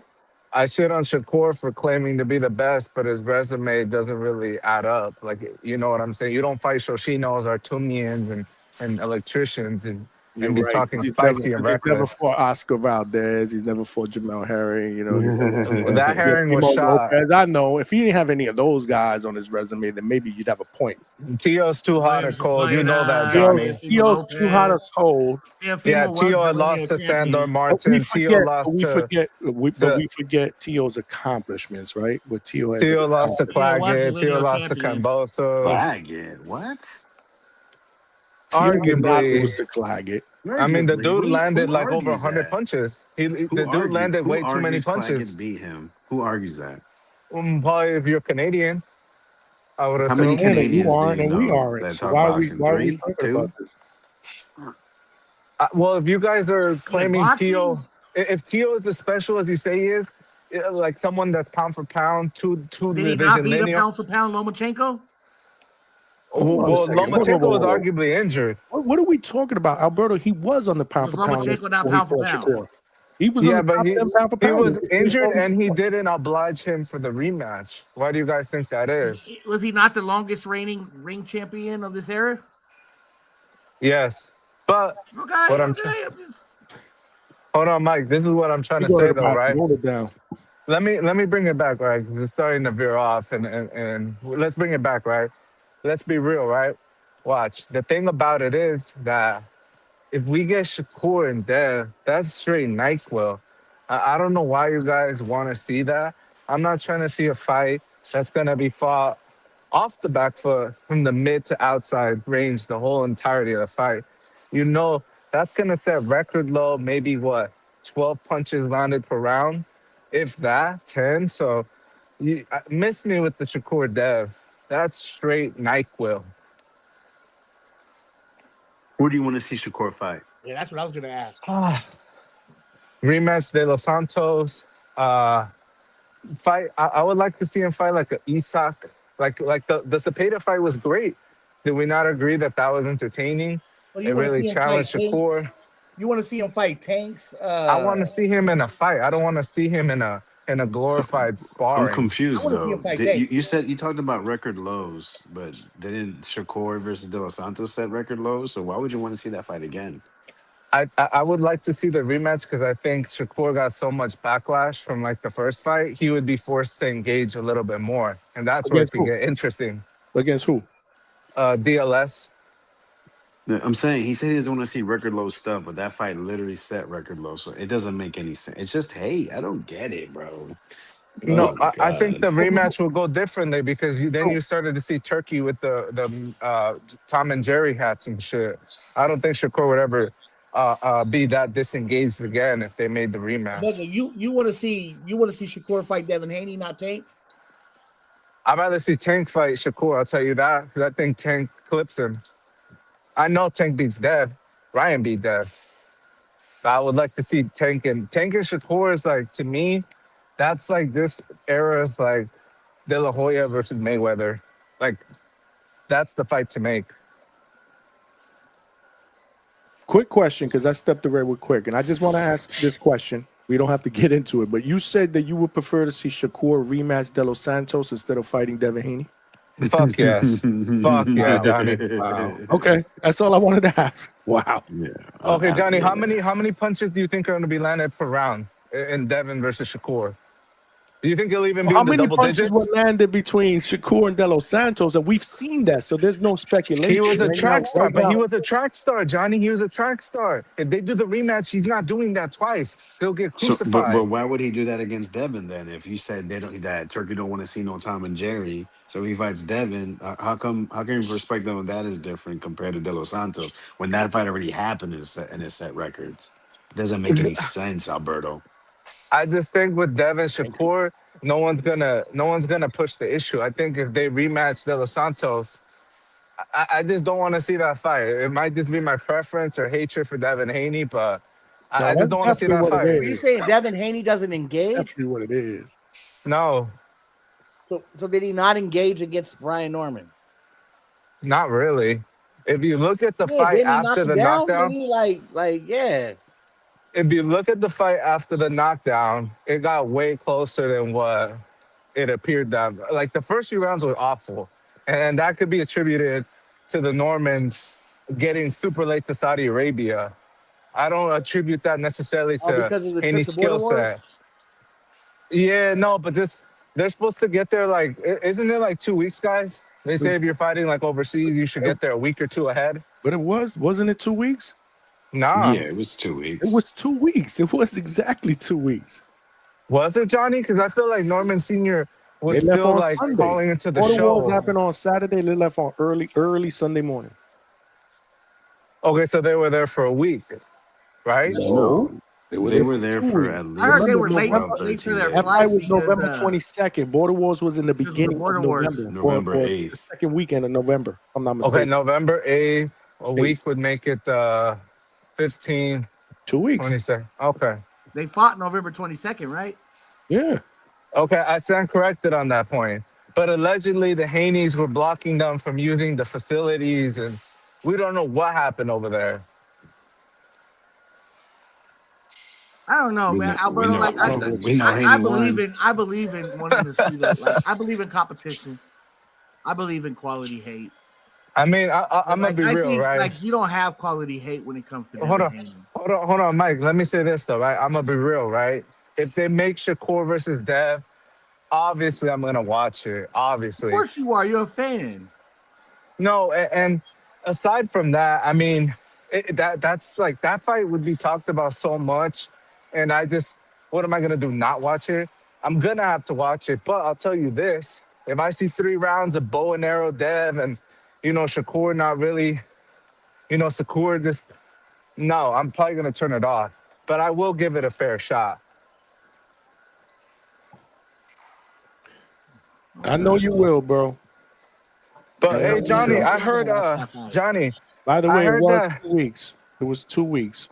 Okay, you could verify that, Johnny. Okay, Yeah, that's great I'm then. looking at the calendar right now.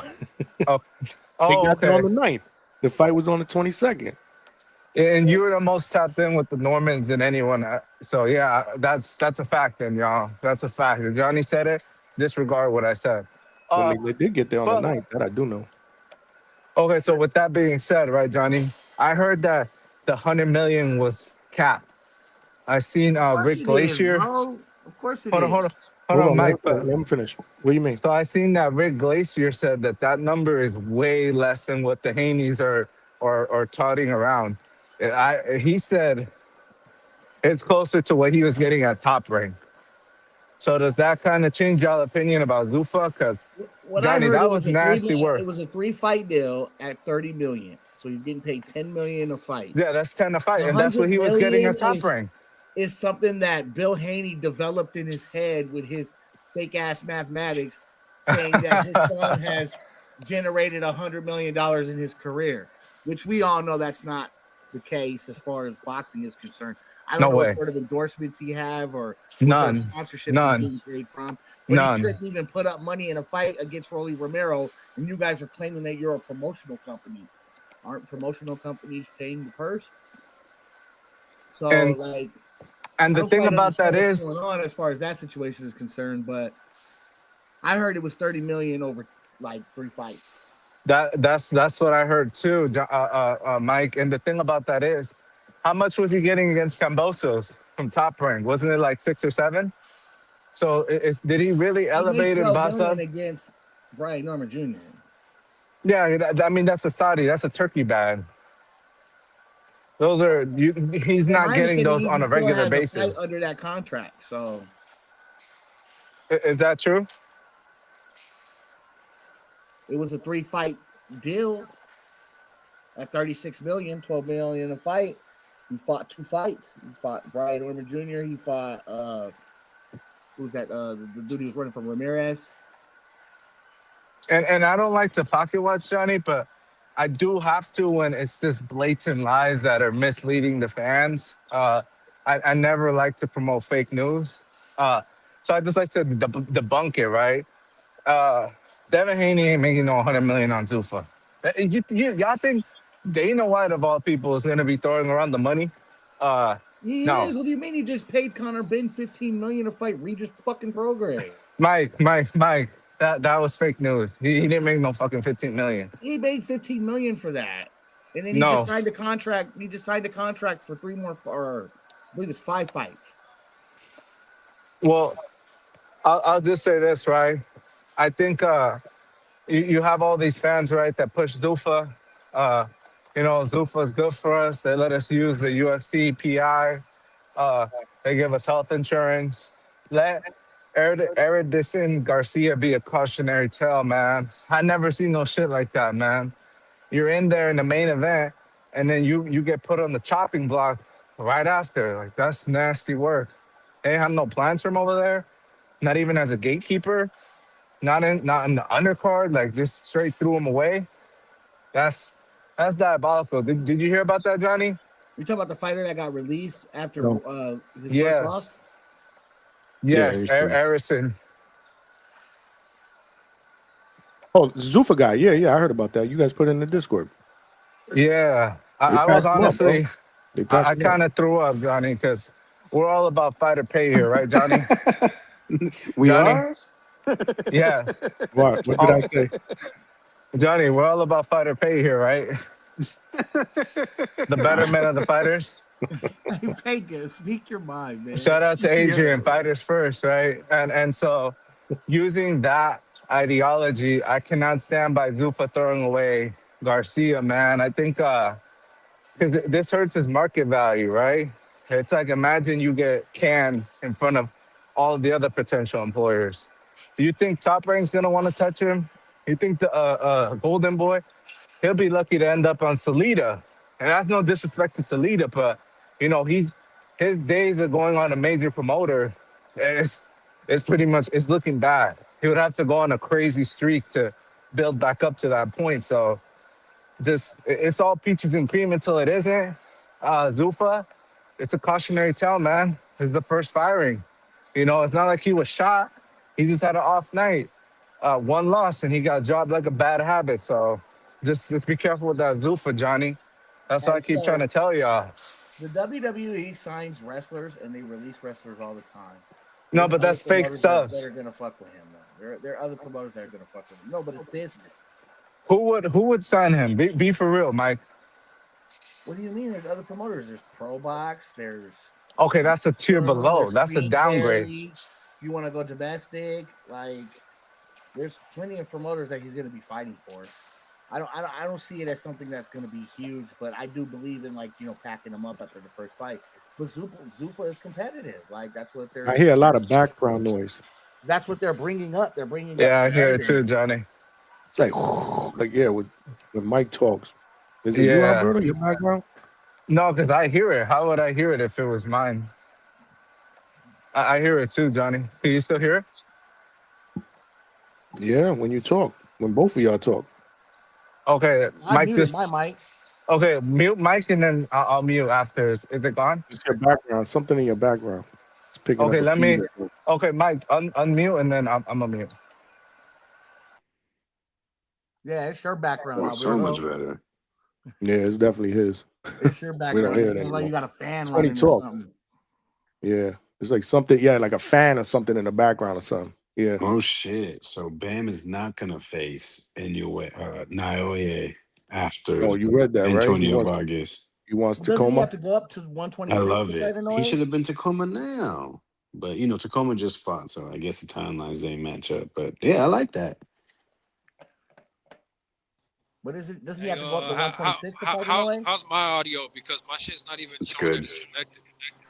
Hey, you Yours is sound good, fine. You just G-Man. sound far away. You just sound far away. Okay, so yeah, it is coming from my phone then, because now it's better, right? You're a little low. You a little low. That's it. It's definitely Alberto. He's got back. something in the background, like a fan or something on. Every time he talks at the end, you can hear it. My bad, Johnny. I'm out. Let me mute up. I'll only unmute when I talk then. Yeah, he wants so will he does he want the brothers? Takuma first and then Naoya? Yeah, it's beautiful, man. Clean the whole family up. Y'all got a cousin? Pack up the whole family? Bring them all on? Hey, man. Hey, Canelo was like, man, be glad Paul Smith wasn't still fighting. I would have cleaned him up too. Yeah. Ashton Ace 2-0. He said Donnie said Ace 2-0 got released by MVP after his first loss.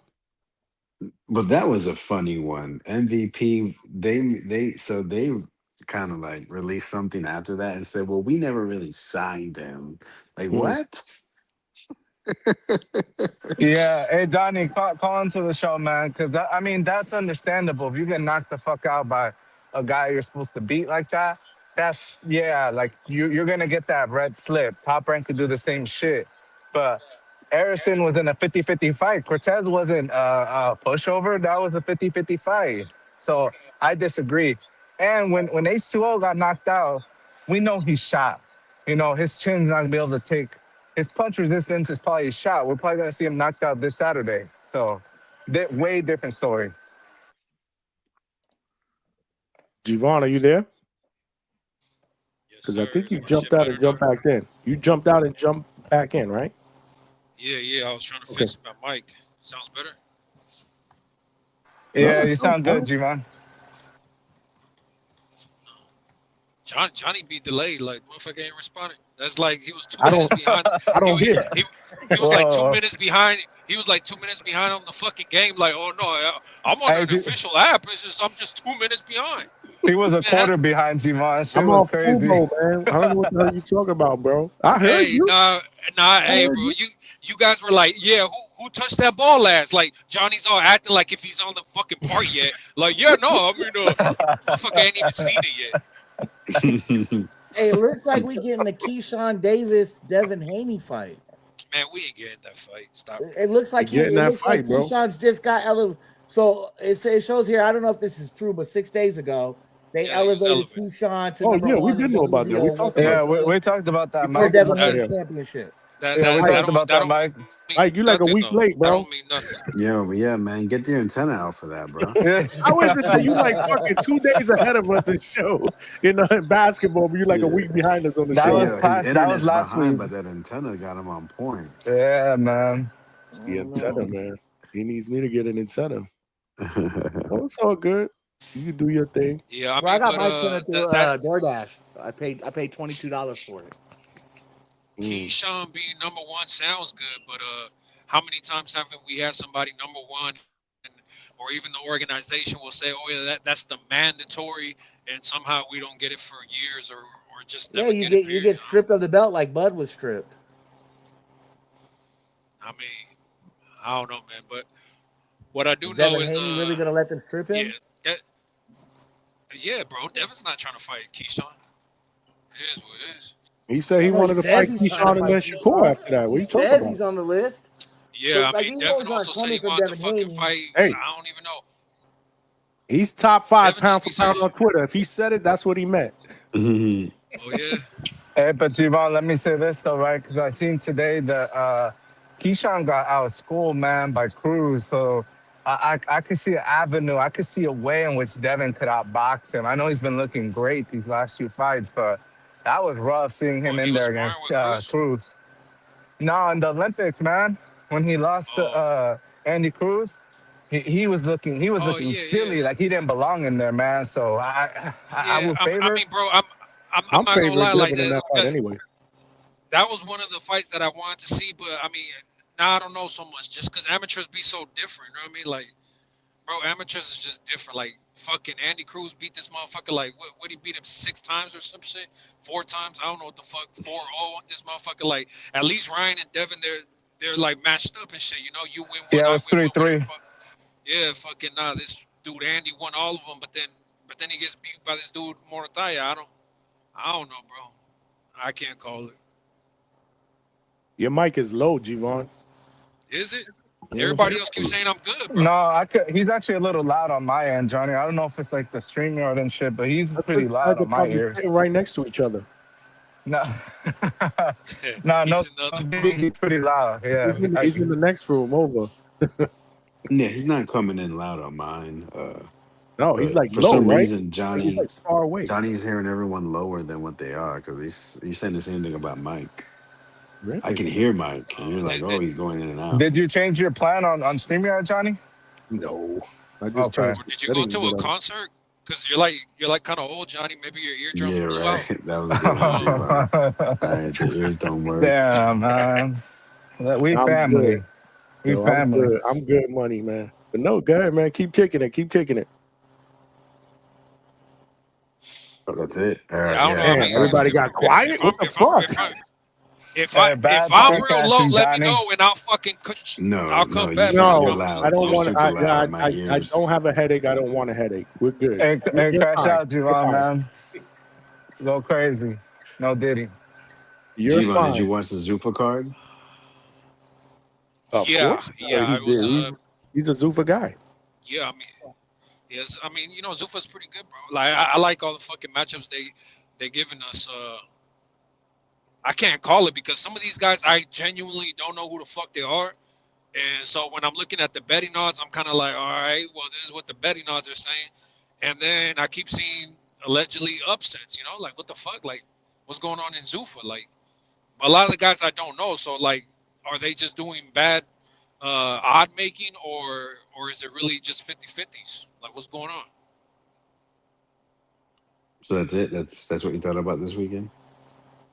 Well, yeah, I mean, bro, outside of the fact that, I mean, what do you want me to say? These dudes just went in there to fucking fight. Like, bro, I don't know. Like, there wasn't much to that. Like, H-Town earlier in the chat was telling me, like, oh, what do you think happens if David fights one of these guys? And I was like, bro, David fucking runs through either one, CBS or fucking Roxy, however the fuck you say the motherfucker's name, Riziki. right? Like, yeah, everyone knows because that.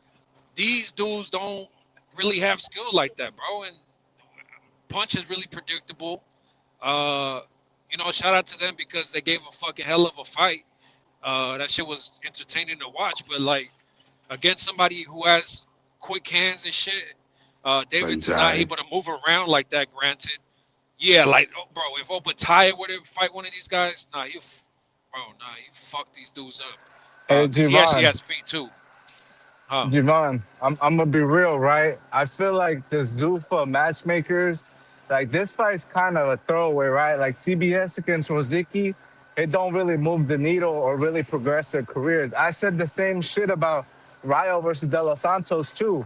What the fuck is that gonna do for Rayo or De Los Santos? I feel like they gotta get it together because those fights aren't really progressing any guy. They're staying stagnant in their career, if anything, by doing those kinds of matchmaking. I'm not gonna lie, I do want to see that one though, like the De Los Santos shit. Yeah, but Javon, I think that style is all bad for Valenzuela. I think Rayo gets knocked out again. I'm gonna be real, or he gets dropped and loses wide on the score. Hey, Javon, your signal's choppy. Why are you complaining about that fight? I'm so confused. It's just because I feel played. You know, I've Javon, it's bad. Javon, it's bad. Javon, Javon, you're coming in and out. Javon, can you hear me now? Yeah, now I can hear you. But you were sounding like look, CPO. bro, yeah, all right, my bad. But look, man, yeah, I think Rayo was inexperienced and young at the moment. I think Rayo has learned a lot. I think he just completely underestimated this dude, De Los Santos. I just want to see it again because I was just completely shocked. I've told the story before. Like that was the Andy Ruiz Ortiz card, right? I went to go watch it live. I was fucking ringside, all that shit. I went up to go grab food because it was the fucking first fight, and I actually went up right before. I actually went up right before the Rayo shit started. And I was thinking like this fight's just starting, And I told my wife too. I said Rayo's gonna win this shit, no problem. Let's just go grab something. And then while I'm up there grabbing some shit, Broly is up there trying to cut in line and shit. So I let Broly cut and all that shit, whatever, with the photo and all that. I was like, hey, take a photo. I'll let you cut, whatever. Boom. But the thing is, all of a sudden the crowd got all crazy and shit. I'm like, what's going on down there? And everybody's like, oh, Rayo just got knocked out. I was like, bro, what the fuck? And like, I feel played. I want to see that shit because Hey, I don't know. Javon. Rayo underestimated that guy, Rayo, man. he struggles against southpaws, man, because Russell fucked him up the same way, and that was the Rayo Checo. That was Rayo as a world champ. So I think it's gonna But play Russell out the fights same very way. different. I love violence, but I also want to see like these dudes are not, contenders. They're deep in their career. Like I want to see the division progress. I don't want to see these stagnation fights. You get what I'm saying? So who do you want Yeah. Rayo to fight? Someone in the top 5 in the rankings. I think Okay, he's like highly who? rated in the WBA. So someone, I mean, De Los Santos someone is there. highly ranked, isn't he? Is he? He's Because top he's 10 for been sure. inactive, man. I just don't see him being in the top 10 because he's been out for a year, over a year. Who? I Who? would have to look it up, but De I Los can almost Santos. Oh I can yeah, I don't almost know if promise he's you he ranked or is top not. 10. He I just don't fought think he's someone in ranked. Dominican Republic. I mean, I don't know if he is or not, but for Yeah, some but it reason was I think he probably is. but hey, Givon, it was probably a smoker fight because I don't know if y'all know, your Dennis Ugas just fought in Tijuana. And I don't that I fight's did not not know really that. gonna put him back in the ranking. Yeah, he fought in Tijuana. So I think he got like a what, Why the split fuck would he decision or do a that? draw or yeah, something. he looked bad, man. He looked bad. He need to I hang mean, him he's been up. out for years. He's like almost 40. And his retina was attached, if I'm not mistaken, in that Earl fight. I mean, Um, it's all good though. He knows Bills people. I know his record's still good. he knows Bill's people down there in TJ.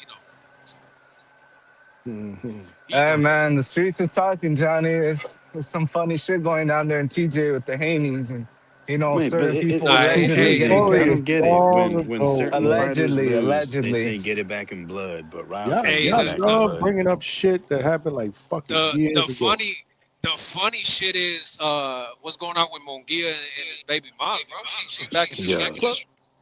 Yeah, Baby she's back mama. in Hong Kong, Javon. I What seen did I that miss? too. Hold on. What did I miss? What did I miss? Uh, go ahead, Javon. Jaime Munguia's baby mom is back in Hong Kong and Tijuana stripping on the pole. I mean, it's like they say, you It's catch them, true you lose story them though, how you John. catch them. It's true No, story that's though, a Johnny. fact. Because he got a new girl Yeah, and he need to he have a kicked her child with to the Edgar curb. Berlanga. That's a fact. Yeah, he got the That's a kids fact. too. He got the what? Y'all all talking at what? Say that The again. kids. He has the kids. He got custody because over there it's different. So she Why do you over think? there, wilding out, but he got custody of the kids. It's like think about why Canelo got like 7 baby mamas. You think if he was in the U.S. Sanctioned, he would want that? Nah, over there it's not like over here. So they go crazy. Yeah, he got custody of his kids. Shout out to Mungia. Shout out to Hong Kong. If you know, you know.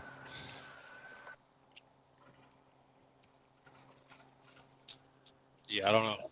I don't see. I'm looking at the rankings here. I don't think De Los Santos is ranked. Yeah, I've been looking. No, Also, that would I'm be a telling you right disgrace now. if he was. I mean, but hold on. It'll be a Not in the top disgrace if 15. hold on. It'll be a disgrace if he was. But you want to see him versus Shakur? No, Devon, I'm saying I was just free balling. No Diddy, but I was just off of the dome thinking of fights for Shakur. Because I don't even know Emiliano what division Vargas. this dude is in. He's at 130, 135. Well, I don't even know what He's about division to He's at circle 140. in 140. on He's him. at 140, bro. He can fight Nah, he ain't Emiliano calling out Vargas. Devon, he ain't calling out no 140 fighter, so I can't say that. I can't say that. I mean, he has a belt there, so I don't know, bro. Yeah, he has That's the WBO, and Emiliano is number 2 in the WBO, so he can fight Emiliano Vargas. Man, they're Oh not my doing that God. fight. My Top Rank got too much money tied in with the Vargas kid to He can fucking fight Dalton derail and throw it Smith. away. It sounds like See, you that don't would be want okay. Rayo to fight De Los Santos because you just think he's gonna lose, and you just don't want him to lose. No, I'm all about my fighter. If you're not like that, then you gotta get exposed. I don't like these dudes barely taking step up fights at age 30. I want to see what we got is what we got. I feel like that fight, stylistically, some fights it's like how it's gonna play out. I feel like Rayo does terrible against Southpaws. It is what it is. Duke I already paid mean, the check. Alberto. Russell's way Yeah, what's So different up, than yes, Johnny? what I fucking De said Los was correct. Santos. Okay. He just validated it. Toledo Tree says so. Haney has to get it back in blood, but Rayo doesn't. Exactly. That's what I When was did trying I to ever say. say that? Wait, when did I ever say that Haney has to get it back in blood with who? That's what he's saying that you said. With Ryan? Or what? Yeah. I don't Treese even is know on what. that shit again. Treese is on that So, shit again, bro. The fuck's so he saying? yeah, the dude, we've seen him knock out on TBV. I'm not trying to hear that shit, but let me Oh say shit. this though, right? Let me say this though, right? Ryan and Devin are forever intertwined. They're forever linked in their history. They fought in the amateurs. Ryan destroyed him at the Barclays Center. Like that's a good They're fight to saying you said rematch. that with Ryan. Come again? I'm sorry. He said you said that with Ryan. About who? Wait, that's No. what I'm not In the getting. chat. Wait, what? Who does Ryan need the You're saying rematch? that you said that Devin Haney needs to get it back in blood against Ryan Garcia. I didn't say that. I said the Haneys are out of options and they need a big money fight. So if they fight Ryan, Ryan calls all the shots.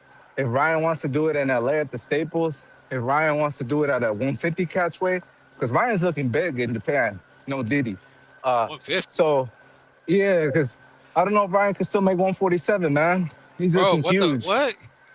Nah, man, he looked like a comfortable at catchweight. 47. I don't know. Alberto, you tripping today, bro. No, but Javon, let me say this though, right? Ryan be drinking, Ryan be doing coke allegedly. That's what Trippy Red said. Like Ryan don't live the life of a Yeah. boxer when he's not boxing. So I don't know if he'll make that 47, He'll have to discipline it and really buckle down in that training camp. I mean, bro, right now he's not looking too out of shape, and he's walking around with the WBC belt in Japan. So I'm thinking he's trying to hold on to that. Is there anyone Brian has been without that belt? He's everywhere with that belt. Salute to That's him. great promotion. Shout out to that because David walks around with 6 green belts. That shit's retarded. The fuck? Come on, Javon. I mean, is it not true? Like only one is fucking valid. This motherfucker still walks around with the expired belts. Like you don't go into the grocery store with your they are expired. You don't go into the grocery store with your expired credit cards. They ain't gonna work. The fuck? Give me the valid one. No, those are gift cards, Yvonne. Those are gift cards. They're not Those are expired. trophies, bro. You won No, those, no, bro. no. Yeah, Johnny, I agree. It's one thing if you have them You're at showing home. off your accomplishments, bro. If you have them at home, that's fine. Hang them up. Put them in a trophy case. I'm with that. But don't. He just went into this last fight with 6 fucking green belts in the ring for no fucking reason. Why? I just Tell told you why. Mauricio stop making so many belts, man. You seen the shit he made for Usyk and Rico? I mean, Suleiman loves to make belts. but it's not on Mauricio. It's the fact that he walks around with the interim, with the official, with the interim, with the official, and then another interim. Like, or I don't know what the fuck he walking around with, bro. But it's interims, officials, and bro, I don't know, man. Like I said though, only one of them is valid. He's the WBC champion at 175. That's it. The other ones keep at home. Keep at home. I don't know. I don't see a big deal about it, to be honest with you. But oh yeah, huh. I mean, Okay. I mean, they're like your trophies, your accomplishments. If you want to, Oh yeah, so Canelo walks around with 50 belts. I don't see a big deal about it or not about it. To be honest with you, it doesn't matter. I to me. mean, as far as Canelo, Mayweather, You want to do it, great. If you don't want to do it, everybody I've done seen with all these belts, they walk around with their current belts. The other belts they have at home. I mean, I don't know. I can't call it. I mean, I don't know.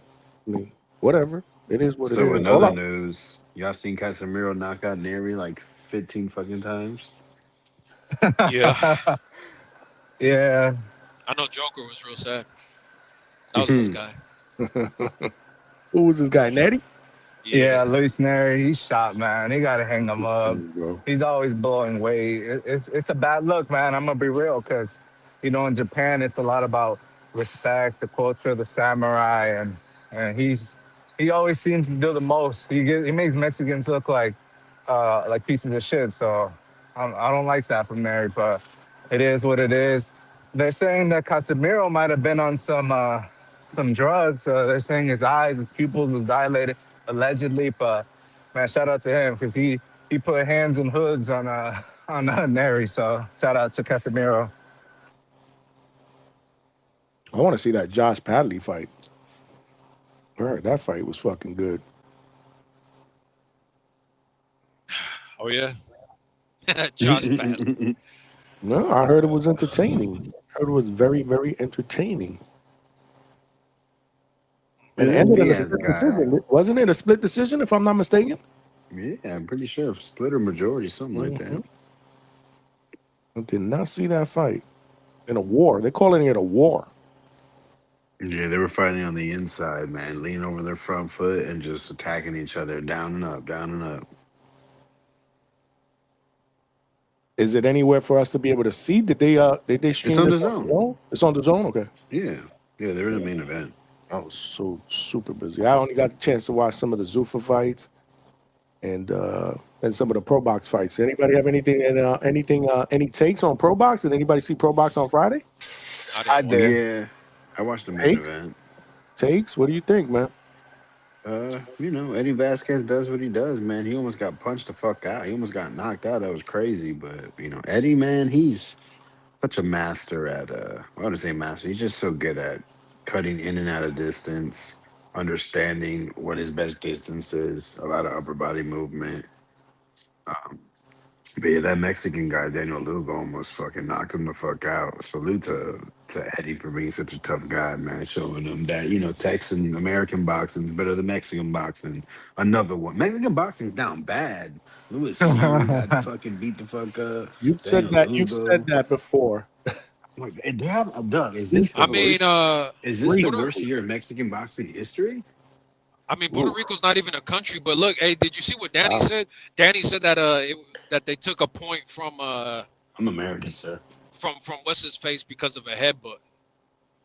So I guess hold on. I guess Padley shouldn't have. Hold on, radio, Javon. Let me just because Johnny had asked about the whole little Pro Box shit. I actually saw that card. So before you switch, that's a good topic though, right? But it was. I was gonna say basically, Kid Vasquez is like a master of his range. Like he always seems to be in the right position. He did almost get stopped. I think it was the third, but his conditioning might have betrayed him a little bit at the end. But I thought it was a close fight. It wasn't his hometown in Texas, so you know how that goes. I think the saddest part for me was it was maybe like 150 people there. Pro Box said they want to charge $5 a month to watch their fights. I knew this. I mean, good luck. Oh, hold on, Johnny. That thing, it was on during the finals. They had maybe like 1,000 or 1,500 live viewers. I don't know how many are willing to pay $5 a month. And it's sad, man, because they're saying that Pro Box is having, budget issues. The world right now, overall, recession. Gas is still like $6 a gallon over here. So it's a lot of crazy shit going on. I don't know if Pro Box makes it to 2027. It might be grand opening, grand closing. I don't want that to be the case, but I don't know if you guys saw earlier today there's supposed to be a fight up in SF. Like 100,000 people.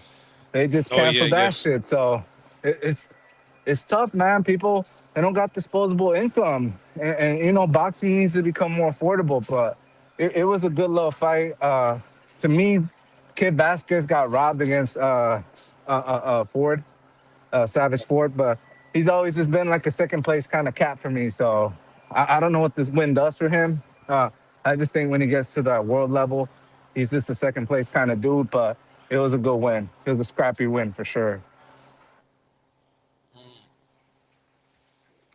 G-Von, you wanted to jump in? No, I was just pointing out because you were talking about that the Bradley fight was close. Somebody was saying that they actually deducted a point from the other guy. That's the reason, or who they deduct a point from. I already forget what the comment said, but basically saying that that's the reason why it was a split decision, point deduction. Yeah, Big Money says super close win by split decision for Padley. Okay. Yeah, I mean, people got to remember point deductions. That kind of shit is important. You know what I mean? Right Roach would have won if he would have gotten that point deduction that he was supposed to get for Tank taking that knee. You know what I mean? And also, like with the Devin Ryan shit, people bring up the fact that one judge had it a draw. Do you guys forget that they took a point from Ryan? I don't know, just dumb shit. But yeah, point deductions matter for sure. Oh, so it was a headbutt. He won because they took a point from the other guy for a headbutt. That's what Donnie said. Again, I didn't see the fight. Okay. Yeah, man, I don't know what's going on with Pro Box, man. Go ahead, Vega. I'm sorry. They're done. No, they're done. They're done. Yeah, the so? purpose. Yeah, it's unfortunate, but I mean, yeah, bro. I mean, I don't know why they put him brought out? boxing scene. No, I don't think Zuffa put them out. I think their business model, it was always kind of obvious they weren't gonna last as long as we hoped. I mean, they couldn't even keep their own facility open for fights. They had to shut it down for a little bit because, bro, I mean, It's not open anymore? No, Wow. it's just like no. They went back to it, but they don't make no money there. No one goes. Plant City's a shithole in the middle of nowhere. I'm not gonna travel 3 hours to go Johnny to was fucking going to Plant City, I believe. to cover to open doors for the business, possible business. I've been there, bro. It's fucking junkie town. Wow, that's horrible. That's bad planning. I thought they would have put that in Tampa Bay or Orlando or I don't know a somewhere lot about the attractive. area because I'm in and out. Vega would probably know more about it, but he said Junkie Town.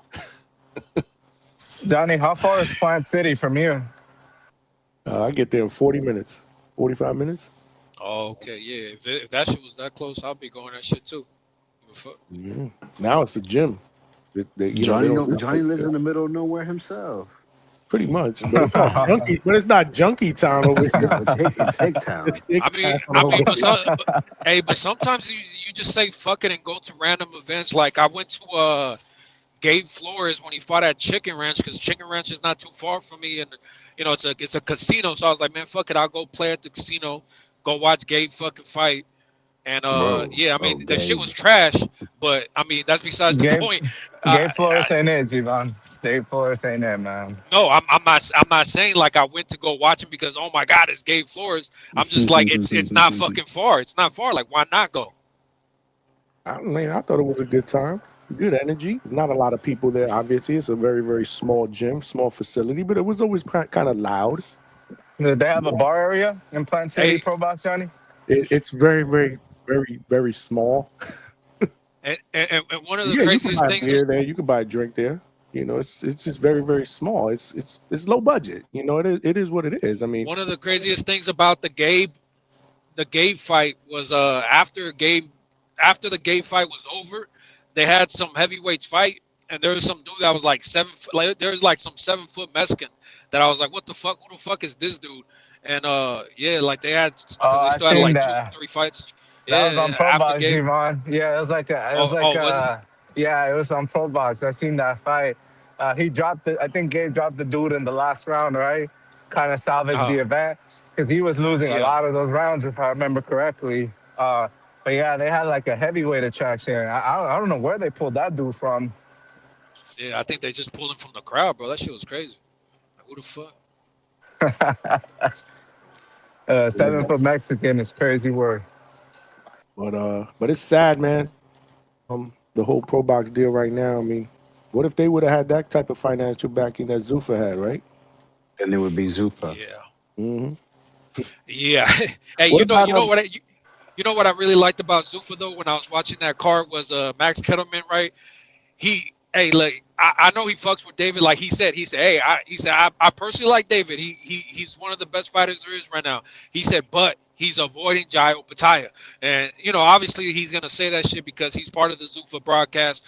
They're going to, bring more light to Opetaia. But, I like the way that they said that shit because he was also talking about, the way he's trying to do Opetaia right now is the way that he would complain that Canelo would do him. He says, so why are you doing this, David? 1000%.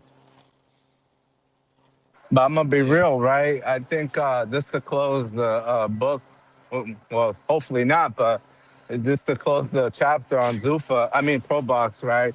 When I seen Paulie go to bare knuckle, I said, yeah, the funds might be drying up over there because I know him and Algieri were there since the inception of Pro Box, and I'm sure they were probably promised, as Pro Box grows, they'll have extra pay and stuff, ownership maybe, and when I seen Paulie go to a bare knuckle, and he got his shit mangled. Like Paulie was looking like he fought Freddy Krueger. I said, yeah, the Pro Box, and then yeah, it might be over for Pro Box. I'm gonna be real. According to Paulie, they're gonna go out with a bang. He said there's a big fight coming up in August. I mean, he's on the internet, basically internet panhandling, man. It's not a good look, He's asking for $5 a month, man. Like it might be time to pull the plug on Pro Box. He said panhandling. I mean, it's what it is, Johnny. Did you see that video with Paulie? He's saying he's internet panhandling, saying we need real boxing fans. If you guys really love the sport, $5, it's bad. It's a bad look. It's a bad look. You can't deny it. I mean, I remember when they first came around to me, it was $3, and I was paying for it. I mean, I don't think it's steep. $5 a month, and you get another outlet for boxing. I don't think it's that bad at all. But I mean, I don't think it's steep, but you have certain boxing fucking podcasts that, I mean, bro, they'll tell you like, $3 a month. I ain't trying to pay it if I don't need to. Like the motherfuckers be crazy, bro. I think the issue is that they went away from it for so long. I'm on more than Pro Box. I'm on like 4 nights a week. Like Johnny, you're probably on like, I'm gonna be real. It's like 40 hours a week or 30 because like H-Town says he's sick of the part-time shit, but I cut Johnny some slack, man. The weather's nice. H-Town is a fucking hater, bro. I mean, you do like 4 or 5 hours consistently, 5-6 times a week. I mean, or 4 times a week. I mean, 4 times. And when we do the live fight chats, those shits go like 7 hours. Yeah, I gotta find some time with the family. I mean, shit. But yeah, I'm not charging $5, and I'm not charging anybody. That's just a membership, bro. It's not charge you to watch. You can watch for free. They're saying you do 20 to 25 hours a week. I think that's a little low, Edgar Granado. I think he does closer to 30. I just cut Johnny some slack because the last 2 weeks you have been a little off, but I know it's because you're with the family, so that's understandable, Johnny. So I don't even feel bad about that. Johnny, so you're saying I should cancel my membership? Got you. No, I'm not saying that. Got you. I'm just saying, man, $3, man. But I get it. It is what it is. But yeah, but to watch boxing, yeah, that wouldn't bother me at all. I mean, obviously free is better. But it is what it is, man. Yeah, but I mean, everything can't be free. You know what I mean? Like, look, don't get me wrong. It'd be beautiful if everything was free. At the end of the day, everything in the world is supposed to be free. God put everything here for us to fucking have, and that includes the fruits, the veggies, the fucking water, the air, but all that shit you get charged for, right? So at the end of the day, like, motherfuckers want these top fights and the top fighters and these crazy venues and all this, man. They want all this shit, and then somehow at the same time, let's get it all free. Yeah, okay, how the fuck that work? Shit. Motherfuckers be slow. What up, Big Money? Yo, what up, what up, what up? What up, Hey, bro? what up, Peace, Money? peace. Peace Look to at the his panel. avatar. Peace to the panel and all that other good shit, man. Yeah. Yo, what am I missing about this David shit with David and Jai? Because I feel like I'm missing something. Same here. What did I miss?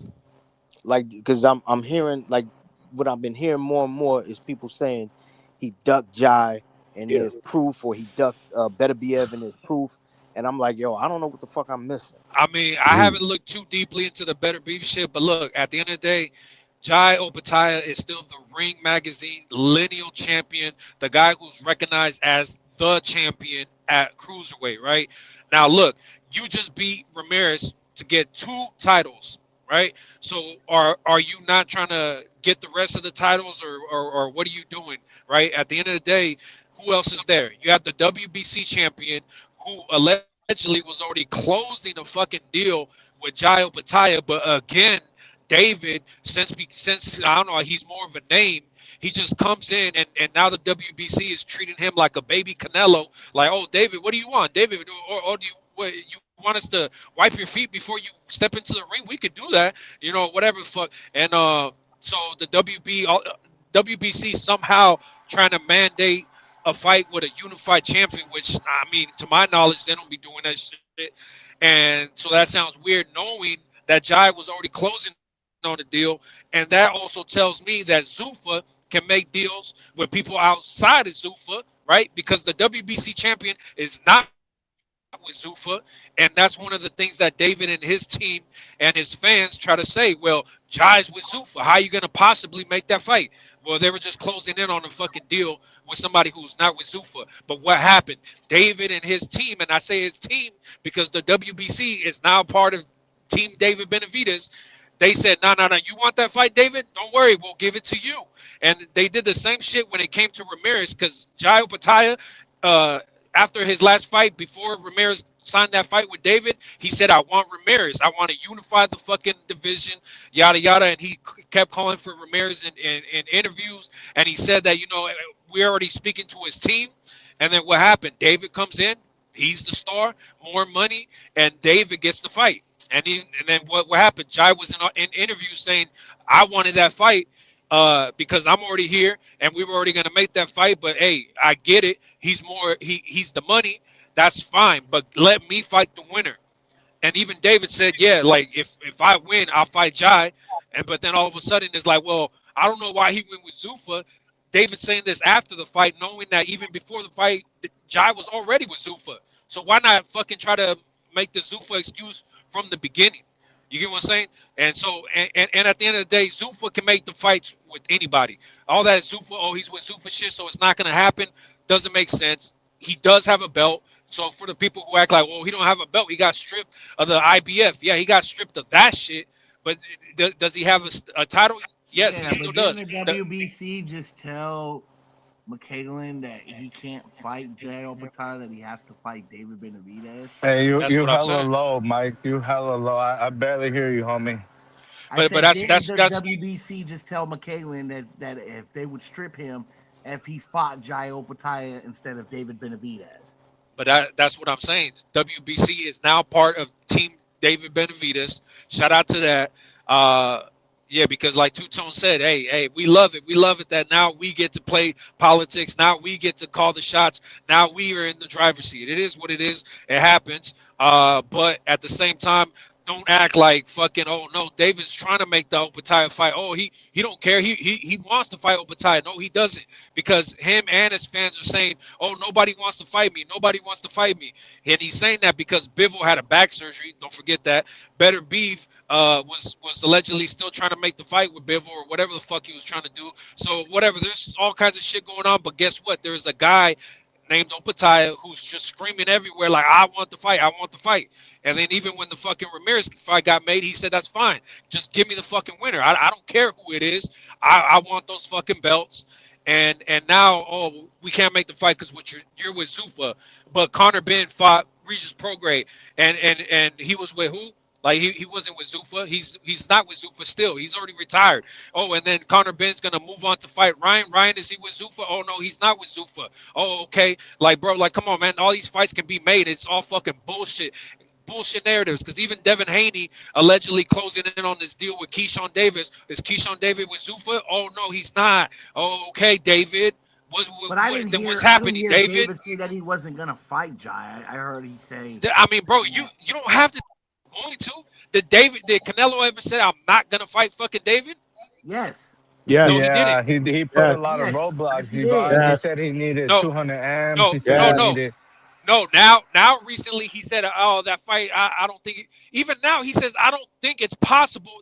Listen to He the said wordage. that back then, though. He said that David's pretty much yes, heavyweight back then. Yeah, because back then he was listen saying, to me. "What does he bring for 25 pounds in the ring?" Exactly.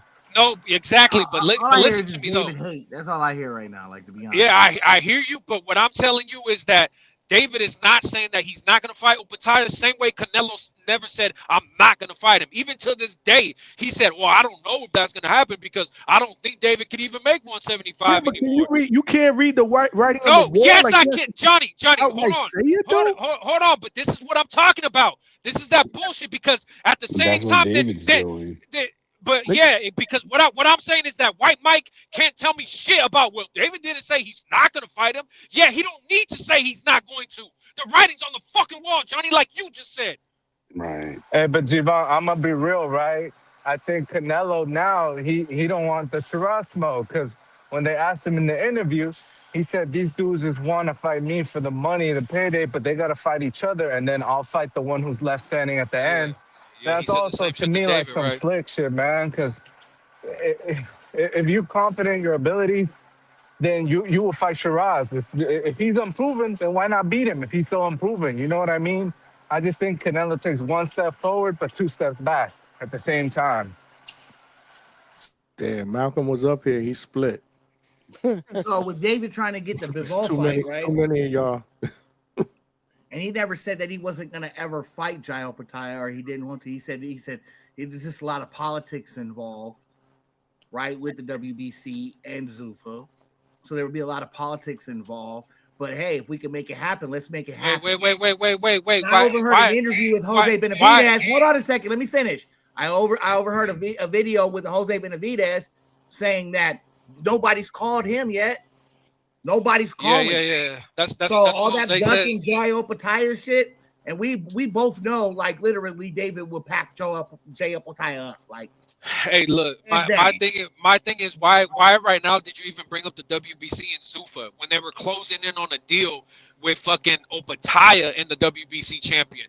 Oh, right now, currently the WBC has zero. Hold on.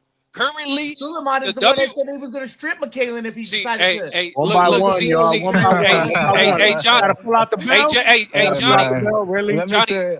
All right. Hold on, Johnny, look. Let Devon finish. Yeah, because this is the thing. This is why I be crashing out, bro. Like, and motherfuckers just be like, "Oh, just talk." Okay, well, look, right. Currently, the WBC has zero to do with fucking Jai Opetaia and David being made at cruiserweight.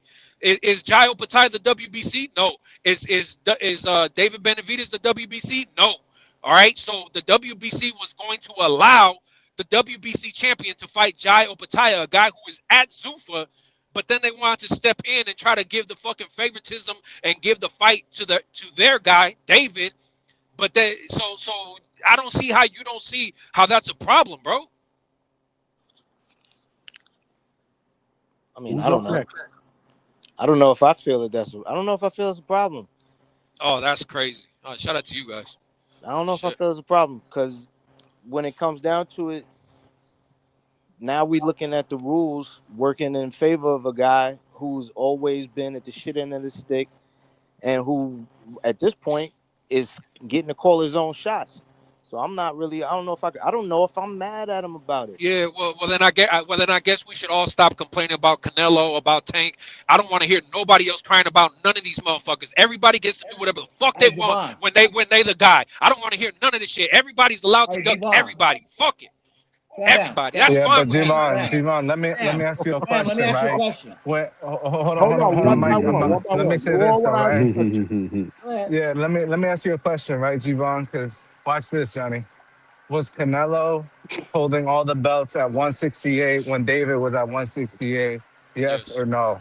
Yes. Okay, so by admission of that statement you just made, the dude was holding up the division by not fighting his mandatories. That's the whole point of being undisputed is that you're the best at Okay, the but what weight does that have class. to do anything with Giant fucking David?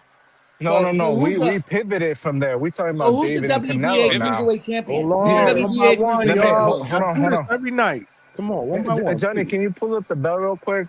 I think you got to do that. Let's pull up the bell, right? Because I'm gonna say this, right? Yeah, pull I out the think belt. Canelo, in my opinion, he stagnated the division, man. There's a lot of people who couldn't get a chance at 68. I feel like there's a whole batch of fighters like the Pachecos of the world, the Shirazes, who, if Bud didn't come and upset the apple cart, who knows when Canelo's gonna let go of the titles. And you got to kiss the ring with him. If he feels like you're disrespectful, he's not gonna give you a shot at the belt. And I don't like that, because they're grown men at the end of the day. If you think they're gonna get on their knees and grovel Canelo, that's not gonna happen. That's not the play, right? So that's why I gotta not disrespect, but I gotta disagree with you, Devon, that Canelo was. Oh yeah, I think he was but bad for 168. but my I'm gonna thing be is, real. you're telling me right now that you didn't like the fact that Canelo was holding up belts, but who has 2 belts at cruiserweight and is not giving that fucking opportunity to the fucking lineal champion? Oh yeah, But homie, he's okay. So But how long no, has he hold on. You say you don't like it when Canelo does it. I don't either. But I also don't like it when David does it. I keep it the same across the But fucking board. Okay, Javon, so Canelo, the hold WBA. on, Mike. He asked me a question. Let me just answer, right? David barely had the belts for like a year, if that, or half a year. So once he's doing this whole shit for 3 years, then we'll revisit the topic. But until then, I gotta Okay. go based on what happened, right? Javon, Canelo held up 168. Who did he end up fighting? Berlanga, I mean, Munguia, and Ryder. Alberto. That My to thing, me is a my thing. disgrace. Yes, but my thing is David said if after this fight I'll give Opataya the fight. Right? That's what he was saying in interviews. You can play this shit. And now that the fight is I don't done, remember hearing that though. well, I can find you the clips and I can send them to you. All right, but what I'm telling you is that was said. David said, I have no problem with fighting Opataya. Now that the fight is actually done, he has the belts. What is he saying? He's saying, oh, well, I don't know why he went with Zuffa. Before the fight, he was already with Zuffa. But Opataya is still ranked the #1 contender of the WBA. So why does he not go he's the the lineal WBA route? champion. Why doesn't he request that mandatory? I mean, I guess that's what he's gonna have to do, but I don't know. but that's besides the point, though. See, you guys are just proving my point. You have to do the same shit that Canelo was doing to other people, but y'all love it when somebody else does it because it's your guy. So you're proving to me you're just a fanboy. All right, But how is he that's doing fine. the same thing as Canelo and he just won the Right. belt? He just won the belt. He just He hasn't even had a second fight G-Rod, after he just won the belt. So how is he You doing might- the I same hear thing you. as Canelo? you my guy, but he barely had those. Like those belts still got the saran wrap on them. Like they still not It don't even matter out the case yet. when Canelo went up to 168 from the beginning. It was what about David? What about David? It was the same shit. So, well, I'm gonna be real, right? I think 2 things can be true, right? Because I get what you're saying. Canelo is a living legend, right? Like he's boxing. Bro, I don't care about none of that shit. All I'm telling you is that he hold on. ducked certain people, and David's doing the same shit. If you can't see it, I don't know what to tell Thank you. No, but my whole thing though is right. David's been allegedly ducking for a few months at that. If this continues into 2029 or 2030, I'll give you that. You got that. But until then, you cannot compare what David is doing to Canelo because Canelo stagnated the 168 division for years. For years? Since 2021 when he took all the belts until Bud whooped on him last year. He held that division up. Let's be real. And he wasn't fighting the best. He was fighting the dudes who he thought he had an advantage of. What did Berlanga do to earn a shot at Canelo that David didn't do? Please enlighten me. He's a great he was songwriter. he was top 10. I don't know. Look, man. Yo, let me get a shot at this lying fucking dude. Hold on. Please, guys, I got 8 people up here. Do not make me regret this, or I'm taking everybody out. I'll drop off. Please. No, you can rock out, buddy. It's just a good conversation, but I don't want y'all yelling over each other. H-Town is in here. Stock is now in here. Oh, man. H-Town go. And then Stock. Yo. Once again, Alberta with these lies, bro. The man got in the division, What got am the I lying belts about? to 2020, 2021. Then he was the belt collector this time. Benavidez was nobody in the division. Nobody cared about Benavidez. He was interested in going up to 75, trying to get them belts. That's a long run of fights, right, to 75. Everybody knows Canelo was fighting back to back to back to back to back. He loses, gets hurt, come back. He does a comeback fight with Triple G. At this time, David already announces his next fight that he's gonna fight. Then he fights with Charlo. Then in 2024, they tell him, "Hey, what do you want to do? Do you want to get Canelo?" Oh, then his Mando was Ryder before that in 2023, and like Mauricio told himself, the Mando's going over, so Ryder was ahead of him. So DB was next, and DB had his shot, and he decided to go to 75. Stop with this fucking narrative that it was 3 years of waiting. He's holding up to this. No. And keep it a buck, bro. David Benavidez says my dad don't handle my business. Why the fuck are we believing what Jose says? But nobody's called me if they wanted to fight. David Benavidez himself said, my dad don't handle my business. Don't listen to my father. Homie, you're No, too bro, no, invested. homie, bullshit, bro. Hey, I'm not done. I'm not done, homeboy. Shush. All right, Shush. wrap it up. You want me to believe Jose Sr. when the guy that runs his own career, the guy decided to go train in Florida, the guy that's telling us he's his own man and he's going his own way is telling us his father doesn't run his career. Don't call his dad. Call the guy that runs his career. You know, hey, it is what it is. Those are the facts. That's the bell. It's a fact. David said that he was willing to make the fight. Mike, after the fight, it's your minute, Mike. During the interview, David said that he was willing to make the fight. Y'all can't There's a lot of politics involved, so unfortunately, we're not able to make that fight right now. But that doesn't mean that we can't make the fight, and that doesn't mean that Jay Opataya can't go the WBA route. He has an opportunity to request as a mandatory. So unless we're talking about a unification, right, which is with McKaylen, then at that point in time, he'll fight McKaylen, and then he'll have to fight Jai Opataya. Let's get real here. That's the bell. Yeah, Johnny, let me go real quick, right? Because I'm about to get off. All right. Yeah, this is my closing statement. I feel like Johnny Cochran. I feel like Denzel in Training Day because H-Town is a motherfucking liar. He said David Benavidez was a nobody at 168. Yeah, David Benavidez won his first title at 168 at the age of 21, becoming the youngest champion ever in super middleweight. So I don't want to hear this fake news, this propaganda that he was a nobody. The motherfucker Canelo went up to 168 when shit was saved. Let's be real, Johnny. As soon as David lost the belt, Canelo said, I want to go for undisputed. And that cannot be refuted. That's a fact. And let me say this, right? Because H-Town said that Canelo fought his mandatories in order. Well, motherfucker, what the fuck was David Benavidez? He was the interim champion. He was a mandatory that Canelo avoided like the fucking plague. So I don't want to hear this shit of Canelo fought his mandatories when he tucked his tail. And you know, David's not going to waste his whole career like certain guys try to make their name off of a certain fighter. David went up and made history. That's the Trump bell. and Trump don't make you the mandatory. Devon, is this your minute? I mean, look, I'll just go real quick. Let's go. I'll cook again in a second, but I mean, look. We can't hear you, man. You cutting in and out. Mauricio Suleiman said. Okay. Go. Can you hear me now? Now we can hear you. Yeah. Can you hear me now? Yes. Okay, Mauricio Suleiman said that David Benavidez was the mandatory after Caleb Plant. And Caleb Plant, right? So he said, now you're the mandatory. They told him, do you want to enforce your mandatory? We all know what fucking happened. There's multiple shows done on this shit where people were breaking this down. They gave him time. David let the time expire. He said, give me 2 more weeks. They gave him 2 more weeks. And then he said, I'm going to 175. So people can say what they want because he was the interim title holder and all that shit. That does not make you the mandatory. Mauricio Suleiman, out of his own words, you could catch him in an interview saying David Benavidez is now the mandatory after Caleb Plant, after he beat Caleb Plant. And that was how long ago? Like, bro, that was right before he went up to fight fucking Vostik.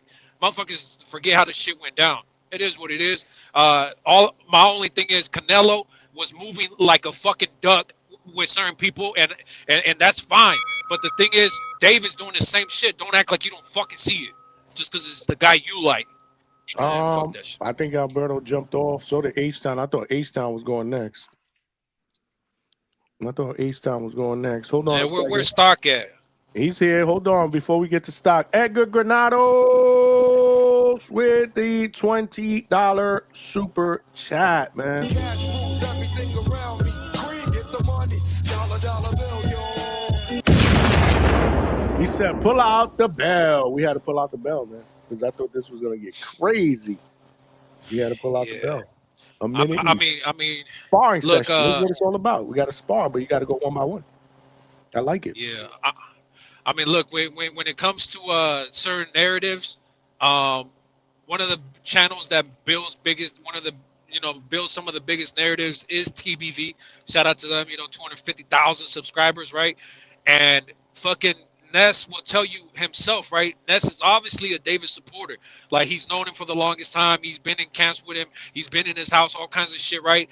And even Ness will tell you, I don't know why David did not push for the fucking Canelo mandatory. They told him, are you going to mandate the fight? Right? And then people, I get it. People want to say, well, just because it was mandated don't mean shit. Canelo would have probably vacated the belt. Okay, well, let him vacate the belt. Make him look bad. Make him fucking drop the belt and look more like a fucking coward than what he is. So there's no fucking denying that you're not trying to fight this man. But he didn't do that. He said, oh, I'm going to 175. He made this decision. So I don't fucking understand it. Yo, yeah. Well, I mean, it is what it is. Stock Chasers, you there? Yeah, was Yo, good, gang. where you at? You was in the city, bro? Nah, because bro, that shit was it shut was shut down. Trump was over there, and at the end of the day, listen, man. I'm gonna keep it 100, right? Cause I don't do that funky shit, bro. This team, they needed an L, bro. I'm not gonna hold you. You know what I'm saying? Motherfucker, hold on. Bro. Wait, G-Von, let me finish. Okay. Johnny, did I ever say, Johnny, put it on record. Mike, did I ever say Knicks in 4? Did I ever say Knicks gonna sweep? I never said that. Hey, stop. I'm gonna let you finish. Stop, put that past you. Yes, you did. Hold on, bro. Am I not wrong, or did he not say that? I never said. Bro, we might win by 50. Hey, stop. We got to go back. We got to go back. Hey, stop. I'm gonna let you finish. I'm gonna let you finish. Stop it. But you just said they might go fucking. What was his exact quote? They might go like fucking 5 years without no more, or they might go undefeated for like fucking 5 years. I forget what the fuck. I never, yo, y'all not about, bro. Y'all. Listen. Hey, chat. Everybody remembers that bro, shit. Listen, if I'm on, hold on. We got to put that up as a hold on. Listen. If you ever called me talking about the broomstick shit was irking me, bro. Cause one, it's disrespectful. And two, bro, at the end of the day, today, first of all, listen, game 1, I was telling y'all what it was with Cat. So Cat cooked game 1. Game 2, Wemby made 2 errors to finish the game. The niggas had a 14-point lead and blew it, right? But they still happened to win the game. Now, game 3, today, that I expect them to lose, I expected San Antonio to fight back, bro. This is the finals, bro. Like, motherfuckers don't get swept in the finals like they ain't shit, bro. These are the 2 best teams in the fucking league. So at the end of the day, what I'm saying is, when you riding on the high, the way that the Knicks were, they needed to get grounded, bro. They needed to hit ground control, and now they're gonna go back in and understand y'all came in on the high. Y'all too comfortable. And listen, I'm gonna keep it 100, bro. The energy level and the way they played, it wasn't cutting it from the first quarter, bro. I was pissed off from the first quarter. It ain't hard to tell, but at the end of the day, I feel like this. Hold on, listen. It'll be the bounce back. But at the end of the day, I'm gonna say one more thing. Y'all not gonna sit here and tell me that the officiating in this fucking series isn't horrible because they're trying to. Hold on, listen. Polo Buck. Hey, where's Polo Buck? We need the content. I know Stock said that these motherfuckers are gonna go undefeated for I forget what he said, 5 years or some shit. Bro, you made that crazy statement, bro. You did that. What I do remember. Nah. What I do remember because is saying numerous times when Stock was on the panel, this is only one game. You had thank you, Johnny. Hey, Stock, actually, it was because I was saying this is what I'm talking about Knicks fans. They win one game and forget it. They're gonna sweep. We might beat them by 50. I think he mentioned 50. No, I know that game is that game is no. Wait, hold on. Let me hold on. Go back into that. No, Johnny, I did say that. No, I did say that because that game is loading. No, that game is loading, bro. Like. The Knicks haven't even played. You said the Knicks aren't going to lose another game this year, which means they will sweep the Spurs. Bro, hold on. Yo, bro, I was never. I know. Hold on. Vega. Is Vega there? I never was in here talking Knicks and 4. I'm not, bro. I does this shit. What are you talking about? Hold on. It's okay. You said I won't be surprised if they never lose again. That's what you said. That's what. No, that's what. No, listen. That's what I said. No, I did. No, I did say that. Times, bro. No. I did say that. But at the end of the day, bro, what the fuck you think? Like I'm surprised, bro. They had to lose a game. It's okay, bro. The motherfuckers is coming in on the 13th. They haven't. You know when's the last time they lost? So you up here lying, bro? I am not lying, bro. I'm saying I never came in here talking Knicks and 4. I never said Knicks and 4. I never said that. Not before the game, but after game 1, you absolutely. I said so. Show me on the Discord. No, look it up and show me where the fuck I said Knicks and 4, bro. Yo, I'm gonna show you. I'm gonna pull. Listen. I'm gonna pull the footage. Was it on the show? Listen, at the end of the day, listen, I'm gonna keep it 100. Bro. I talk shit when they listen. Another game. Listen, I talk shit when they win and I talk shit when they lose. I don't duck no smoke, bro. It's a loss, niggas. Okay, like I know, but don't go back. Fine. You didn't say that because you did, bro. No, I said Knicks in 6. I never said Knicks in 4. That was not my pick. It never was, Johnny. What the? I got bets on Knicks in 6. Maybe what are we doing here? Saying that I'm talking about immediately. Your emotions immediately after the Knicks won that first game in San Antonio, bro. You was hyped. Yeah, and I said Knicks is due for a 50-point blowout, and it hasn't happened yet. But that it will happen. Probably next game. Yo, let me tell you something. I don't know. Next game. I gotta go back and listen. 50-point blowout. But there was a 50-point blowout mentioned in there that I was like, you see what I kept saying. You see what I'm saying about these Knicks, man? No, bro. Hold on. Listen. But you have to listen to what I'm saying. I said that game is due. The blowout is due. And the blowout is gonna happen. I'm telling you right now because the Knicks. H-Town just said it. Stock's exact words that we win 2 games. First of all, H-Town is a fucking liar. You can't believe a word that comes out of H-Town's mouth. Hey, Stock. My only thing though, Stock, is I just don't understand how you're. I don't understand how Stock is saying. Yes, I said 50 points. Yes, I said we will never lose again. But yet, but no, I didn't say we were gonna sweep the 4. Like, bro, what? I never can't be lying. Bro, you know what, man? Y'all burden of the truth to go find that shit and show me that I said Knicks in 4. Knicks are sweeping the Spurs. Go find it. Said we sweeping these motherfuckers. You saw what happened tonight. And I'm like, yo, relax. It's just what you're saying. Relax. Bro, no. I talk. No, hold on. First of all, listen. Let's be honest here, bro. At the end of the day, if y'all watch this fucking game, the Spurs ain't got shit to be fucking happy about, and neither do the fucking Knicks. This fucking game is trash. Like y'all gotta stop. The motherfuckers literally won by. This game was better than game 1. No, I went over this game was light years better than game 1. How? Tell me how. No, tell me how.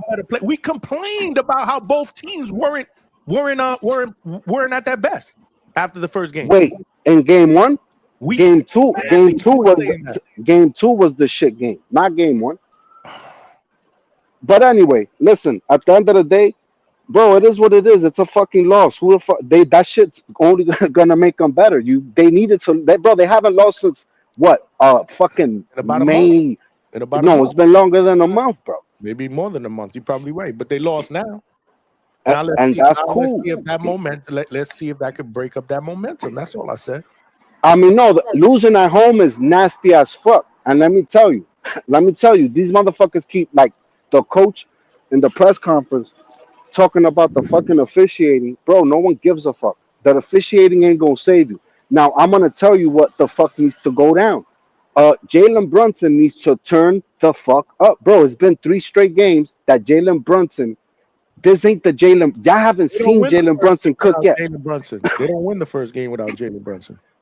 They don't win any of the games because he's the one that hit the free throw, the go-ahead free throw. But the point that I'm trying to make overall, and today I saw Brunson kind of heating up, but at the end of the day, like, we're not about to sit here and be like, this is the Spurs plan. They want to bang Jalen Brunson up. I saw them, bro, flagrantly push him to the ground multiple times today.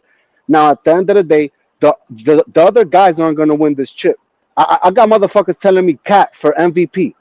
Bro, no way. The Cat cannot win this championship for the Knicks. It has to be Jalen Brunson. So I expect him. Look, I'm putting this on wax. Game 4 on Wednesday, Jalen Brunson, he will arrive. And I'm talking about this motherfucker. He might go for 40, 40 plus. I'm putting it out there right now. Better hope so. And y'all gonna see. No, because listen, at the end of the day, for anybody that's gonna sit here and tell me, oh, the Spurs did great today, like, no, man, the Knicks, this was a fucking choke job, straight up. They fucking choke. They straight up choke. Wow. Okay. Yeah, man. So at the end of the day, no, listen, it's cool because look, the brooms were irking me. The brooms. Let me tell you something. I'm in the city. I got all these motherfuckers that I know don't give a fuck about the Knicks, wearing Knicks jerseys and all. Y'all motherfuckers wasn't out here when we was trash. Like, and I just find it funny. Oh, they got the brooms out. Man, that's disrespectful. The Spurs are, that's the best team in the West. It wasn't OKC.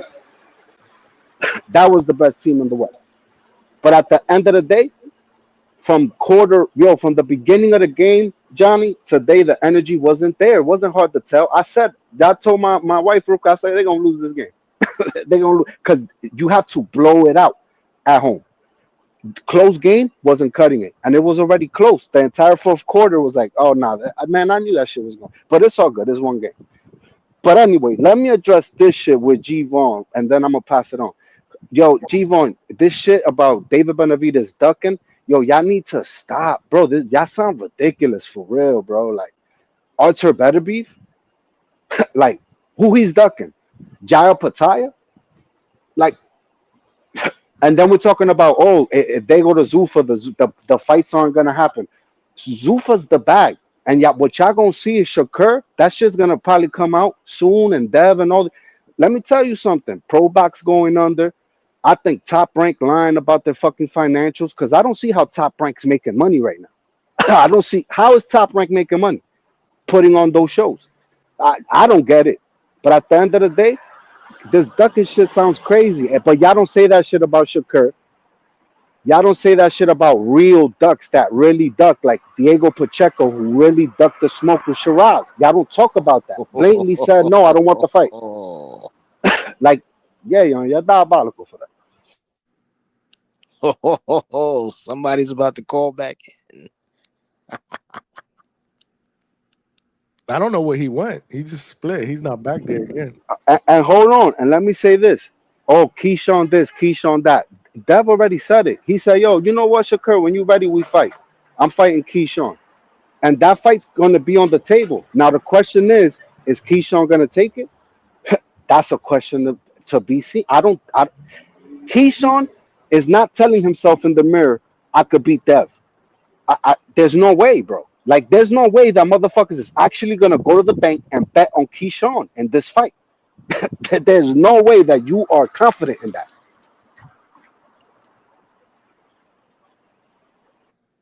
Anybody want to go? So I'm watching the show back, right? The stock was like, wait till they get to New York. They're going to get done bad in New York. No, I did. No, I did. No, Frank. No, Frank. Oh no, yeah. Listen, I said that. There's another game tomorrow on Wednesday. You said they might sweep. They're gonna sweep them. We gonna sweep these motherfuckers because this is our year. Blah blah blah. And I remember I kept saying, "Yo, it's just one game. Relax, man." Damn. Bro, hold on. Mike is find me saying it's a sweep. He must have hit the wrong button. And look, and let me add another thing. When Shakur comes out with his fight, and it isn't some top caliber competition, bro, I want to see what y'all gonna say. Cause y'all look, Dev probably fight Keyshawn, but who the fuck is Shakur gonna fight? Who is he gonna fight? Who is he gonna fight? And y'all gonna see. When the motherfucker ain't fighting nobody, yo, he blatantly today on Twitter said, "Oh, I gotta go to your weight class." Like, bro, acting like Shakur's the bag. Shakur ain't the fucking bag. Nobody likes to watch that motherfucker's fights, bro. Y'all gotta stop lying, bro. He's worse than Dev. He's worse than Dev. Who the fuck wants to? Oh my God, it's Shakur Stevenson. Let me do a fight party. Get the fuck out of here. Oh, yo, it's Jay Patel. Let me do a fight party. Oh, it's Archer Better Beef. Let me invite the family. Come on, y'all gotta stop this shit, bro. Like, oh man, y'all diabolical for real. Malcolm, what's good, man? I know you were on here early, so Yo, is my audio good? Yep. Yeah, man. Shout out to the Spurs. My Spurs did their thing, you know. Nah. Yo, look. I'm gonna keep this short, right? I say that there's nothing wrong with being a fan of a fighter, but you can't do what Stock is doing. Stock, you need to hold your people accountable, bro. I can't even fucking defend David, bro. I normally don't agree with G-Vaughn, but this is the one time that I can finally like agree with him. You know, he's pretty much pulling the Canelo. I want him to fight Jai. Better Beef, it's a good name on your resume. The motherfucker is older now. Bivol has back issues. You want to go, like, you're saying you'll go down to 175 to fight them, but then after the Zurdo fight, you were also saying that 175 is probably going to be difficult to make. And you could probably do it some shit like 177 or 178. Like, I don't see the excuse in it. You know what I'm saying? You're just, again, you're doing the Canelo shit.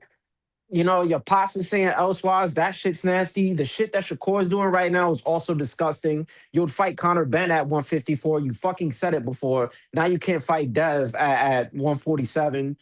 That shit is also fucking nasty. I don't even want to see Dal Sharky fight. Shakur's just all over the place. And that shit with Bill Haney, he also doing some bullshit too. You know what I'm saying? So we just got to hold everybody accountable. Like Bill Haney's talking about, oh, we'll take Virgil in boots at 147. Nigga, what? That's the dumbest shit I've ever heard. Why? He said it on Najee's show, but they don't fight at 147, bro. You want niggas to come down, but you want Shakur to come up to 147? That shit is dumb. It just doesn't make any sense. All I'm saying, just hold. Like, it's okay when your guys do some bullshit. Just be like, yo, that shit sound crazy. I can't agree with him for this one time. That's it. You know, but I'll just be in the chat. I'll listen to your rebuttal. I just don't want to go back and forth, but I just had to get this. I just had to get this off, man. But Johnny, thank you for not wearing any Nets gear today, man. Appreciate you. Let's go, Magic. Somebody got packed up?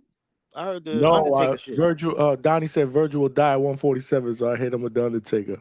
Oh. Yeah, he talking about. Did he really say that? Did these dudes have to come down to 147? No, he never. He didn't say they got to come down to 147. He said Dev moving up to 154. I don't know what the fuck Malcolm is talking about, bro. I don't know. Did anybody else hear that? Malcolm said he clearly heard him say that on Najee's show. Hold on. Why the fuck why are we acting like Dev doesn't move up and annihilate the motherfucker? Cigar talk. Bro, but why we acting like this? I don't want to talk about Dev, honestly, bro. Like, I really don't. But whatever, bro. I'm not gonna keep arguing with dudes with the bullshit, bro. Like, come on, man. Nothing to argue about. Realistically, there really isn't. Boots gotta fight. Boots gotta fight. Boots gotta fight. Oh, by the way, 71% of the people say you did say the Knicks are gonna sweep the Spurs after game one. Bro, I mean, listen, whatever. We still winning the series. I could put that on wax. Like That's not that's what for you sure. said. That's not what you We, said, bro. bro, we winning game four. You gotta win game 4. At the end of the day, though, no, listen. At the end of the day, oh, bro, like I don't understand, yo.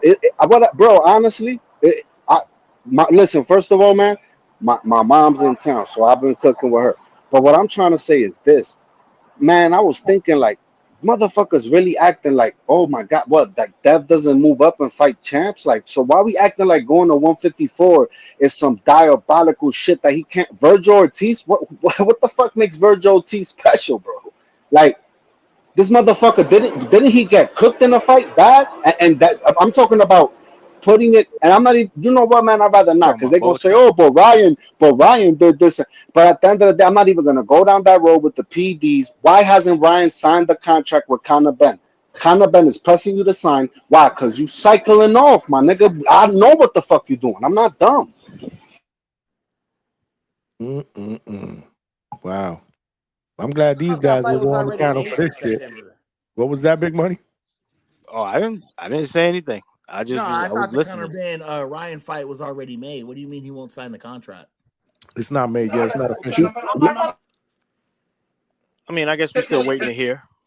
Yeah, we're still waiting on an official announcement. You know, we've had both sides, say, yeah, it's in September. Then the other one, I think it was yesterday, said the same. Connor said, yeah, we're getting it on in September, but I haven't seen an official announcement unless any of you guys have seen it. It's not official. I mean, we've heard the talk, and the people who count said it was happening. So, and that would be Oscar. Oscar said it was happening. So I'm going with what Oscar said. He said it when he was at the pay-per-view, that DAZN pay-per-view. Which one was it? We just watched it not long ago. One of the last DAZN pay-per-views. They pulled Oscar to the side. Chris Mannix pulled him to the side for 2 minutes, and he said, "Yeah, it's happening." So I'm gonna go with that. In spite of not receiving an official rolling out, I'm going with that. But who said? Are y'all not seeing what Conor Ben said? Like I don't. Conor Ben is telling him to sign because he hasn't initiated. Conor Ben is already signed, bro. Like y'all gonna ignore Conor Ben? No, I don't gotta ignore him. I'm just saying I think the fight's still gonna happen. I made my point. Why hasn't this motherfucker signed the contract, bro? Ryan. Bro, we were. Oh my god, we can't answer. You know the deal. This is the sport of boxing, bro. It happens with all type of fighters. I mean, listen, didn't we? I hate to bring him up. I'm not trying to hate on him, but didn't we have that same conversation about Devin and Rolly when everybody thought it was a done deal? Why haven't they signed the contract? I mean, we can say that. Devin, I mean, it happens, bro. You already know when they're negotiating the way that they are now with DAZN and Sella and Turkey in the middle. It's not back and forth between this fighter and that fighter. It's the fighter and the people paying. So maybe they got Conor Ben shit already squared away, and they still ain't squared away Ryan shit. Until there's word that there is no fight, I decide I'm gonna reserve judgment. I'm not gonna say anything else about it because fuck it, it's still underway. I mean, we did a fucking show on that. How long ago was that show? Not long ago. 2 weeks ago? A little bit more. Maybe more? Yeah, like 3 weeks. 3 weeks to a month. Yeah. So but still, we haven't heard any word to the contrary. I mean, if you don't count Conor Ben, talking his shit, which I want him to do because that promotes the fight, right? Yo, you're a bitch because you ain't signed a contract. That's great. That's great promotion. It don't mean that the fight ain't happening. It's just good promotion. I hear you. Daysound said most contracts aren't finalized until the week of the fight, usually. Shit, sometimes they don't even sign them until before they walk in the fucking ring. Like it gets like that. But it is what it is. The fights are announced. They do press conferences and shit like that. And obviously the particulars of a contract aren't done until the week of. I've heard that before. But we still haven't. I wouldn't say that the fight's not happening. Like, it's been promoted way too much for it not to happen. I would think it would happen. First off, we know when shit ain't happening because Oscar tell you off the rip. When he don't want Ryan to do something, he lets you know. He'd be like, nope. And what has he been saying all this time? Oh, I'm in it for the fighters. I support the fighters. I have the best coke in town. My girlfriend has titties. I support the fighters. If that was the case, he'd work out a settlement with Virgil and let Virgil go back to his career instead of. Well, he did say something to the Virgil shit though. He said that he is willing to work with Virgil. He said he wants Virgil to come back. Now, the dog whistle that I hear when he talks to Virgil and when he makes statements about Virgil in public, which is his way of talking to Virgil, is he's saying, he says stuff to the effect, and Johnny, you can I think you remember this as well. He was saying things that he wasn't saying directly, but he was talking to him indirectly. Like basically get rid of your manager, Rick, and we can talk. Yeah, get rid of Rick and we can talk. And not to say get rid of Rick as in do not negotiate with me without a manager. No, meaning get you a new manager and then let's talk, because that's like the crux of all of the issues right now. You know what I'm saying? So I took it to mean that. So I don't think he's great imitation of Oscar, Big Money. Who said that? Low key. Yeah, Oscar's been on the record saying that he don't want to deal with Virgil's dad. Virgil's dad's a problem. Facts. He's had to wipe his ass so many times and hide shit that Virgil's dad's done, to keep the Ortiz name clean in boxing. Yo, what is he hiding? Hold on, wait a minute. Hey, that's some diabolical conspiracy theory type bullshit that H-Town is pulling out of his ass. Mike, they had the video of him in a fist fight in the middle of a hotel, bro. Why wouldn't you believe he's out doing crazy shit? You didn't see that? Yeah, I saw that, but I'm saying, like, well, what is he like trying to hide? Meaning that he's trying to protect. We don't know what else is going on, cuz yeah, some of these fight dads are fucking nuts, bro. Some of them are not good for their sons. Not everybody is like stock that off shit. I want to talk about the Knicks. He's the Wemby of the. Did y'all hear that in the background? My bad. I heard something. Damn. Wonder why that does that. I just got sent a clip. Go ahead, y'all can keep on. I'm gonna upload this real quick. Yeah, Mike. I mean, according to Oscar and then supposedly other people that are around the situation, that Virgil's dad has been a nuisance. So he's been there. The man's out of control. He's a drunk. He be wilding out. I mean, basically, he's Teal's father, but on the low. That Oscar works real hard to keep him out the limelight. That way, he don't get that stank on Virgil's name. Arguably, it was his dad and Rick that stopped Virgil and Boots all these fucking years, because they could have got it shaken. Yeah, they could have fought at 147. But again, it's arguably that is fucking Rick Meridian and his dad that kept this shit from happening. Because before Rick Meridian jumped on, Robert Garcia was in charge, right? Right, H-Town? But that's a smart move to keep Virgil from Boots. I bro, understand Virgil wants to fight Boots. But can Virgil really beat Boots? Like, do y'all really feel like Virgil has a chance against Boots? But Mike, that's not the point. The point is you make your fighter look a certain way. I don't think Virgil is a duck. I think that his team wanted to duck, and that's been the issue. Shit, it's on wax, bro. We don't gotta keep. How do you know that De La Hoya's not even in that type of like duck talk as well? Mike, look how stupid this is. From happening to protect Virgil. Virgil's dad and Rick conspired to cut the guy that's got a contract with their fighter out the business to make more money. See, I mean, you think these guys ain't doing dumb shit? That's the dumbest move ever. I get that, but I'm saying like, you're saying that Virgil and Boots could have fought at 147. How come De La Hoya didn't make the fight? Great question. But see, that's the whole thing. You're putting it on Oscar as if Oscar's the only say, or he has the say in that camp. The camp has the say first. As a fighter, your manager is the person who has the first say in anything. That's the person who's guiding your career. And if you got Rick Meridian as your manager saying, I'm taking over from Robert Garcia and we're not making this fight, then that's where it's going to go. And if you got a dad that backs that play, guess what you're doing? You're not having that fight. That's not going to be a fight to make. Oscar is just a promoter. He has to figure out what to do from the point that y'all say, this is what we're willing to do. This is what I'm willing to risk as a fighter. This is the chance I'm willing to take. And if Virgil has got his dad and Rick Meridian running that part of running everything in that way, it's not going to happen. I mean, let me play this quick clip real quick. Hold on.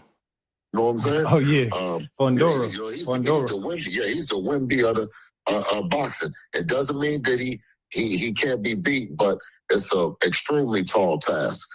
So when I say that we're definitely looking at him, you know what I'm saying? We'll fight any of them at 147. But of course, we like the way that Xander looks.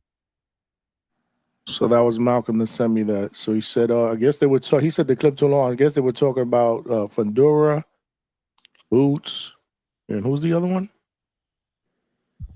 Virgil, that they'll fight anybody at 147. That's what his words were. Yeah. But like I was saying, man, Virgil was in the same debacle that David was in, where he had 3 people to have to agree before he got in a fight, you know? And now that David's announced that his father is, you know, he's not cut out the picture, but he's not the man to talk to get him in a fight. It's simplified to 2 people, you know? But before it's Virgil's dad has to agree, Rick has to agree, and Oscar has to agree to get him a fight. So I mean that's like a lot of hands in the cookie jar. And not only that, word on the street is that Virgil wanted to fight, that they wouldn't let him fight, that he wanted to fight, you know. But then you know these dads play the "I'm your dad, listen to me" role, and a lot of these guys are raised right. They respect their father and they listen to their fathers, you know. And credit to their dads, you know, because the kids respect their dads and they listen to their guidance until they fuck them over, and then they decide to leave, or you know what I mean, or bring them down off that as the head guy in camp. But yeah, man, I mean, it is what it is. Typical boxing business in my eyes, you know. You gotta get a village to agree to get a fight these days. And look, I don't think, you know, at this point, I don't know that Rick is a good or bad manager. You know, you got some people to say he's good. You got some people say he's bad. You got some people that point out the Mikey Garcia situation and how that kind of was the same thing that's happening here now with Virgil. So I'm not here to point fingers to say who's good and who's not, but I definitely think that he had a major hand in that fight not happening. Now, if you think that that's me saying that he's bad, then you know you kind of coloring it however you want. I'm just saying that I think that he's the reason why the fight didn't happen, because I'm with H-Town in the fact that I don't believe Virgil was a punk, and I think Virgil wanted that fight. I don't think there's ever been a time where Virgil didn't want that fight. But again, he's also, you know, he also has to deal with his dad and his management team with Rick. You know what I'm saying? And Rick was his manager. He took over as his manager a couple years ago. What was that? 2021. You know what I'm saying? So it is what it is. The fight ain't happened. Shit went left. But getting back to the original point, will Oscar work with Virgil again? Hell yeah, he said it. He said he'd be willing to work with him, but he's also alluding to the fact he don't want to do it if Rick's in the picture. Get a new manager. You know what I'm saying? And then you can't call Virgil a dog because he was the first one to agree to fight Boots, and Boots turned it down. Boots said he needed some tune-up fights. I mean, it was there. He didn't say he needed tune-up fights, bro. He wanted to fight Boachuk. All y'all. Well, I mean, I'm going by what Turkey said. Yeah, Turkey looked at Boachuk as a tune-up, and okay, big money. What? My friend, I'm telling you what Turkey said. Don't get upset at me. Hold up, and he turned down. Apparently, he turned down $12 million. And I don't believe Boots is a duck either. You know, I'm just saying, hey, people on their different ways, and the fighters want to fight, and sometimes the teams don't agree. And that's all well and good, but H-Town, he wanted to fight Boachuk. Turkey didn't want that fight. But now we're giving Shane Mosley Jr. all the credit in the world for fighting Boachuk. But we can't put Shane and Boots on the same level. Come on, buddy. That's crazy. Yeah, we don't have to. But at the same token, if the man wanted to get up and have an acclamation fight, which is not abnormal. It's not like when Virgil went up to 54, he was fighting killers. Yeah, but I'm not saying no. But I'm not saying that. But for you to bring up Mosley and the Boachuk situation is nasty work, because we got a guy that we call a phenom and says phenomenal, once in a generation talent. And then we ask him to do once in a generation things, and we're like, nah, we're pushing him too fast. Nah, we're trying to make him know, bro. When they say you're special and they say you're a phenom, I want to see phenomenal shit out of you. You know, and that's not a lot to ask from a fan that's watching a guy pretty much just skate around and beat guys like they're nothing, and him fuck around, let guys hit him, play around in the ring. Apparently, the competition's not up to par.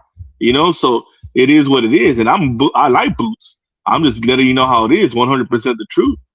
Yeah, but all that to say, he's a fighter just like any other fighter, and there's nothing that says that he can't look to have something more of get him acclimated to the next weight class. We look at Virgil and say that he's special, and we didn't have a problem with the moves Virgil made when he first came up to 54, and the two fights that he took before he fought anybody that was a former champion. So I'm not going to sit up there and act like, oh shit, something's wrong with Boots because he asked for Boachuk. He wanted Boachuk. He ended up getting Lima. At the end of the day, he got Lima, who was the IBO champion, Lima, who he took that belt, I think, for some dude when he went over to his country. I forgot the guy's name, but nonetheless, that was the fight he had. And yeah, the next fight that he money. The next even fight with the Lima is for a unified championship, because Eddie made the right move in making that fight a WBA eliminator for the interim title, which makes him the next in line to fight for the championship, which your man Xander took off of a boss. Hold up, I'm Team Boots, bro. What are you talking about, my man Xander, bro? What are you trying to say that? Okay, then Xander, not your man, but Xander, Johnny's man, Xander. That fight was made, and here's the reality of it. As much I love that, everybody can give Xander all the credit in the world for taking the fight, but when he took that belt, that WBA belt off of Abbas Baru, he was not the designated challenger for that belt. He was unifying.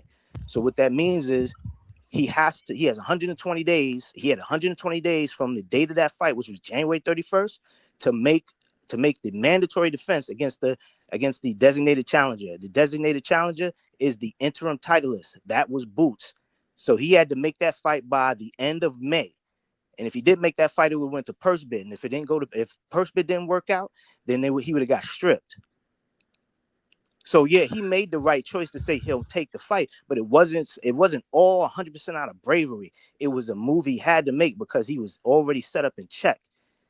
Either you take that fight or you lose the belt, because he would have either been stripped if it went to purse bid and they didn't agree on terms there. But a purse bid, as we already know, also opens up the door for Eddie taking control if he outbid Top Rank for the rights to that fight. You think Top Rank wanted to be in that position? Hell no. So of course the talk was, yo, you need to take this fight because you got no choice. 120-day window was closing at the end of May, so they made the fight. Whoop-de-doo. And listen, shout out to him. He did it. But at the same token, what was going to be the end result if he didn't? He would have been called a duck. First of all, Mexican fighters don't duck, don't smoke. A.K.A. Bota's the real Mexican monster. You know what I mean? He coming to get young Xander. It is what it is. That wasn't against you though, H-Town. I was just talking. I was just explaining shit. Because everybody says he's so brave.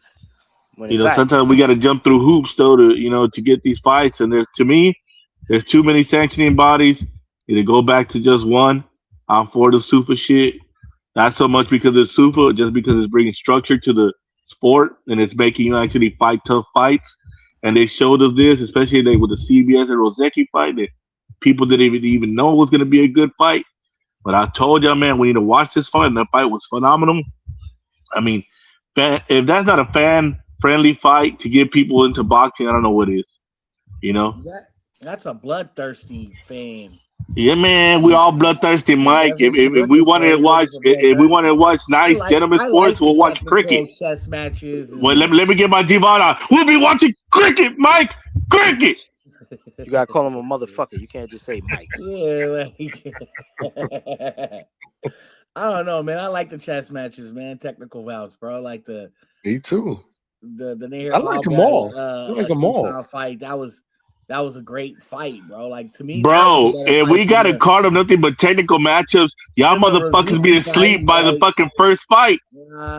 Stop the lies. But that's the love of boxing, though. Like it's a universal type. Mike, of you be playing ping pong in the garage. How about, is the next fight on?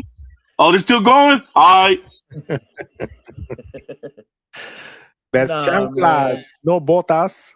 Nah, you can't tell me that fight. Nah, I don't want to hear Treese with that really bullshit. good, though. Treese be Like, flip flopping, bro. it just looked like a bunch of punching, like two punching bags going at each other. Like 1 minute he chop us, next minute he both eyes. Get out of here, Treese. Yeah, Treese mad that his pussycat can't get no fights. Violence over science. It was horrible.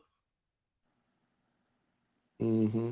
Yeah, it was terrible, man. It was So Malcolm, yeah, I kind of feel the same way. I love technical, but I can't have a whole card like that. We got to have a little bit of a mixture of both. Absolutely, bro. The only time people adore technical is when it's the bull versus the matador.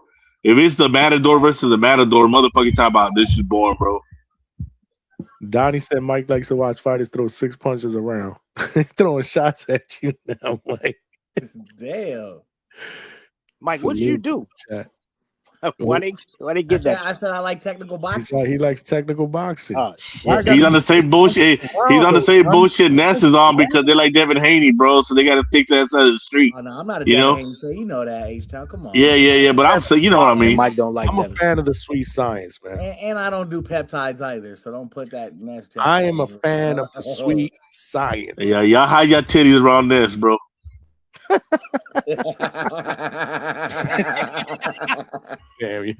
do you got that shit as a soundbite, Johnny? You need that shit.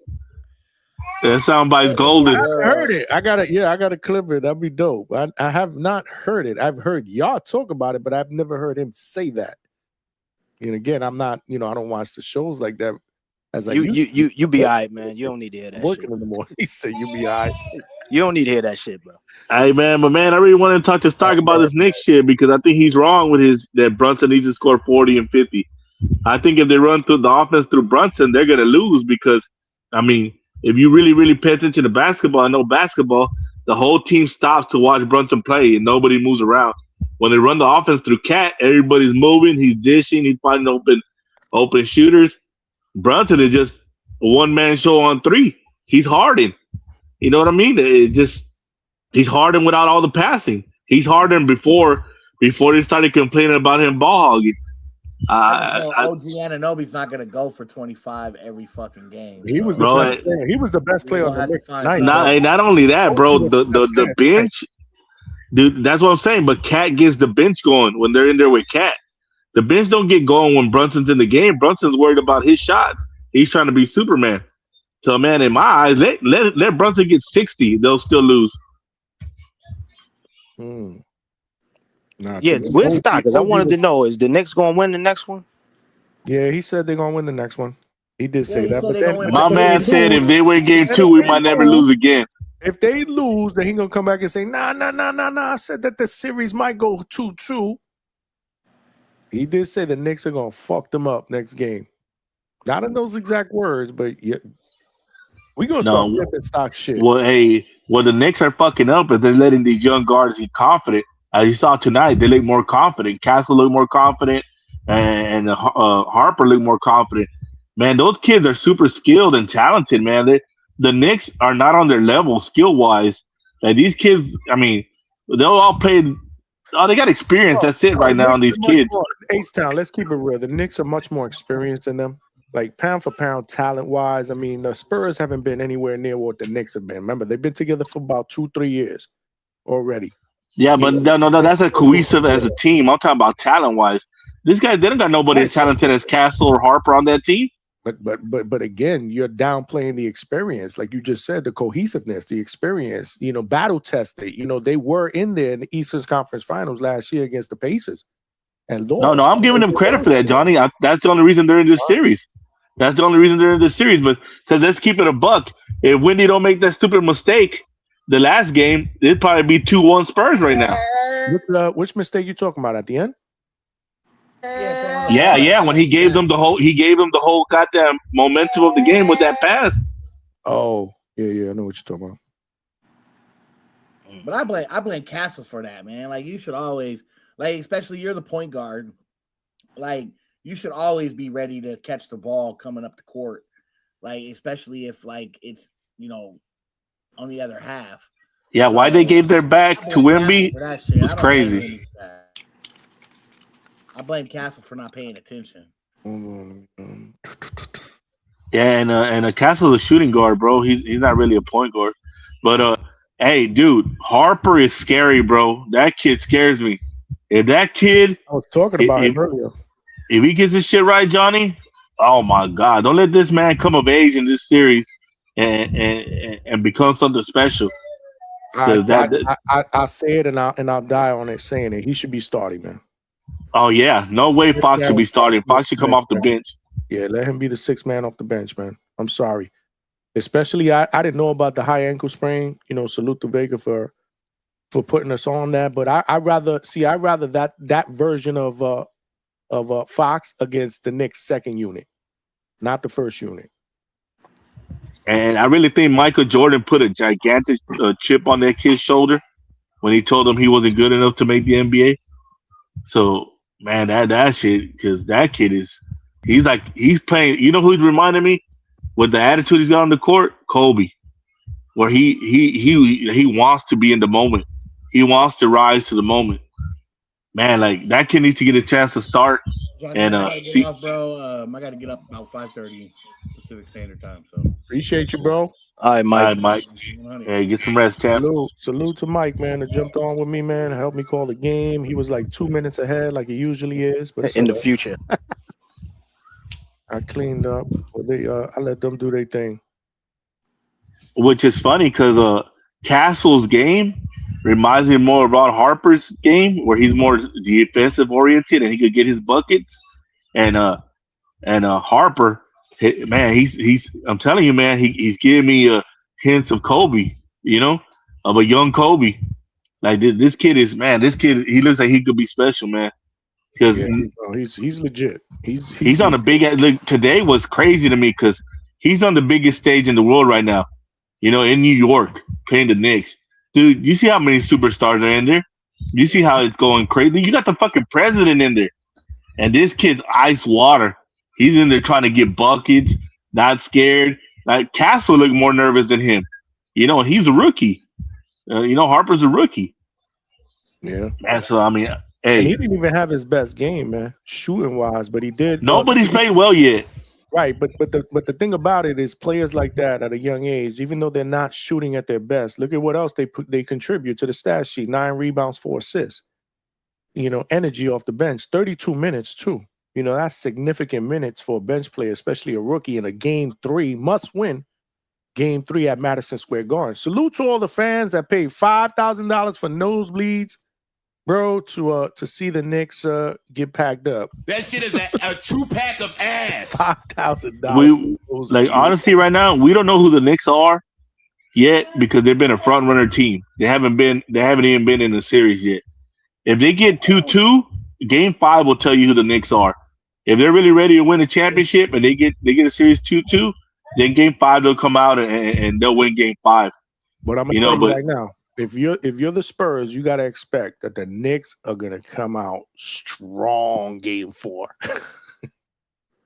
Like you got to be willing to you got to expect their best punch. The Knicks are going to come out super strong, man. I honestly, H-Town, we're going to see what the Spurs all about game 4 in my opinion. Well, I mean, yeah, that's their game, but they showed us today that the young ones are ready to fight. So they kind of Game 3 to me was more important than Game 4 because they already showed us they're ready to fight. You know, and those young kids came in there in a hostile environment. You know they're gonna be tonight. People throwing shit at their bus on the way back to the hotel, but they might have to call the state guard and shit to guard their hotel and let them sleep. Well, you know that. There was video of a bunch of fucking fans that were lined up outside of the hotel when these dudes were boarding the bus and they were cursing, screaming. I'm like, yo, that's crazy, but that's New York fans, man. I can't hate. Hey, bro, and these New York fans are diabolical, bro. They showed that video where they're ripping jersey off of people. Hey, bro, you lucky you ain't playing Houston, because Houstonians don't fuck around with that shit. Bang, bang, pick your man up. You know. Like these dudes. Who the fuck they think they is, dude? Johnny, that shit's crazy. You got about 6 dudes on one little kid. The kid looked like he was 17. Damn. These are young dudes too, man. Crazy, man. They had to shut down, right? They wasn't allowing any watch parties right outside MSG, right? Yeah, but Nah, that's because Trump came security. in. Yeah, that's security. National, Is he gonna be national at security. the next game? At the next Probably game? not. Because I saw people in the chat say, "Pack his ass up. Don't let him come to game 4." Yeah, but they need to pretend like Trump ain't a real Knicks fan. Trump used to be in all the Knicks games back in the day. That's a fact. You know, that dude's a real Knicks fan. He's close friends with the owner Dolan, so you gotta expect that to happen. But yeah, I think that was it. I think this is a one and done, man. I don't think he's coming back. I mean, now if they would have if it was like the last game and they might fucking win it, you never know. But Hey, Square Business, they don't allow the guns in NYC, but trust me, I carry a knife too. Somebody getting stabbed. Your homeboy ain't making it home, pulling that shit on me. One of y'all done talking about I miss my cousin. I said he gonna put you on a shirt. Wednesday night, we gonna be here for game 4, man. It was all right. I enjoyed it. I'm about to wrap it up, though. We pushing 6 hours, yo. Yeah, Remember, but hey, we started early. guys, don't worry. If you ever come to Houston, we know how to act. We talk shit. We have fun as long as everybody stays respectful. We don't be trying to pull your jersey off, punk you, all that bullshit. You know, so I mean, hopefully the Knicks fans learn something, dog, because they're diabolical. I only want to see the Knicks lose because their fans are despicable. Damn. I'm telling you, man. My beef is with the fans, bro. They crazy. They are crazy. But yeah, I'm about to wrap up, y'all. Any last minute words before we call it a Rizzy? Nah, I'm out, man. Game 4, baby. Let's do it again. I'm out. Salute. H-Town, baby. H-Town. All right, H-Town. Salute, man. Big Money. Any last minute words, man? We about to pack this bad boy up. Yep. Thank y'all for coming out. God bless and good night. All right, salute. Short and sweet for my man Big Money Ski. Yeah, man. Great show, man. Great show. We did the live watch party for the Knicks and Spurs game 3. The Spurs beat the Knicks. It is now 2-1. The Knicks still are in the lead. However, Wednesday night is a pivotal. A pivot game, man. It's a very, very important game if you are a Spurs fan, diehard Spurs fan. Yeah, if they could pull this off and beat the Knicks twice at the Garden and go home 2-2. Remember, if it's 2-2, now it becomes a 2 out of 3, best 2 out of 3, and 2 out of those 3 games is in San Antonio. Now I know the Knicks have played well, but did the Spurs figure something out tonight? Again, the Knicks have been on a historic run. They haven't lost a game in about a month and a half. I believe this was like 13, 14 wins in a row. The Spurs were able to break that streak. Now, can they take advantage of that win and now build some momentum on their own? Let's not forget, they were down in the series against the world champs, Oklahoma City Thunder, and they came back and they won that series too. Let's not forget that. They won Game 7 on the road as well. OKC was the top-seeded team in the West, and the Spurs packed their asses up in Game 7. It's going to be an interesting series, man. It just got a little bit more interesting, obviously. So Spurs are down by a game. Knicks need 2 more. Spurs need 3 more. So yeah, man. We are back at it tonight, 9 p.m. Eastern Standard Time, where we're gonna talk that boxing shit. Lots to talk about. We really didn't address a lot. Well, we did. Actually, we pushing 5 hours and 40 minutes. However, that game was long, man. That game went like 3.5 hours, man. So we did a couple of hours of boxing talk. We did have some heated, emotional discussions on the panel. We did have to pull out the bell. You know, when we gotta pull out the bell, man, that's because dudes want to yell and scream, man. I just want people to be able to debate, and I want us to be able to hear it, especially the playback crew. For sure, man, because everybody's usually bringing good points to the table, man. So we had to pull out the bell. That's what we do here at DHS, but it was good. It was good stuff. Salute to everybody that jumped on the panel after the game and during the game to talk that boxing shit. We're back at it tonight, 9 p.m. Eastern Standard Time, and then Wednesday night, 8:30 or 8:15, we'll be live, and we'll talk about. We'll do the live watch party for Game 4 in Madison Square Garden, and then we're back at it Thursday night, where we're gonna do our final previews and predictions for all the fights that are going down this weekend, including Jesse Bam Rodriguez against Antonio Vargas. That's the main event on the Zone, but there's a lot of other boxing fights going on. We got fights at Caribbean Royale, MVP. ESPN Plus is putting together a card that is going down here in my backyard. We also got Tommy Fury. He'll be fighting as well. But if you guys have not subscribed to the channel, please do so, man. Subscriptions are free. And we are trying to build, we're trying to turn this small train into a locomotive, man. So definitely subscribe to the channel. If you are subscribed, please tell a friend to tell a friend. We're trying to get to 4,000. I think we're about 230, 25, I don't know, somewhat subscribers to get to 4,000. Help a brother get there, man. Let's try to do this shit before the Xander and Boots fight on June 27th on the Zone, man. But yeah, great show. Appreciate all of y'all, the love and support. We are back at it tonight. This is your boy Johnny signing out from the Hangout Spot Live, and I'll talk to everybody tonight, man. Peace.